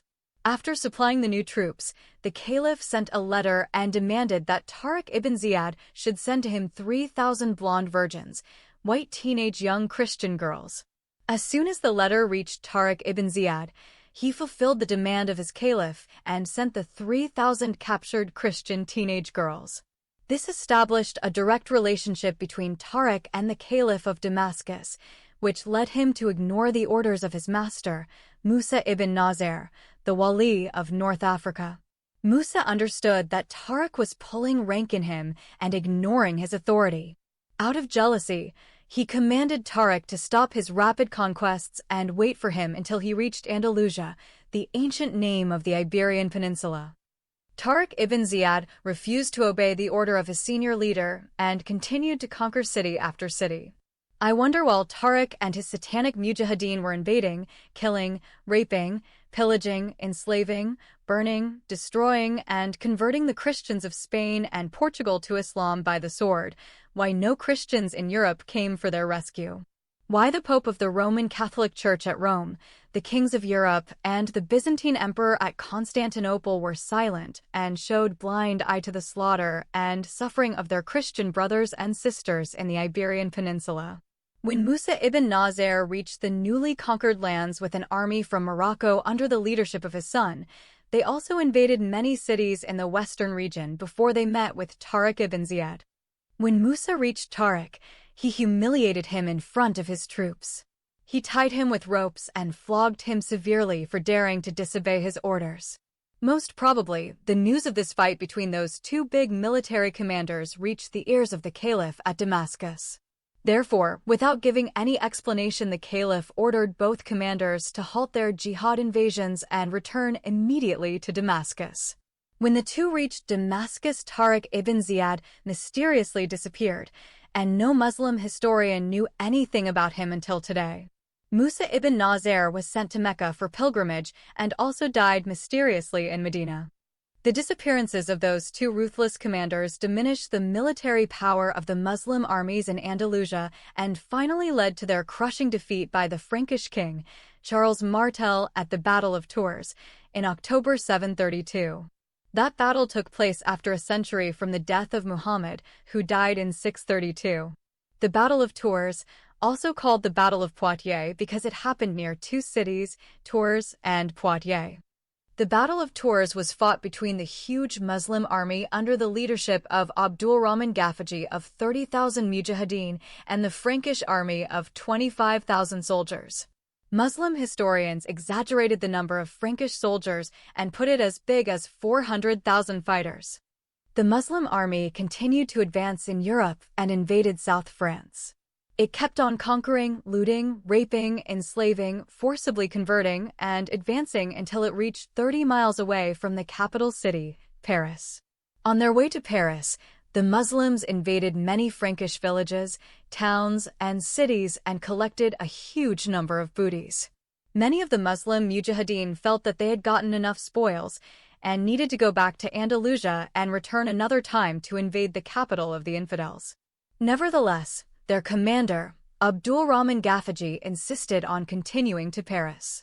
He believed in the promise of his false prophet that great and blessed Muslim commanders were going to invade and capture Rome and Constantinople. At the time of the Battle of Tours, the Islamic military power reached its zenith. By then, it was the most powerful army in the entire world. At that time, Europe was not united under one military power. Therefore, the leader of the Moors was entirely full confident of victory. Arabs, Berbers, and Christians of Andalusia who were converted to Islam were known as Moors. The Franks were just wanted to defend their country from the invading army.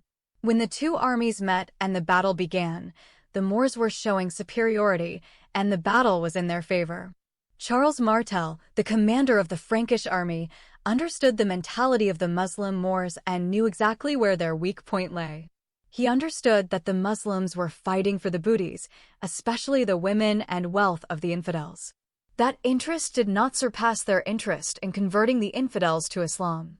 They knew that if an infidel converted to Islam, then they could not take his women and wealth. But if he remained infidel, then they have the right to either kill him and get all his possession, women, wealth, cattle, and property, or force him to pay the jizya in gold. Modern historical research proved that the early Muslim mujahideen never carried copies of the Quran with them, but had only their swords, spears, and horses on them. Therefore, before the Battle of Tours, the Moorish mujahideen had already accumulated huge heaps of booties. The Moors were kept their booty at the rear, leaving a few Muslim guards. Charles Martel, with a small force, attacked the booty, killing the Muslim guards, and set the huge heaps of the loots on fire. The Moors felt as if someone was setting their own families on fire. Accordingly, they broke their ranks and ran to save their booty. Such action led to confusion among the Moors. Their leaders lost control of the ranks. Immediately, the Franks ambushed the Moors and began to kill them. Some historians said that the Moors were so confused until they began to kill each other. Their main commander, Abdurrahman Ghafaji, was also killed in the melee. When their commander was slain, the Muslims began to flee from the battleground, leaving their booty and dead mujahideen. It was a great victory for the Franks. Charles Martel emerged as a great hero and a savior of the West.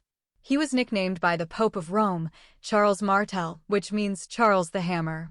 The Pope borrowed the name from the Jewish commander, Judas Maccabeus, in Hebrew Judas the Hammer, who defeated the Syrians under Antiochus IV in 165 BC and rededicated the temple in Jerusalem or Urshalem.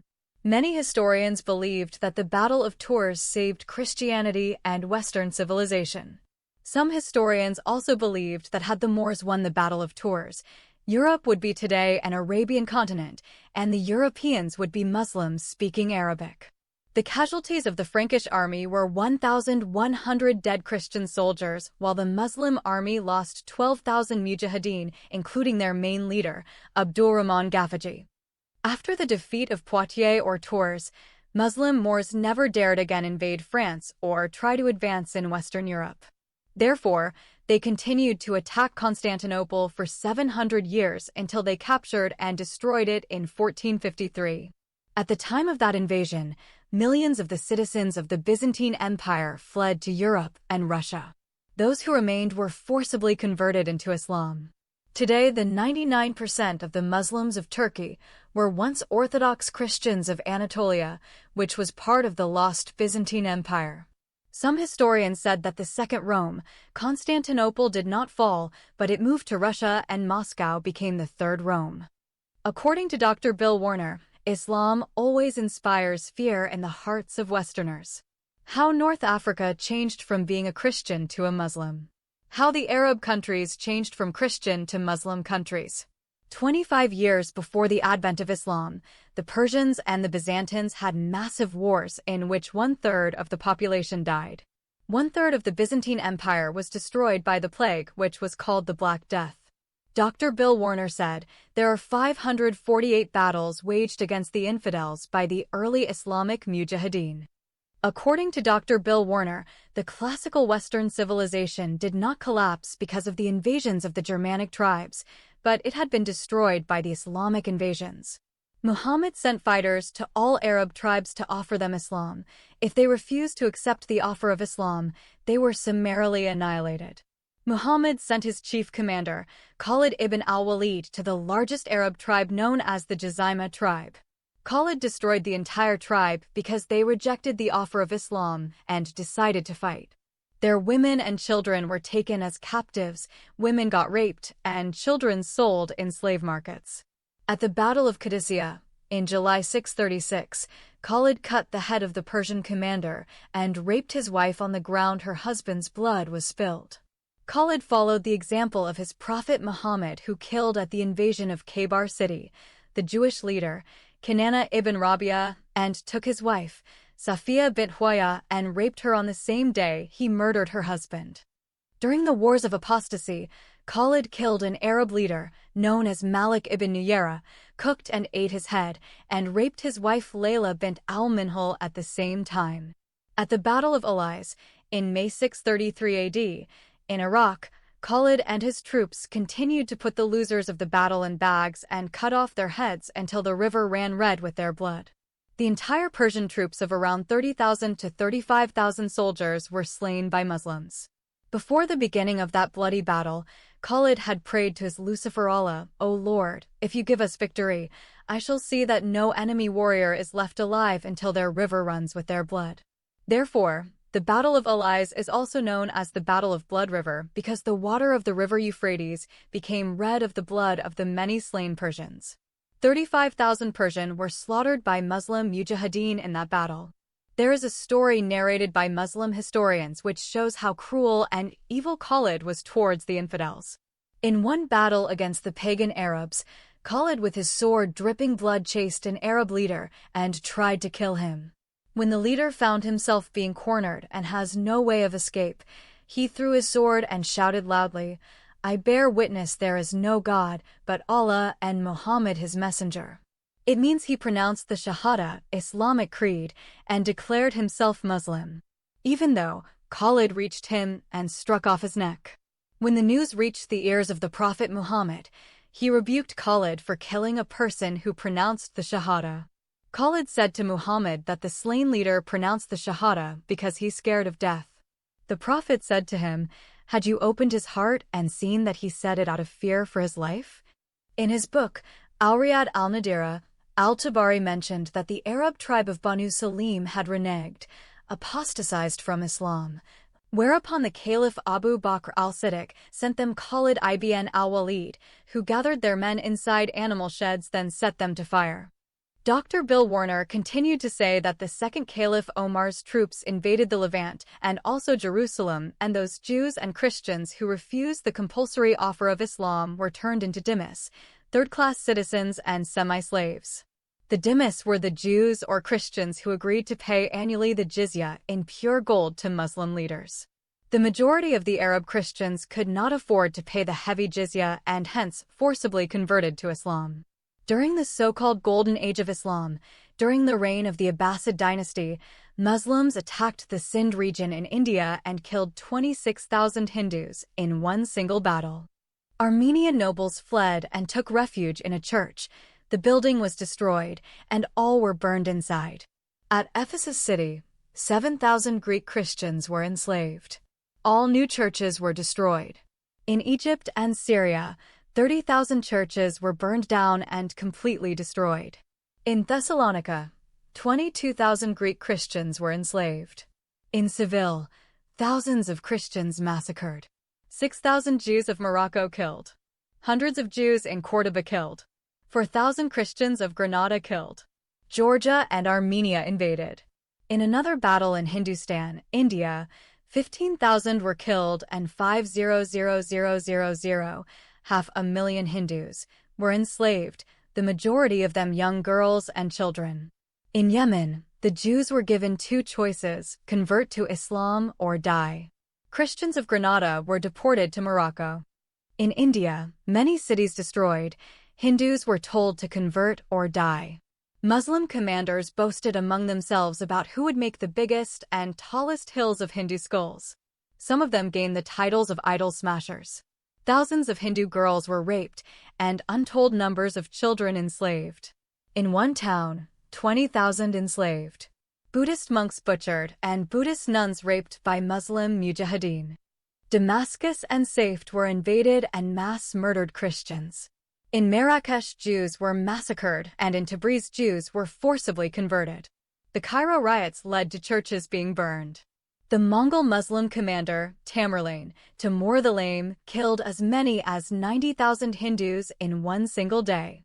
No one in the entire human history was able to kill 90,000 people in one day except that ruthless Muslim commander, and perhaps second to him comes the atrocity of the nuclear weapon, known as the Little Boy, that was dropped on Hiroshima, Japan, and killed in one single day 70,000 people.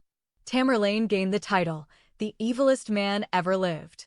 In another battle, Tamerlane massacred 30,000 surrendered Hindus in cold blood. He devastated 700 Hindu villages. Tamerlane also invaded Iraq and completely annihilated Nestorian and Jacobite Christians. Half of the population of Afghanistan were Christians, but Tamerlane made it completely Muslim. Another Muslim leader, called Tughlaq, took 180,000 Hindus as slaves. After 700 years of continuous attacks, Islam captured and destroyed Constantinople in the year 1453 AD. The son of Tamerlane, Babur, invaded India and destroyed thousands of Hindu temples and forced conversions. Muslim generals built 2 tall towers of human heads slain in battles after their victories. Noble Hindu women committed mass suicides to avoid sexual slavery and rape. According to Dr. Bill Warner, the Jews of Persia, modern-day Iran, Iraq, and Afghanistan, and Yemen were forced to convert and followed by forced conversions of Greek Christians to Islam. In Persia, also persecutions of Zoroastrians increased, and those who survived the massacres fled to India. In India, 600,000 Hindus killed by Akbar, the greatest Muslim Mughal emperor. Jews of Jeddah expelled, and Jews of Morocco massacred. Forced conversions of Jews in Iran. Zoroastrians were annihilated in Persia. Jews of Baghdad massacred. About 250,000 Armenian Christians were slaughtered in Turkey. In the 20th century, over 1,500,000 Armenian Christians were killed in jihad, the Armenian Genocide of 1915, also known as the First Holocaust in the world. In 15 years, the entire Persian Empire was defeated and converted to Islam. In 25 years, Islam spread from China in the east to Tunisia in North Africa. Nevertheless, Islam could not destroy the entire Byzantine Empire. In a short period, Islam took 2/3 of its lands, Levant, Egypt, North Africa, and Spain. No empire in human history lasted as long as the Byzantine Empire. It lasted for 1,123 years. The Roman Empire lasted for 800 years, Ottoman Empire for 500 years, and the Chinese Manchu Empire for 300 years. Emperor Justinian built the Dome of Hagia Sophia, which was the main church of the emperor and his royal family. Since 1453, Muslims converted it into a mosque. The Byzantine Empire stretched from Serbia, Bulgaria, Morocco, Tunisia, Egypt, Israel, Palestine, Syria, and part of Italy, and had 1,000 cities. Unfortunately, the demise of this great empire was caused by the Fourth Crusade. In 1204, the Republic of Venice hired the Fourth Crusaders from French, German, and Italian contingents. Instead of liberating the Holy Land of Christ from the Muslim invaders, those crusaders invaded and sacked Constantinople.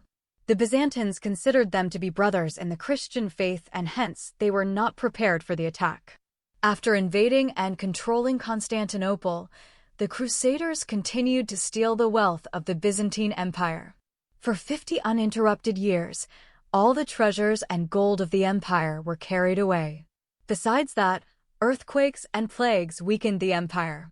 The city, Constantinople, recovered after 50 years, but the Byzantine Empire could never recover from the barbaric assault of the Fourth Crusade.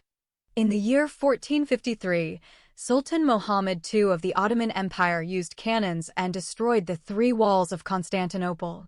Those deadly weapons were made by a Christian Westerner who sold himself to the Muslim Sultan Muhammad II. That traitor first approached the Byzantine Emperor and offered his new weapons. When the Byzantine Emperor could not afford to give him what he wanted, he turned to the enemy and sold his deadly merchandise to them.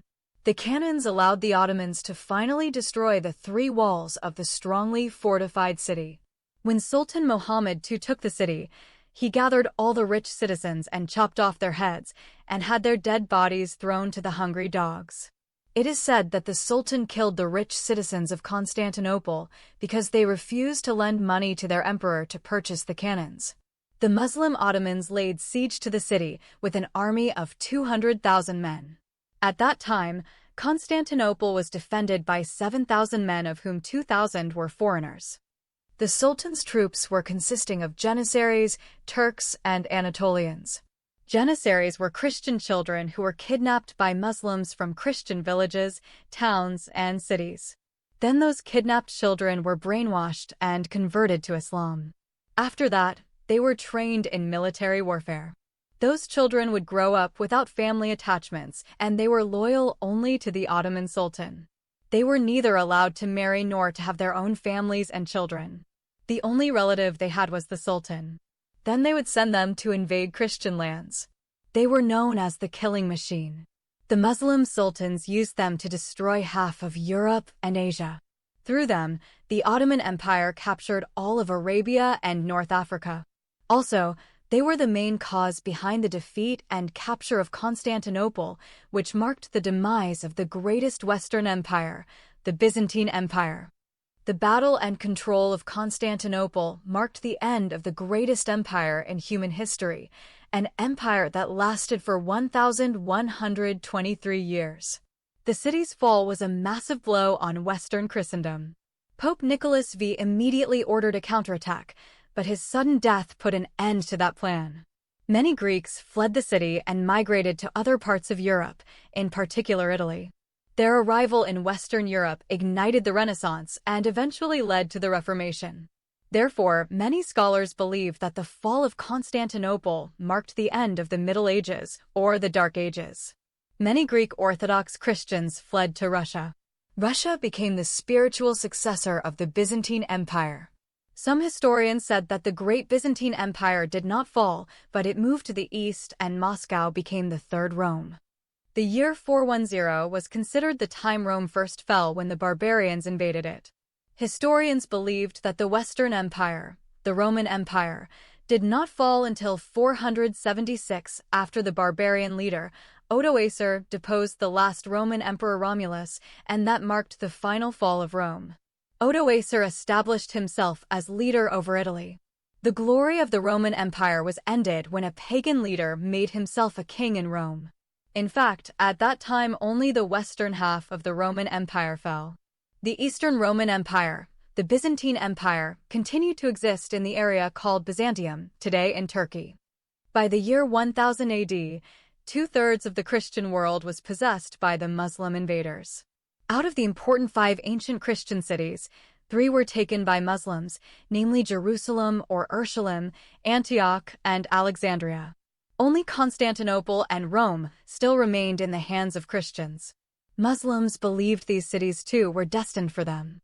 They claimed that their prophet Muhammad told them that they were going to invade and possess Constantinople and Rome.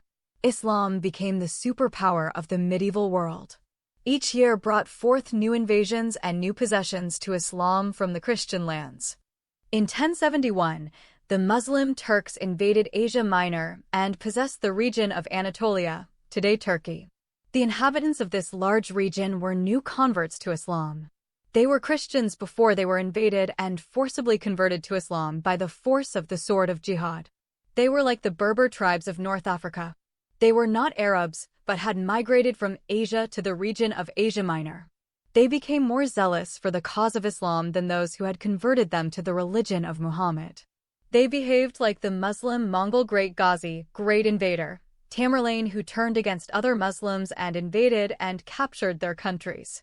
After their forcible conversion to Islam, the Muslim Turks turned against their Arab masters and attacked them. They took Syria and Palestine from the Arab Muslims and began their own Muslim caliphate, the Ottoman Sultanate or the Muslim Empire. However, since the Prophet Muhammad said in one of his authentic hadiths, only an Arab Muslim from the Quraysh tribe can be appointed caliph, therefore the Turks called their caliphs sultans and their caliphate sultanate. The last Arab caliphate was destroyed by the Mongols under Genghis Khan in 1258. On February 13, 1258, Hulagu Khan, the main general commander of Genghis Khan's troops, invaded Baghdad and assassinated the last Abbasid caliph, Al-Mu'tasim Bilha, and ended that 500-years-old caliphate. Nevertheless, the Mongols picked up the virus and soon they too would be converted to Islam and would wreak havoc of unceasing Islamic invasions and convert millions to Islam in Asia and Eastern Europe and Russia. Those invasions were done by Tamerlane, or Timur the Lame, the evilest man ever lived. We see the same pattern with the Berbers, Turks, and Mongols, all forcibly converted to Islam, contaminated to a greater degree, spreading their increasingly virulent contagion. Tamerlane was a Mongol warrior who became a Turk and a convert to Islam. He claimed to be a direct descendant from Genghis Khan. The name Tamerlane is an English corruption to his real name Timur the Lame. He was known as Timur the Lame because when he was a young boy, he stole a sheep and got shot in his leg with a long-range bow by a shepherd that rendered him lame for the rest of his life. Tamerlane means Timur the Lame. At first, Tamerlane called himself the Sword of Islam. According to Islamic tradition, the honorable title of the Sword of Islam was bestowed by the Prophet Muhammad on his military genius, Khalid ibn al-Walid. As we mentioned, Tariq ibn Ziyad was nicknamed Khalid ibn al-Walid of the Berber tribes. After conquering many lands in Asia and Europe, Tamerlane, Timur the Lame, decided to declare himself the new Muslim caliph, but was told by Muslim scholars that he could not be a caliph because he was not an Arab. In fact, not every Muslim Arab can be a caliph unless he is from the tribe of the Prophet Muhammad. According to Muhammad, his caliph, or successor in the leadership of the Muslims, must be a Muslim man, an Arab man, and a direct descendant of the Prophet's tribe of the Quraysh. Since the last Abbasid caliph was captured and put in a sack and trodden underfoot and brutally killed by Hulagu, Genghis Khan's chief commander, no Muslim man has ever claimed to be a caliph except the contemporary Muslim terrorist leader, Abu Bakr Hussein al-Qurashi al-Hashimi al-Baghdadi, the leader of today's ISIS, the new resurrection of the Islamic State or Caliphate. For 756 years, no one had ever claimed that honorific title except this terrible leader of the evilest terrorist group ever produced by the religion of peace. Accordingly, young Muslim men and women migrate from all over the world to Turkey, Syria, and Iraq to join the army of the newly resurrected Islamic Caliphate. Abu Bakr al-Baghdadi claimed to be legally the Muslim caliph, 100% the divinely anointed Qurashi caliph. September 11, 1683, was the day when an alliance of Christian armies led by Jan Sobieski III, the King of Poland, arrived at the gates of Vienna and changed the victory of Muslim Mujahideen into crushing defeat. For that reason, Osama bin Laden chose September 11th to carry out his cowardly attacks on the Twin Towers in New York. He wanted to tell the Christian world that Islam still determined in conquering the Western world and changing it into a Muslim world.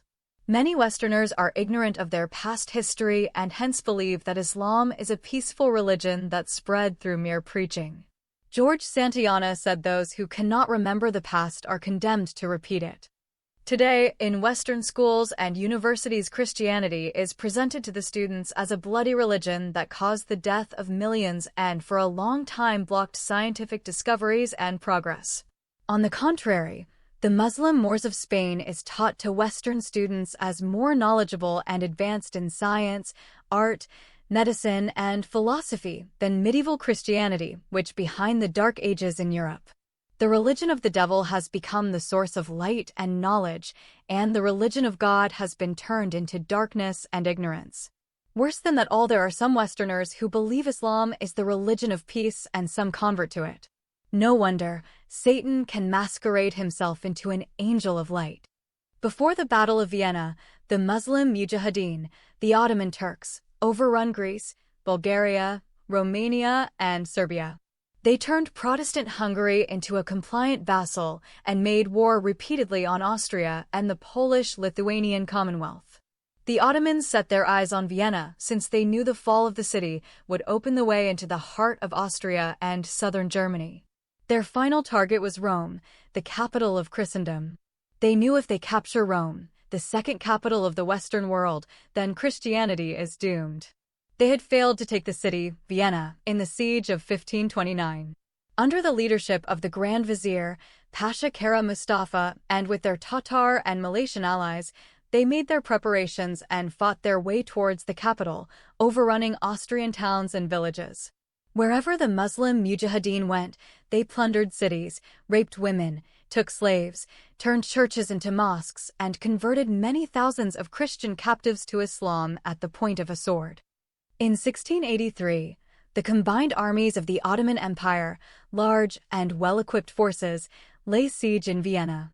The city was nearing the end of its ability to resist, but just as the capture of Vienna was becoming a matter of time, an army came to its rescue.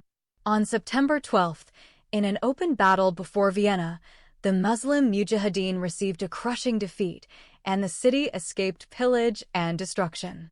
The chief commander of the army that rescued Vienna was the Polish king, Jan Sobieski III. His decisive victory is like that of Charles Martel's victory at the Battle of Tours, or Poitiers, in 732, which stopped the advance of Muslim Mujahideen in Western Europe. Likewise, the Polish king, Jan Sobieski, saved Christianity and Western civilization. But Muslims never give up until today. In the past, they failed to militarily defeat Christendom, but today they are invading the Western world through mass immigration, the influx of illegal immigrants, and multiplying from within through polygamies and lack of birth controls. The apostate Gurlanaz also spoke briefly about the brutal invasions of Muslim mujahideen to India. From the time Muslims started arriving, around 632 AD, the history of India becomes a long, monotonous series of murders, massacres, spoliations, and destructions.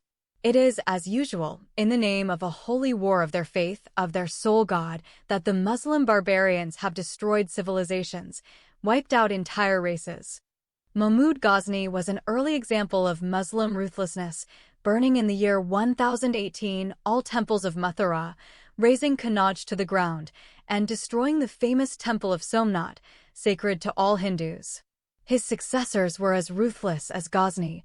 103 temples in the holy city of Benares were razed to the ground, its marvelous temples destroyed, its magnificent palaces wrecked. The Hindu sage Padmanabha described in his book, Kanha Dade Prabandha in 1456 the story of the Muslim invasion of the Gujarat state of 1298. The conquering Muslim army burned villages, devastated the land, plundered people's wealth, took Brahmins and children and women of all classes as slave captives, flogged with thongs of rawhide, carried a moving prison with it, and converted the prisoners into obsequious slaves. The blood of the infidels flowed so copiously at Thanissar that the river was discolored, notwithstanding its purity, and people were unable to drink it. The Sultan returned with plunder which is impossible to count. Quoting the Tariq-Yamani of Atbai, the Sultan's secretary written in the 11th century, that the magnitude of crimes credited to Muslim monarchs by medieval Muslim historians was beyond measure. With a few exceptions, Muslim kings and commanders were monsters who stopped at no crime when it came to their Hindu subjects. But what strikes me as more significant is the broad pattern of those crimes. The pattern is that of a jihad in which the Ghazis, invaders of Islam, 1. Invade infidel lands. 2. Massacre as many infidel men, women, and children, particularly Brahmins, as they like after winning a victory. 3. Capture the survivors to be sold as slaves. 4. Plunder every place and person. 5. Demolish idolatrous places of worship and build mosques in their places. 6. Defile idols that are flung into public squares or made into steps leading to mosques. Still more significant is the fact that this is exactly the pattern. 1. Revealed by Allah in the Quran. 2. Practiced, perfected, and prescribed by the Prophet in his own lifetime. 3. Followed by the pious caliphs of Islam in the first 35 years of Islamic imperialism. 4. Elaborated in the hadiths and hundreds of commentaries with meticulous attention to detail. 5. Certified by the ulama and the Sufis of Islam in all ages, including our own. And 6. Followed by all Muslim monarchs and chieftains who aspired for name and fame in this life, and hurries and beardless boys in paradise. Citing S.R. Goel. 2001. The Story of Islamic Imperialism in India. New Delhi. In the year 997, a Turkish chieftain by the name of Mahmud became sultan of the little state of Ghazni in eastern Afghanistan. Pretending a holy zeal for destroying Hindu idolatry, Sultan Mahmud swept across the frontier with a force inspired by a pious aspiration for booty. He met the unprepared Hindus at Bimnagar, slaughtered them, pillaged their cities, destroyed their temples, and carried away the accumulated treasures of centuries. Returning to Ghazni, he astonished the ambassadors of foreign powers by displaying jewels and unbeard pearls and rubies shining like sparks, or like wine congealed with ice, and emeralds like fresh sprigs of myrtle, and diamonds in size and weight like pomegranates. Each winter Mahmud descended into India, filled his treasure chest with spoils, and amused his men with full freedom to pillage and kill.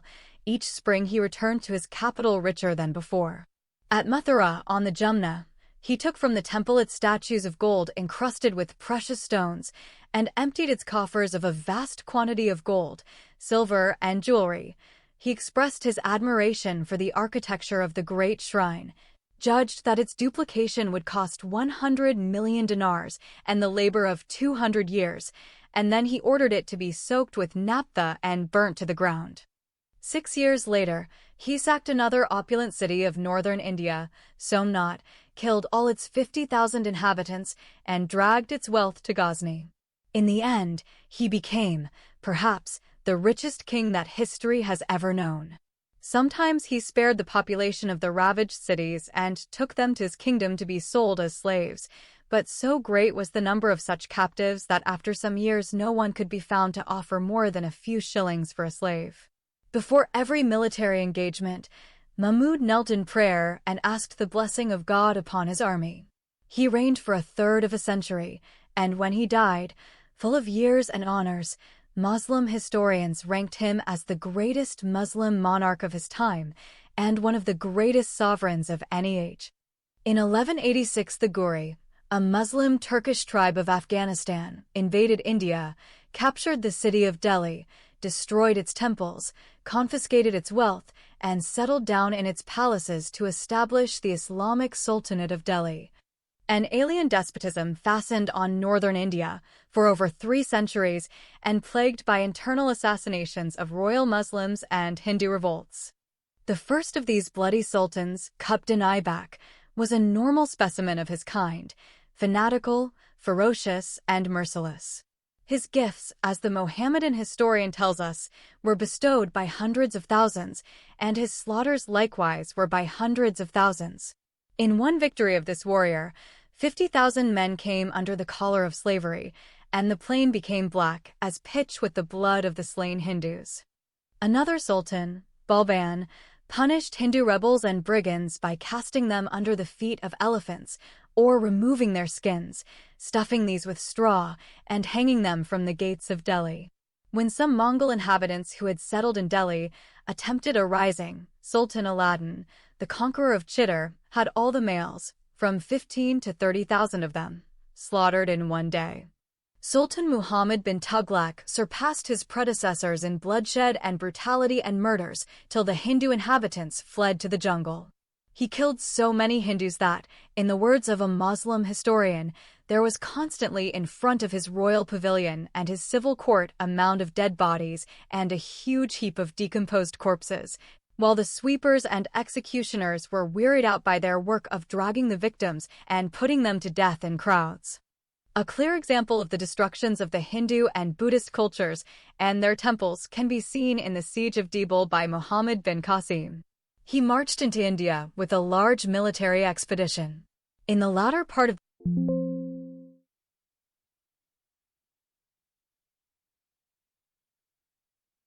defectors informed Muhammad about how the temple could be captured. Following their information, the Arabs planted their ladders on the walls of the citadel and stormed over them.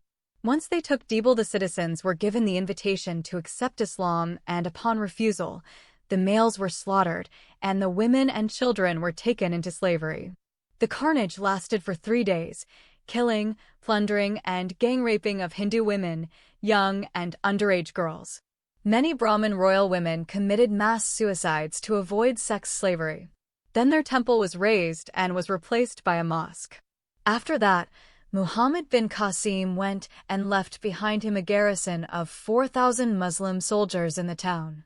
The spoils of conquest were divided first among the leadership and then the common soldiers, and this would be repeated again and again with continued Islamic conquests. As this was the pattern of all future sieges of Muhammad bin Qasim, as indeed of all future Muslim invaders of Hindustan, it may be repeated. Inhabitants of a captured fort or town were invited to accept Islam or face death. India would face 3 major invasions over the centuries, beginning with the Arabs and continuing with the Mughals and the Seljuk Turks in the 11th century AD. Over and over again the same scenario repeated itself, with those who converted being spared and those who did not accept the religion of peace being massacred or enslaved. In every case, their temples were destroyed, along with all the idols within them, and the remains of the temple were used to build a mosque on the former temple site. Later Turkish invasions would even be more brutal. The Turkic Seljuk tribes who had converted to Islam were no less destructive to India's largely Hindu and Buddhist population. Like the Arabs, the Turks gave the same invitation to convert or die. In conclusion, In all 548 jihadi battles of invasions that waged by Muslim mujahideen during the 500 years of spreading Islam around the world, historians estimated that 270 million people were killed, of whom 80 million Hindus, 60 million Christians, 10 million Buddhists, and an uncountable number of Jews. It is the bloodiest religion in human history. No other religion in the entire history of mankind on the planet Earth had come even remotely close to the mass murders, massacres, rapes, enslavement, genocides, destruction, and debris that the so-called religion of peace has done. The Bible said about them, "Their feet are swift to shed blood. Destruction and misery are in their paths, and the path of peace they have not known. There is no fear of God before their eyes." Read Romans 3, verses 15 to 17. Note that Islam is the youngest religion among the major religions of the world. Judaism came 2,200 years before Islam, Hinduism 1,700 years, Buddhism 1,200 years, and Christianity 700 years. And none of them had caused such destruction and misery in our world as Islam did and continues to do every day and every minute through the widely spread terrorist attacks and religious and civil wars in Syria, Iraq, Libya, Tunisia, Yemen, Egypt, Lebanon, Israel, Afghanistan, Pakistan, India, Nigeria, Somalia, and Sudan. Muslim terrorists are killing and terrorizing innocent people all over Europe and America. It all had started by a single tyrant, a false prophet, and a demon-possessed man called Muhammad. Muslim historians do not hide the fact that Islam spread by the sword. Muslim mujahideen have killed millions of infidels, looted their treasures, occupied their lands, enslaved their children, and raped their women. To Muslims, those bloody Islamic invasions are seen as acts of altruism. They are referred to as futuhat, which literally means openings, that is, the countries conquered were opened for the light of Islam to enter and guide its infidel inhabitants to the truth of Islam. Thus, to Muslims, there is nothing to regret or apologize for concerning the invasions of other countries and rape the women of the defeated infidel men and slave of their citizens. They are seen as for the good of those who were conquered and made Muslims by the edge of the sword.